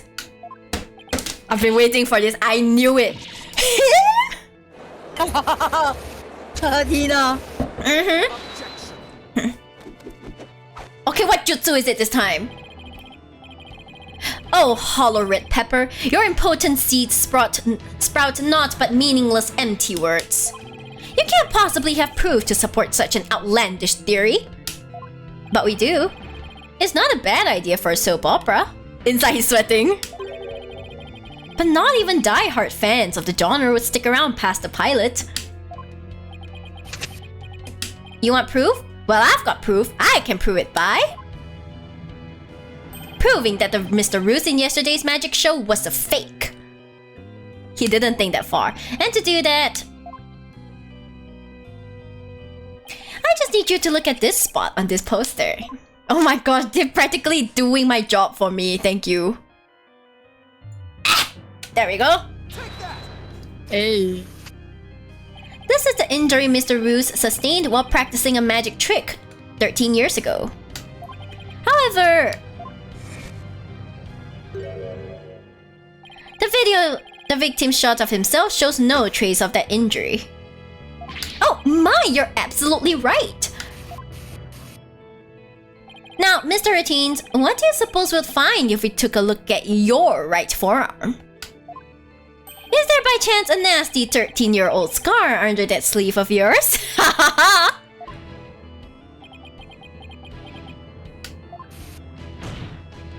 Well, Mr. Routines, why don't you roll up your sleeve and let the court have a look? Or are you hiding something else up there?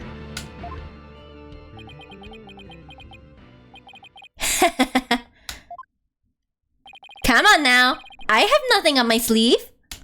I don't need to hide anything up there, because I require no tricks or gimmicks. For you see, my magic is the real deal. Oh?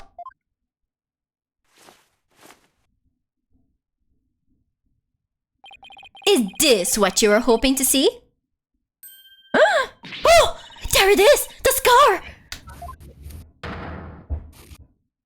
Just as I thought. That's right, I am the forgotten magician, abandoned to the dark understage of history. The great Mr. Roos. Oh, nice music. This is nice music. Nice. Yo! This is totally absurd!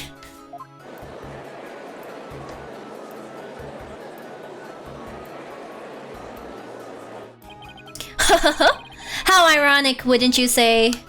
That this odious mark carved into me by troop gramarye would bring me back into the limelight once more. Strange are the karmic threads before me. If the witness is the real Mr. Roos, then who is the victim who perished in the magic show? He was but a fan. I met him on one of my programs several years ago. He said that he had become a magician out of admiration for the great Mr. Roos. In confidence, I told him my true identity and let him take on my mantle. And when did this man take over for you? About 2 years ago, I taught him my tricks and even acted as his producer. And so a mere amateur became a popular magician overnight. Courtesy of my magic, on the stage we call television. Hope you enjoyed the show. You really had us all fooled. Mr. Routines, or should I say, Mr. Roos. In your hatred of troop gramarye, you killed the victim, Mr. Mystery, and then set up Miss Wright to take the fall, didn't you? You did it all just to tarnish the gramarye name.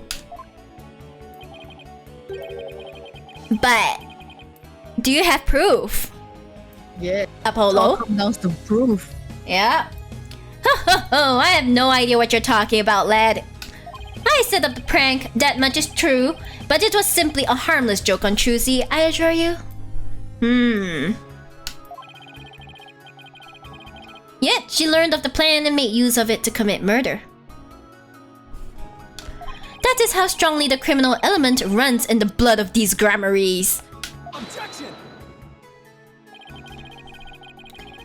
But if it was a secret prank plan that very few people knew about, couldn't you have been the one to use it for murder instead? Thanks! His head dropped off, Lamar. Oh. It's just a joke. Heh, just kidding. What the heck was that? Heed my words, Lorelette, for I fear your grasp on reality is slipping. I do believe I told you that my magic is real. It employs neither tricks nor gimmicks. Enough with the ambiguity. Why don't you make your point already? My alibi is as pristine as ever. Wouldn't you agree, Prosecutor Sadmati? You better not have a twin, I swear to God. Yes, I suppose that is correct. The witness does have a solid alibi. What? Recall, defense, that at the time of the magic show, Mr. Routines was at Take-Two TV. A fact that many people can easily attest to. That's right, I forgot all about that. Ha ha ha. So what do you think, Your Honor? Would you like me to testify on the matter? Yes.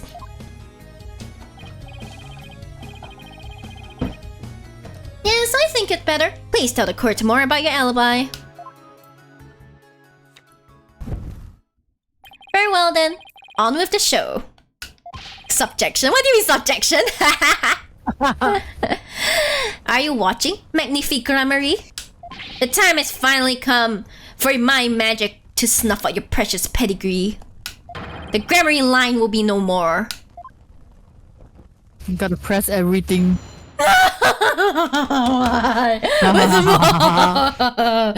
It's small statements, but yeah, you still gotta press everything. At least it's not 7 statements, it could be worse. Yeah. I was at the TV station at the time of the Penrose performance.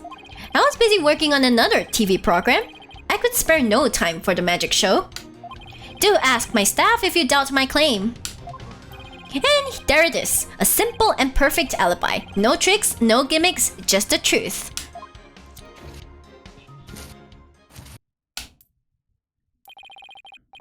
Do you understand now, perhaps? Hold hands? What do you mean hold hands? Hold hands? No? Oh wait, hold it. Yeah, it's hold it. I did not grace the theater with my presence until after the incident. So how could I have committed the murder? His staff did say he was there at the station. So it sure does sound like a rock-solid alibi. But that can't be right. If Mr. Routines is a killer, he'll had to have been at the theater. There's gotta be a hole somewhere in his story. Hehehe. I assure you there are no holes on Mr. Roos's stage. No tricks, no gimmicks. True magic doesn't need trapdoors to escape through. Do enjoy my show to the fullest. And my real alibi.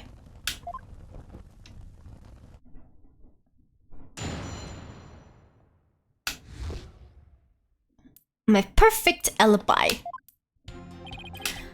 Press! Press! But you did come to the theater eventually, isn't that right? Indeed, anxious to see how the show was progressing, I made my way to the theater. Let's see, my journey took about 10 minutes by car. Could he actually have been at the theater during those 10 minutes killing the victim? Ho ho ho, allow me a stab at reading your mind. Aha!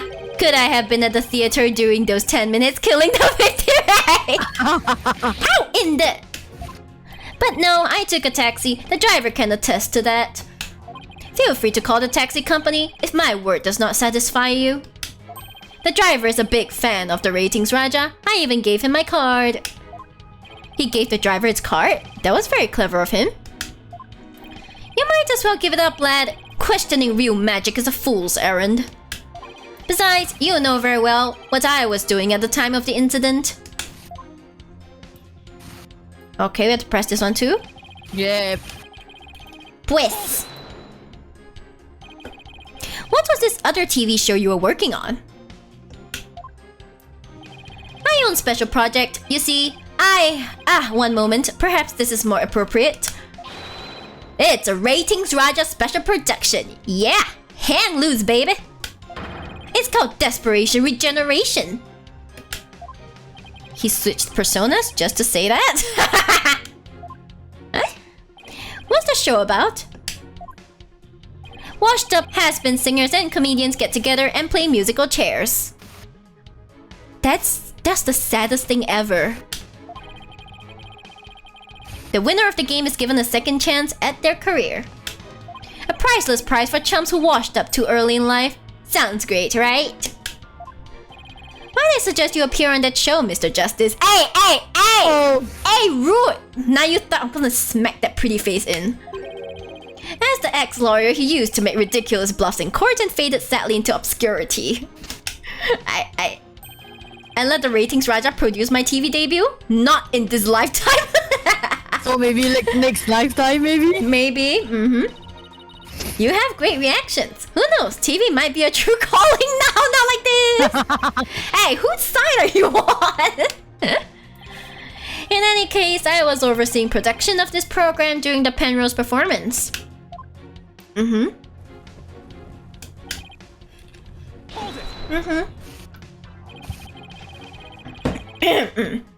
How do you know the staff members aren't in cahoots with you? I'm making my business to perform solo. My magic has neither want nor need nor want of assistance. After all, one of them could reveal the secrets behind my magic, could they not? So he doesn't trust anybody, huh? He's the complete opposite of Trucy. There were many people there in the studio audience who saw the witness as well. Even if he had been able to persuade his own staff to cover for him, he could not have convinced so many complete strangers to do the same. He really has made a rock-solid alibi for himself. Yeah, it's almost too good, you know? It's eerie how perfect it is. Has all been revealed to you now? And there it is, a simple and perfect alibi. No tricks, no gimmicks, just the truth. I've got it! Do you have a brother? Step in a fellow! I didn't know twins! A brother that looks exactly like you, maybe? Again with the twins business? You think the audience will let you get away with using the same gimmick twice in a row? If you do not believe him, defense, why not investigate for yourself? Though I am sure your efforts will prove to be thoroughly fruitless. Yeah, I guess the twins theory is a little far-fetched. GG. Yeah. Ah, his alibi really is airtight. I believe we've heard enough. While I believe the witness does indeed harbor some ill will against the defendant, there is no reason to doubt that he was at the TV station at the time of the incident. Yes, the facts prove it was impossible for the witness to have been involved with this crime. Really now? These last rites for the victim have dragged on long enough. The soul of the victim himself is so bored that it is resting on top of your honor's head. Bullshit! It is? I think they just wanted to use like that he's looking up emote again. The time has come. Let us punish the sinner and guide the victim's soul to the twilight realm. Apollo! Trucy will be thrown in prison and will be out of a job. I like how, you know what's worse, we'll be out of a job. But if you catch tasty fishies, will you sell me some at a good price? Excuse me? I told you I have absolutely zero intention of going off on a tuna boat. Think, Justice. You have to figure this out. It's no use. Oh no, despair. I can't find a single flaw. So what now? Ho ho ho. Behold my never-ending magic show. More therapy? Come for the awe-inspiring showmanship of the great Mr. Roos. And stay for my grand illusion until the end of time.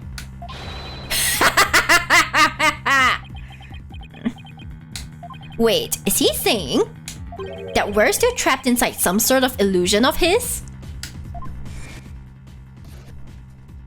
That's what professional magicians do.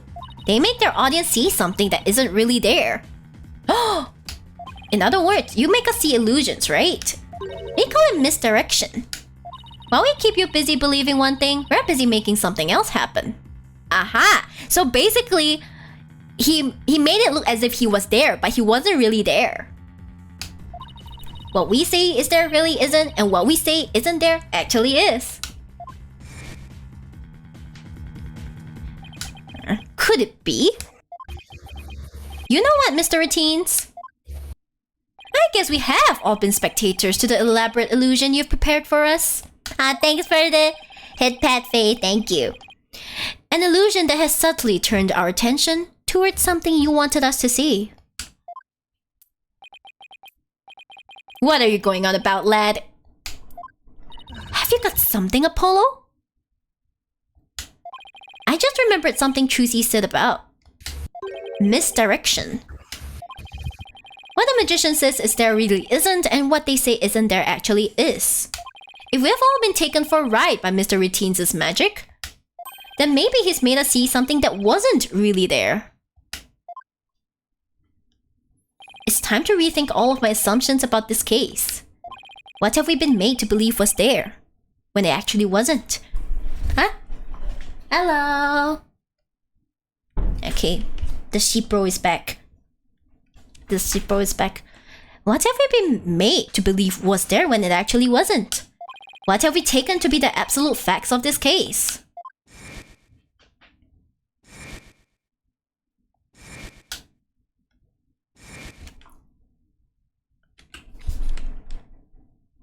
If I reevaluate the validity of all of these things, then just maybe...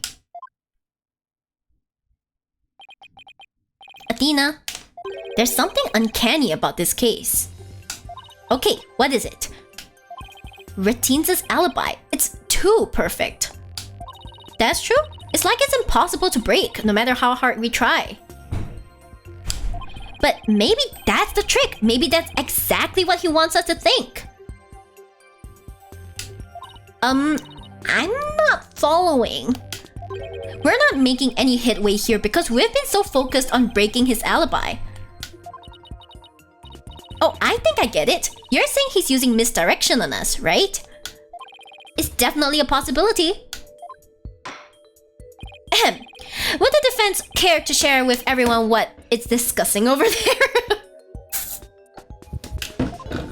Your Honor, we believe that if we were to reconsider a certain assumption, we may finally arrive at the truth. In fact, I think we'll even finally see who's hiding behind the curtain, so to speak. And what is this certain assumption you're thinking of? This is the one key assumption we've been taking for granted this whole time. The culprit was on scene. Culprit was on scene. Uh-huh. That's true? What if the culprit was somewhere other than the theater at the time of the crime? Excuse me. What if there was some way to commit the murder without actually being there? If that were the case, then Mr. Routines' perfect alibi would become irrelevant. Objection. How could one person stab another to death with a sword without physically being there? Furthermore, we all saw what appears to be the culprit's shadow in the footage. Objection. But couldn't we just as easily assume that the shadow does not belong to the culprit? Well, if it's not the culprit's, then whose is it? I'm not 100% sure yet, but I'm pretty sure I'm on the right track. We've all seen something that looks like this shadowy shape before, Your Honor. During the magic show itself. In that case, please point it out in the show footage for us. This is the thing that looks suspiciously similar to the shadowy figure of the culprit. It's this one, right? Yeah, but need to wait until the wait, I think... You need to pause at the part where Mr. Head disappear and then there's like a shadow. Mm-hmm.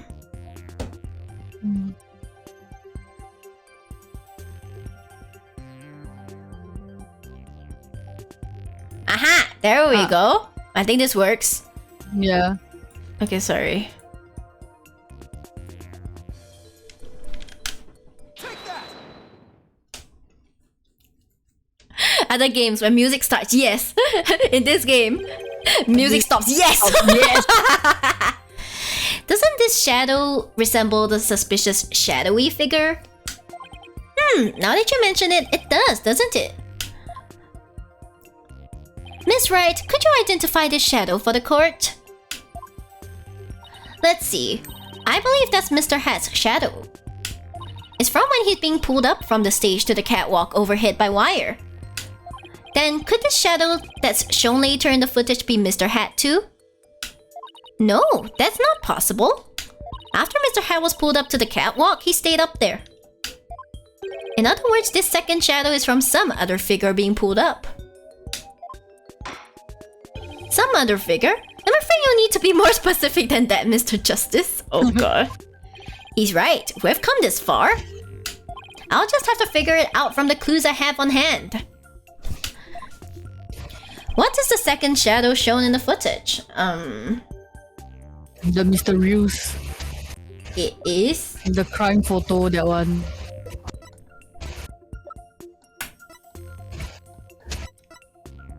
Yeah, this one. If we consider what was happening on the stage at the time, there is only one answer. The shadow belonged to the fake Mr. Roos. In other words, Mr. Man of Mystery. The victim? Please take a look at the prank plan script. Mr. Mystery was to pretend to be dead and then fly up into the air after that. Isn't that right, Mr. Teens? Indeed, and what of it? I contend that that's exactly what happened. The victim was wearing a stunt harness around his waist. It was most likely attached to a stunt wire so that he could be pulled up into the air. So you're suggesting that after pretending to be dead in the coffin, the victim flew up into the air just as the prank script says? Exactly. We just couldn't see him go flying up because the dragon was blocking our view. And that last trick, ladies and gentlemen, is the true response of the culprit's murderous magic show. Oh, he's sweating! Oh. Don't tell me you've got it all figured out? Yes, I think so. If we can just look beyond Mr. Retine's last bit of misdirection, we should finally be able to see the real truth. The victim must have been pulled up to the catwalk, just like Mr. Hat. And hit the cushioning up there with considerable force. I just have to figure out what else happened up there at the time. Are you ready to elaborate, Mr. Justice? Yes, Your Honor, I'm ready. In that case, please answer me this. Why did the culprit make the victim fly up into the air like that? To Murder him. murder. So the sword was sticking up then he's like, "Hoi!" Yes. I knew it. Just why did the culprit have the victim fly up after he appeared in the coffin? And how did the victim actually die? When he was only pretending to be dead in the coffin. If we can figure out how these two questions relate, the answers should become clear. Could it be? Does Naruto have two different colored eyes? I think one colored only. Is it? No, because at the angle I could see one is green, one is blue. I'm like, huh? I think it's like a mix of the two colors. Ah, I see, got it. Mr. Mystery must have thought he was still just part of a prank when he appeared on stage. He probably didn't suspect a thing as he was being pulled into the air. After Miss Wright was called backstage and just as the set piece fell. But the culprit had already planted the real murder weapon in a cushion in the catwalk. It was probably a knife or blade of some sort. What? You mean... Yes, it really was a magical murder. Just as the prank script said, Mr. Mystery was whisked up into the air and straight into a blade there in the catwalk.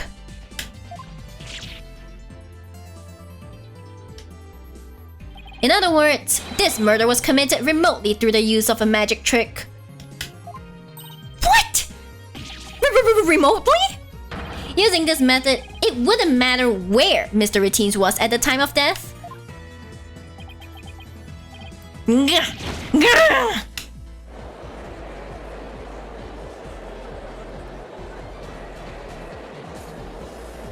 But how exactly does it work, Mr. Justice?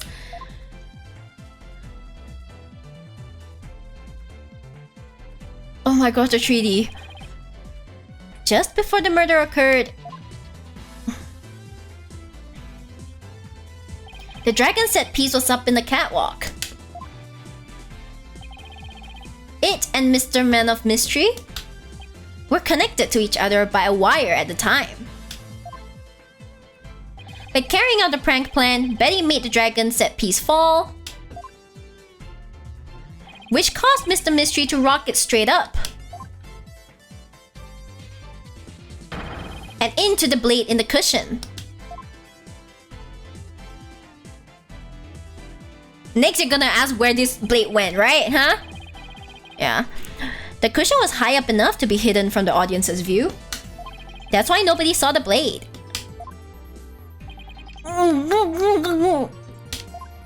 Oh! That big gash in Mr. Hat's cape? The blade must have been set up overhead sometime before the magic show.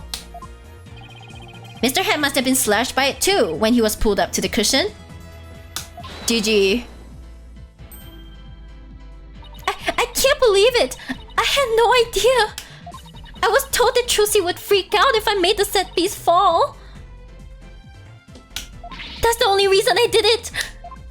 You were used, Betty. Roger Routines used you.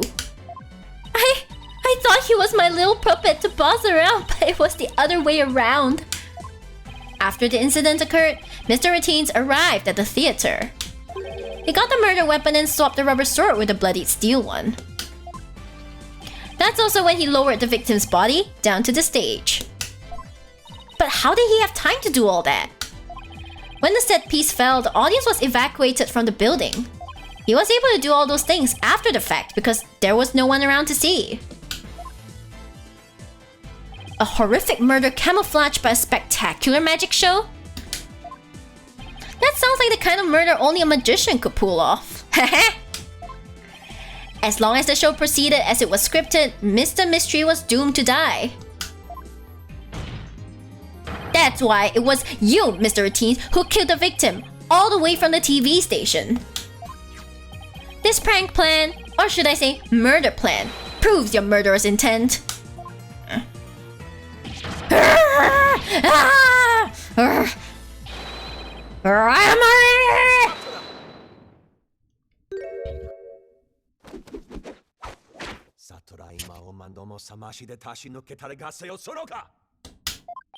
Enough!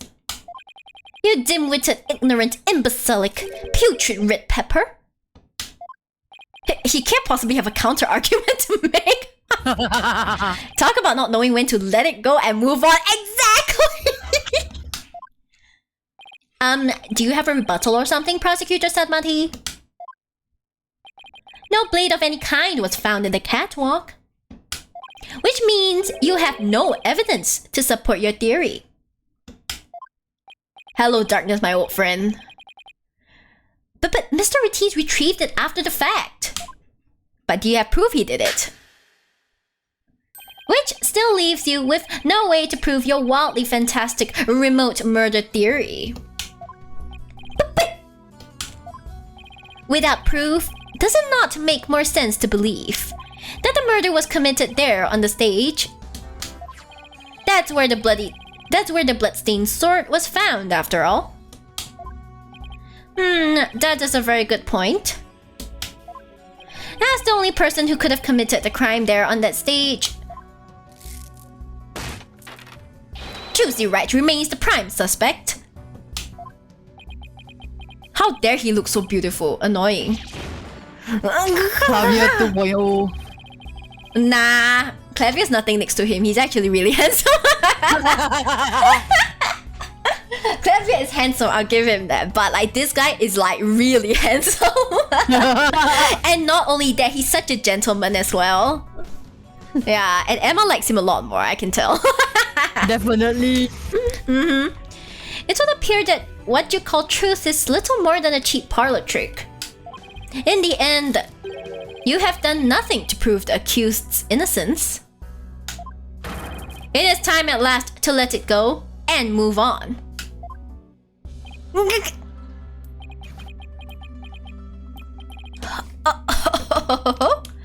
Are you seeing this magnific gramarye?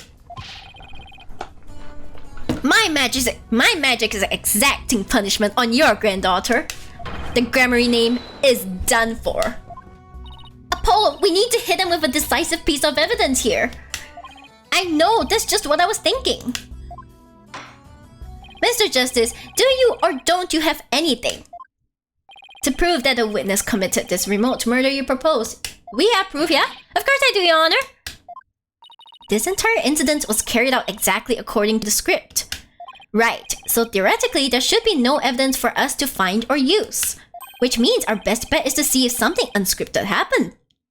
A what? There's gotta be something routines couldn't have foreseen. Was it the mistake? Yeah, like Bonnie's screwed up. Bonnie's mistake, yeah. And once I find it, that's how I'll expose his murderous trick. Get ready, Mr. Routines, because I'm about to reveal the secret to your magic. There are no tricks or gimmicks here, just some good old-fashioned logic. Oh my god, there's gonna be a very interesting option here. Okay. As long as the magic show went as scripted, the murder would happen without fail. Everything... This is really just Danganronpa, isn't it?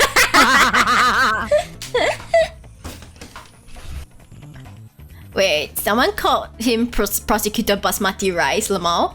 Nice. Sanmari! Sanmari! Everything in this case was carefully planned so that no evidence would be left behind. Still, one thing happened that definitely wasn't in the plan.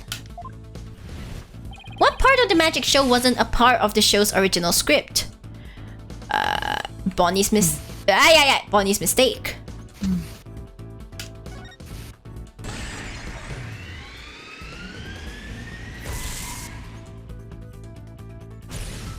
Bonnie made a mistake during Trucy's escape trick.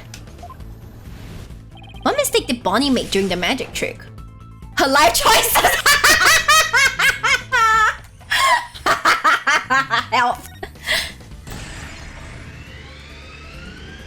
Mr. House places life choices, yeah.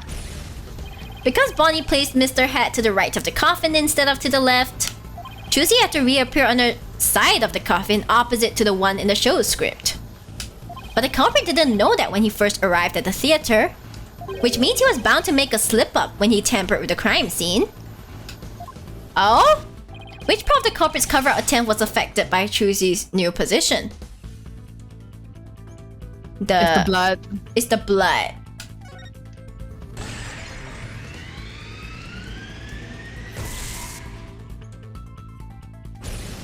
Thinking Trucy had appeared on the left, the culprit must have put the blood in the left hole.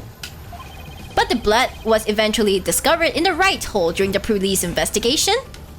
If the killer had originally put the blood on the left side, that means he must have tampered with the scene again afterwards to make it line up with the facts. To make the crime scene consistent with the facts, the culprit must have swapped the coffin sides. Yeah.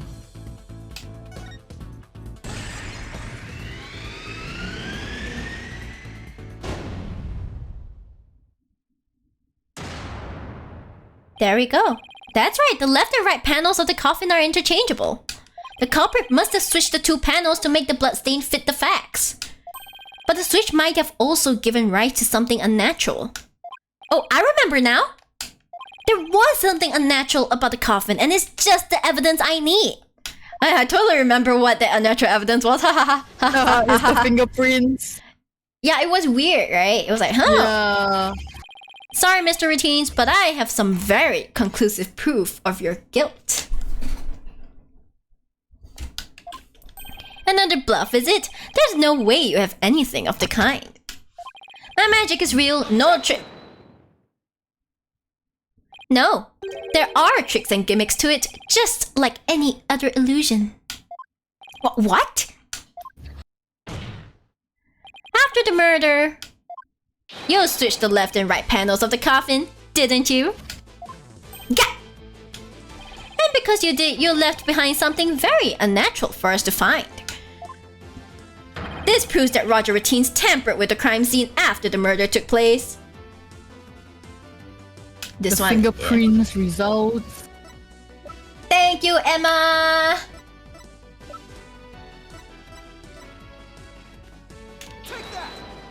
The fingerprinting results. What about the fingerprints is unnatural? What about them? Let's take a look at the prints the victim left inside the coffin, shall we? If the victim was facing forward in the coffin, his prints should have looked like this. However, what we found was that they were facing the opposite direction. It is quite unnatural for the prints to be facing this way. Wouldn't you agree? Ah! It is strange, isn't it? But how did they get this way? They got this way because the culprit thought the magic show had gone according to script. The culprit thought Mr. Hat would be on the left side of the coffin. And that Miss Wright would also pop up to the left side of the coffin as per the show's script. He then assumed she had thrust the sword into the hole on the left side of the coffin. That's why he put blood in the left hole when he was trying to cover up his crime. But sometime after leaving the bloodstain, the culprit must have realized his mistake. He found out that, due to Bonnie's mistake, Mr. Hat was to the right of the coffin.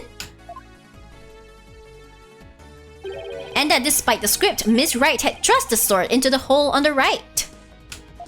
In short, the hole with the blood in it was on the side opposite to the one that Trucy used. Haha!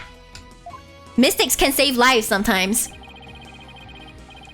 To make the blood's location fit the facts, he had to tamper with the evidence yet again. So he tried to cover his tracks by switching the coffin's left and right panels. Oh, and that's how the fingerprints in the coffin ended up backwards. Because the culprit switched the two side panels around, the prints ended up facing the opposite direction. It's Piku facing out. But instead of going to all that trouble with the panels, why didn't the culprit just wipe the blood away and redo it on the other side? I don't think he had time. I'm out. Hold on, I think the food is here. Hold on, let me just go and tell my brother.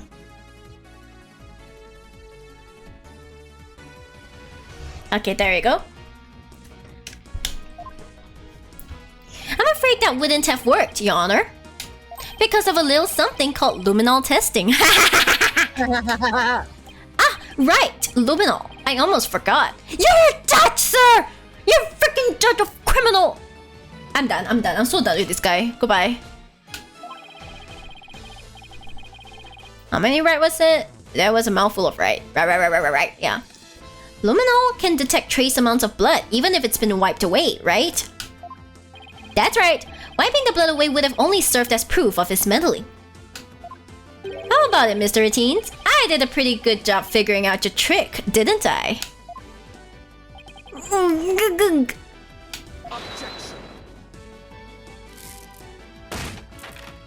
Trucy Wright could have done the same just as easily. You have no proof that it was this witness who tampered with the evidence. Objection! Ah, but I do have proof. What? A person who was in the magic show would never have made the mistake of putting the blood on the wrong side. Least of all Miss Wright, who surely would have remembered she was on the other side. Oh my, you're absolutely right! Why, you impudent! I'm sure you've realized by now, Prosecutor Sanmati, that your claim that Miss Wright is the culprit just doesn't hold up. Feh! You and the accused are most certainly bound for hell. Really? Miss Wright and I? Because because I think you're the one with a ticket there for trying to convict an innocent girl. Oh.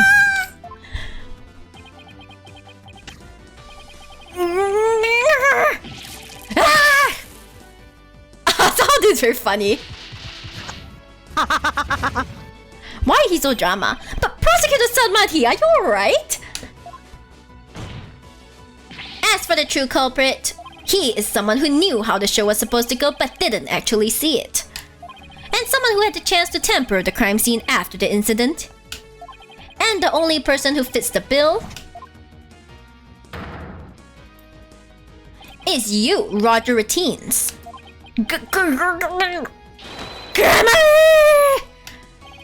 All of the secrets to your tricks have been revealed. And with no tricks left, I'm afraid your show has been cancelled. Permanently. Ooh. Let's go! Wow!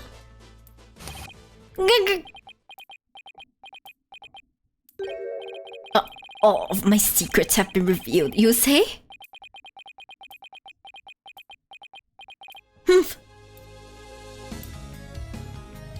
Don't make me laugh, boy. Mine is the true real magic. There are no secrets to be revealed. Behold, gentlemen, the true power of the great Mr. Ruse. Is he going to disappear? Witness a magic far greater than troop Grammarys. Crumble. Fall to my furious flames. To bring an end to you all. What a beautiful animation. And now for the final heir to the Grammary name right here, right now, you two. Shib. Ah!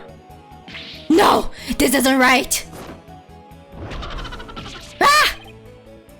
What's going on? No, I didn't do anything. No, it's not my fault. I'm not the one to blame. I'm the victim here. What?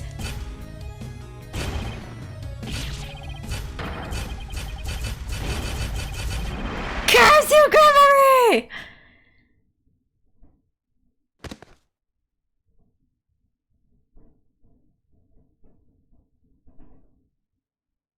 Well then. Well then. Blinded by flashlights. Mm-hmm. Curse those Grammarys. It's all because of them. Even now they wound me. Curse them all to the abyss. Mm-hmm.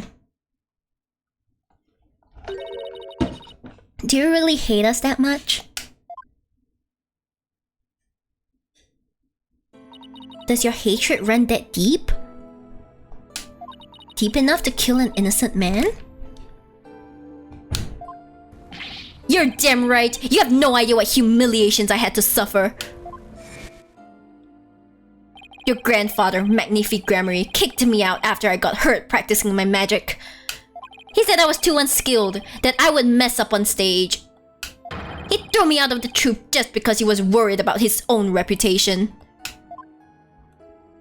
Not gonna lie, Magnifi was kind of a terrible guy. Since I was but a child, he's really terrible, yeah. It was always my dream to become a great magician. But that Magnifi, he took it all from me.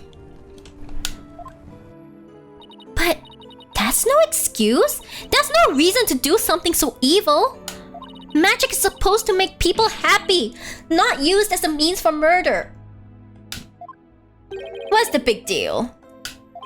I just used what I had available to me, that's all. I get it now. That attitude toward magic is why my grandfather kicked you out. You don't deserve to call yourself a magician.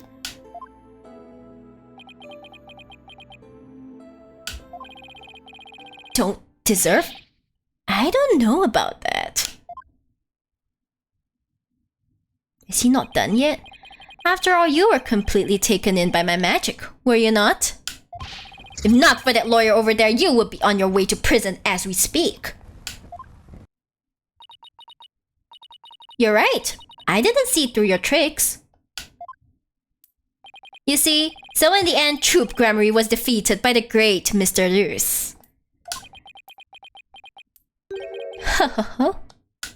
You're You're not fit to lecture me from on high, Trucy, right?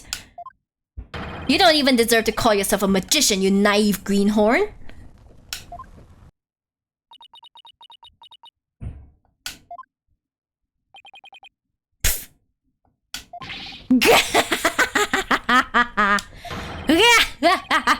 Take that, Grammary, you lose. If anyone needs to learn to let it go and move on, it's this guy.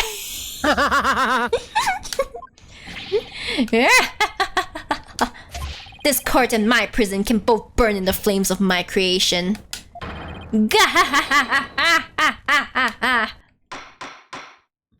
Bailiff, take Mr. Routines away.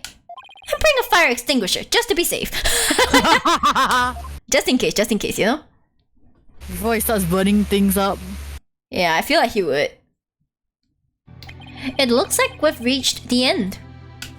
I feel as though I've been watching a grand magic show. It was close, but we just barely made it through somehow.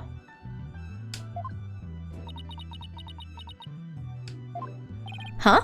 Why does Trucy look so down? Miss Wright? Yes, Your Honor? I'm about to announce my verdict. Could I see that wonderful smile of yours? That smile of a true entertainer, as I do? Yes, Your Honor! Now then, this court finds the defendant, Trucy Wright, not guilty! Let's go! Yes! Let's go! Oh, our cutie pie.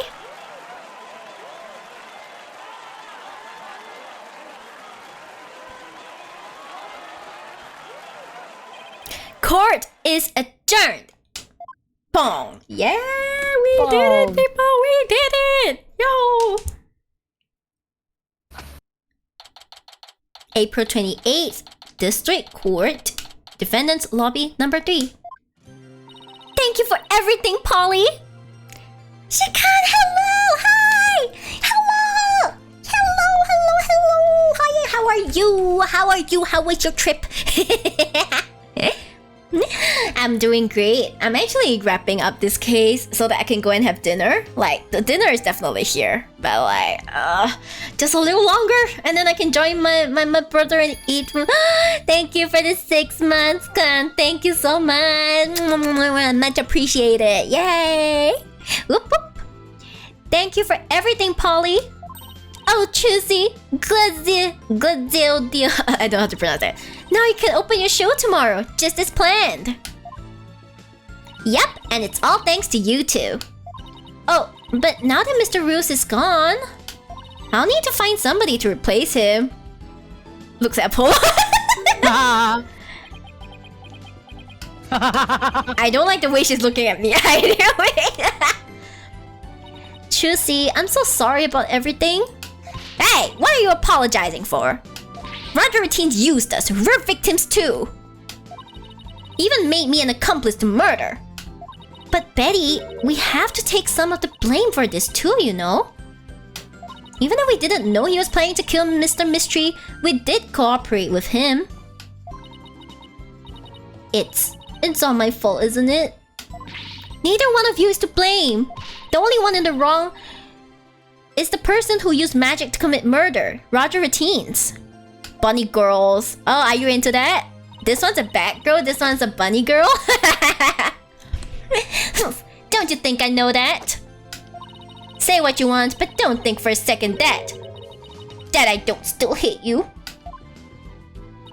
I guess she really does hate me. But Betty, why? You used to be a huge fan of Trucy's. Hey, shut up! I've always hated her. It's not like I liked her or anything. Baka! Yeah, really? But if we hadn't seen Trucy's magic show, we never would have tried to become professional magicians ourselves, right? Speak for yourself! But Betty, you still have her autograph from that day. Just shut up! Was she acting that way this whole time because she secretly loves Trucy? Are they? Oh, nice. Thanks for the hit, Pekkan. Wow, Trucy, I never knew that being the best could be so tough. Come on, Bonnie. We're leaving. We have to get ready for tomorrow's show. Hee hee.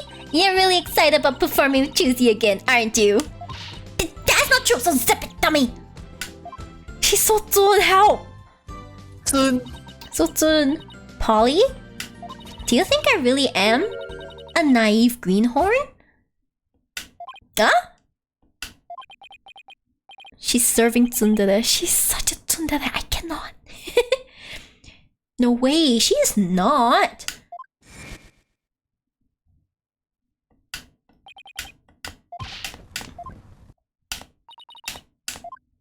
Damn.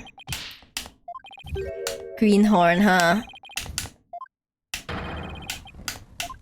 He went hard. Trucy, don't tell me you're taking what routine said to heart. Well, maybe a little. I didn't see through his tricks and I let myself be taken in by his magic. I can't trust myself anymore. No, Trucy, don't say that. No. You precious girl, don't say that. No. Maybe he was right to call me a greenhorn. You shouldn't take stock in his words. He doesn't even know the first thing about you. Huh? You're a wonderful grammary magician. You should be proud of yourself. Thank you, Apollo. But what makes you say that? Honestly, if Apollo tried, he can be a really great grammary magician too. Yeah. I know you're a wonderful grammary magician because of this. It's the book, it's the black book. Oh, it's the black book. I went the wrong way. Okay. My grandfather's notebook? The Grammary Creed. A true entertainer always keeps a smile on their face. When you performed your magic trick in court today, you showed the world your dedication to your troop's creed. Even through all the jeering, you kept a smile on your face and won the crowd over. You are everything Magnifi could have hoped for in an heir. You're a great magician, Trucy. A great magician? Me? You really are. That's why. You don't have to worry about what routines said. Oh, Polly, thank you. Still, I couldn't have done it without you. I would have lost my nerve if I'd been alone up there. But I was able to keep on smiling because of you. Me? I remembered what you said to me in the detention center. After all, you're sure you swapped the swords, right? Yes, I remember doing it. Then I just know it wasn't your fault, Trucy. But how can you say that? We don't have any proof it wasn't me. I mean, I know you're a great lawyer, Polly, but I believe in you, Trucy. And I believe in your skill as a professional magician. So I'm going to prove your innocence. Don't worry, you're going to be fine! Your words were what kept me going. Apollo, thank you from the bottom of my heart. Now I can be everything I was meant to be. Trucy's real smile is the best. Aww! What an icon that Apollo. Apollo is the manliest man.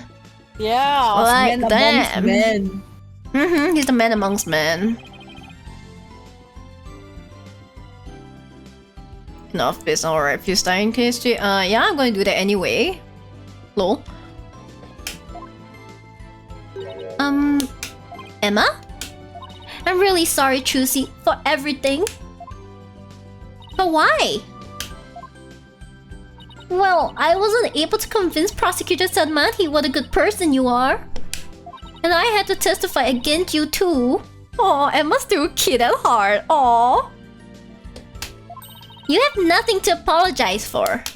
You're just doing your job.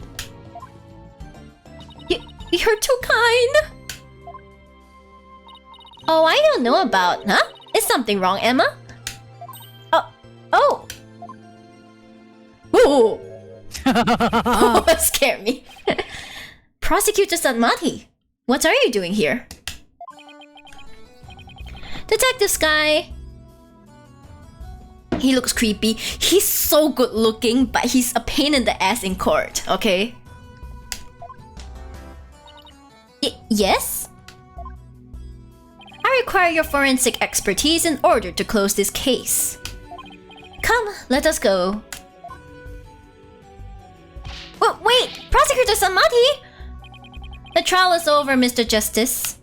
You and I are strangers once more, with no further need to interact. Strangers?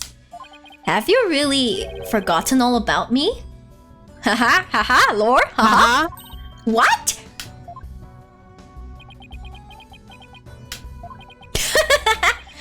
You've really changed, Nayuta. Telling me to let it go and stuff. What happened to you? Oh, lawyer of impure soul. I have nothing to say to the likes of you. Are you serious, Nayuta? Now, if you will excuse me. Wow, doesn't this feel like some other thing that happened all the way in the first trilogy? Wow, does this not remind you of something or someone? You know, like Deja vu. This is just deja vu, man. There he goes. What was that all about, Apollo? I bet she's like, you didn't tell me you had another boyfriend. Yeah. How do you know Prosecutor Sadmati? Let's just say we're old acquaintances. Acquaintances? It seemed like something more than that. Yes, it's unrecruited love. I'm sorry. I need to stop. Yeah, well... Apollo do be keeping some secrets. He's always keeping secrets, okay? Including like his hot best friend from everyone. He's like, damn. You had such a hot best friend and you didn't tell anyone? God damn. Keeping it to himself. Yeah, exactly. You don't like to talk about your past, do you? Because you always change the subject. He wants him for himself. Exactly. I guess I'll have to talk about it someday, but for now... Come on, let's forget about the past and celebrate Trucy's future. Sure, if you say so. You're not buying it. Yeah, exactly. Hey, it's Mr. Wright! Put it on speakerphone, Apollo! Let's go! Beep. What's up, Mr. Wright? Apollo, how's Trucy? What happened at the trial? Did you get a not guilty verdict? Mr. Wright, slow down. Everything's fine. Hi, Daddy. I'm okay now. She was found not guilty in a very dramatic turnabout. Plus, we saved the office. It was a great victory for Apollo. Phew, that's a load off my mind. I can't thank you enough, Apollo. Now I know I can trust you to hold down the fort anytime. Me? Really? Yes, you. You're a real full-fledged lawyer now in my eyes. Damn! A full-fledged lawyer? I still can wrap my mind around it. Thank goodness you were there to take care of everything. And thank you, Apollo. No need to go that far, boss. Especially not in front of everyone. He's like, it's not. I did yeah. Oh, and by the way, I want to be able to make it to tomorrow's show, so I was hoping you could go. Oh my gosh, thank you for the raid, Leosa. Hello, hi. Oh my gosh, I'm about to end. Oh no. Okay, but I'm gonna give you a shout out just in case. What are you guys doing? What are you guys doing? Well, guys, where? Oh, Pokemon. Wait, did I like? Give me a moment. Give me a moment. Oh, you were doing Pokemon. Wait, I think I did. I misspelled something. Shout out. Oops. This is where. Ah, there we go. Sorry. Now I have to continue for another 2 hours. No, my dinner's outside. I've been streaming for how long have I been streaming? I've been streaming for 5 hours. Okay, I'm gonna freaking die. Yeah, but I hope Pokemon was great. Which Pokemon was it? Pokemon Brilliant Diamond Shining Pearl. Oh my gosh. The good stuff. The good stuff. The really, really good stuff. Oh no, sorry, I didn't realize you're ending. It's okay. I'll pass you on to someone who hopefully isn't ending as well. It's okay. Yeah, no worries. I still have a bit more. Spirit of Justice. Spirit of Justice is so good, okay? Yeah. We just saw Apollo being the manliest man ever. Yeah, Apollo and good shit. Apollo's some good shit. Like, If I could choose, it's like who among all these do you think are manliest? Apollo Justice, okay? Apollo. More manly than Nayuta, more manly than Clavier Gavin. Ha! More manly than Mouse Mage, bro. To be honest, yeah. I agree. Mouse, he doesn't really give off like I'm so manly. I got this all taken care of kind of feeling, you know what I mean? Yes. Like, I'm pretty sure he does, but like his energy is not quite the hell yeah. Literally have justice in his name. It's like justice is literally my name. I won't be able to make it to tomorrow's show, so I was hoping you could go. You do that for me, won't you? Ah! Of course, I wouldn't miss it for the world. Yeah. He really has justice in his name. But he can really say justice is, it's not even his middle name, it's his actual name. Full-fledged. So Daddy asked you to come to tomorrow's show, huh? As my assistant, right? No, that's not what he said. No, he just asked me to go cheer you on. Okay, then I'll be sure to save you the best seat in the house, Polly. Aww. Ah, okay. Oh, you only took it in now? What? I didn't hear anything, what? No, I messaged you. I told you to get it. You! Oh my god, my brother only brought in the food now? It's been like... Half an 20 minutes. So done with him. The best seat in the house, I really appreciate the thought, but... Good, then it's settled. The best seat in the house is on stage with Yes! I knew it. Yes. I just know it's gonna happen because it's Suffer Polo. It's Pin Polo hours. Pin Polo hours. April 29, Penrose Theatre stage. Let's go. I should have known.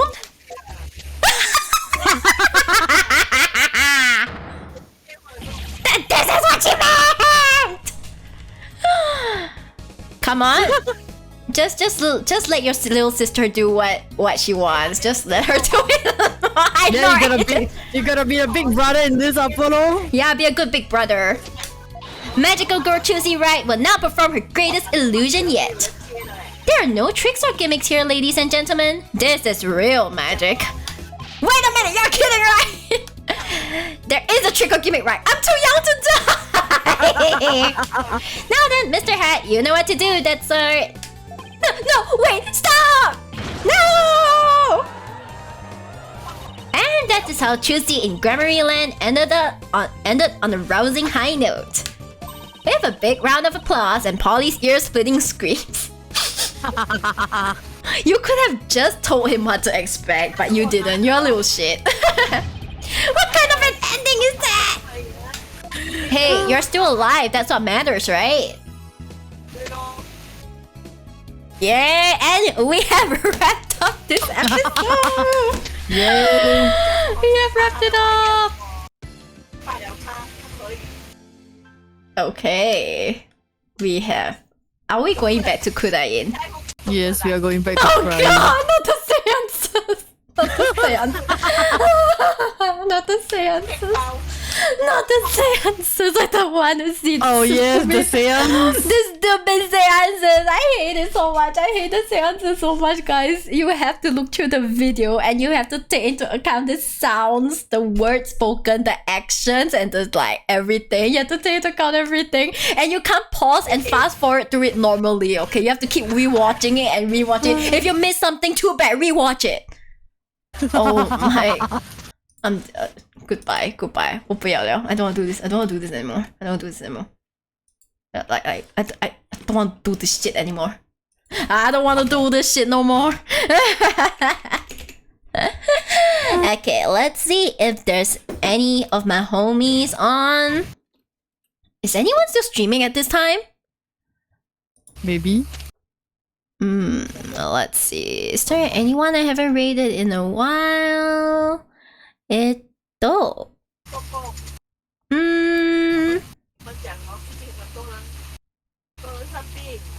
Hold on, let me just check on like people to see if they are like gonna end. Hold on. Ooh, I see someone. I see someone who is playing the Untitled Goose Game. Oh, the goose game. Yeah, but I'm waiting for the ads to finish because rest in pieces. I hate the ads. The ads take 10 years to finish and you cannot skip past them. Oh. And you know what Twitch says? Not enough ads. Add more. Yeah. Size. Go. Yep, she seems to be doing great. Okay, so I'll send a rate message and I'll send you guys over to my homie. Yes. Let me just... Oh, where is my window? I legit have no idea what I'm doing. Do I look like I have any idea what I'm doing? Absolutely not. Okay, let's go. Let's start, guys. Okay? Thank you guys for coming. It was really much appreciated. I'm so happy I could see so many of you today. Like, it was really fun. Okay? It was a long stream, but it was really fun. But I gotta go have dinner now. Kiko also has to go eat, you know. So, yeah. I'll see you guys tomorrow for another stream. I think it will be Sims 4, but I'm still thinking whether or not I want to change it. Okay, then. See you guys. Bye-bye. Bye.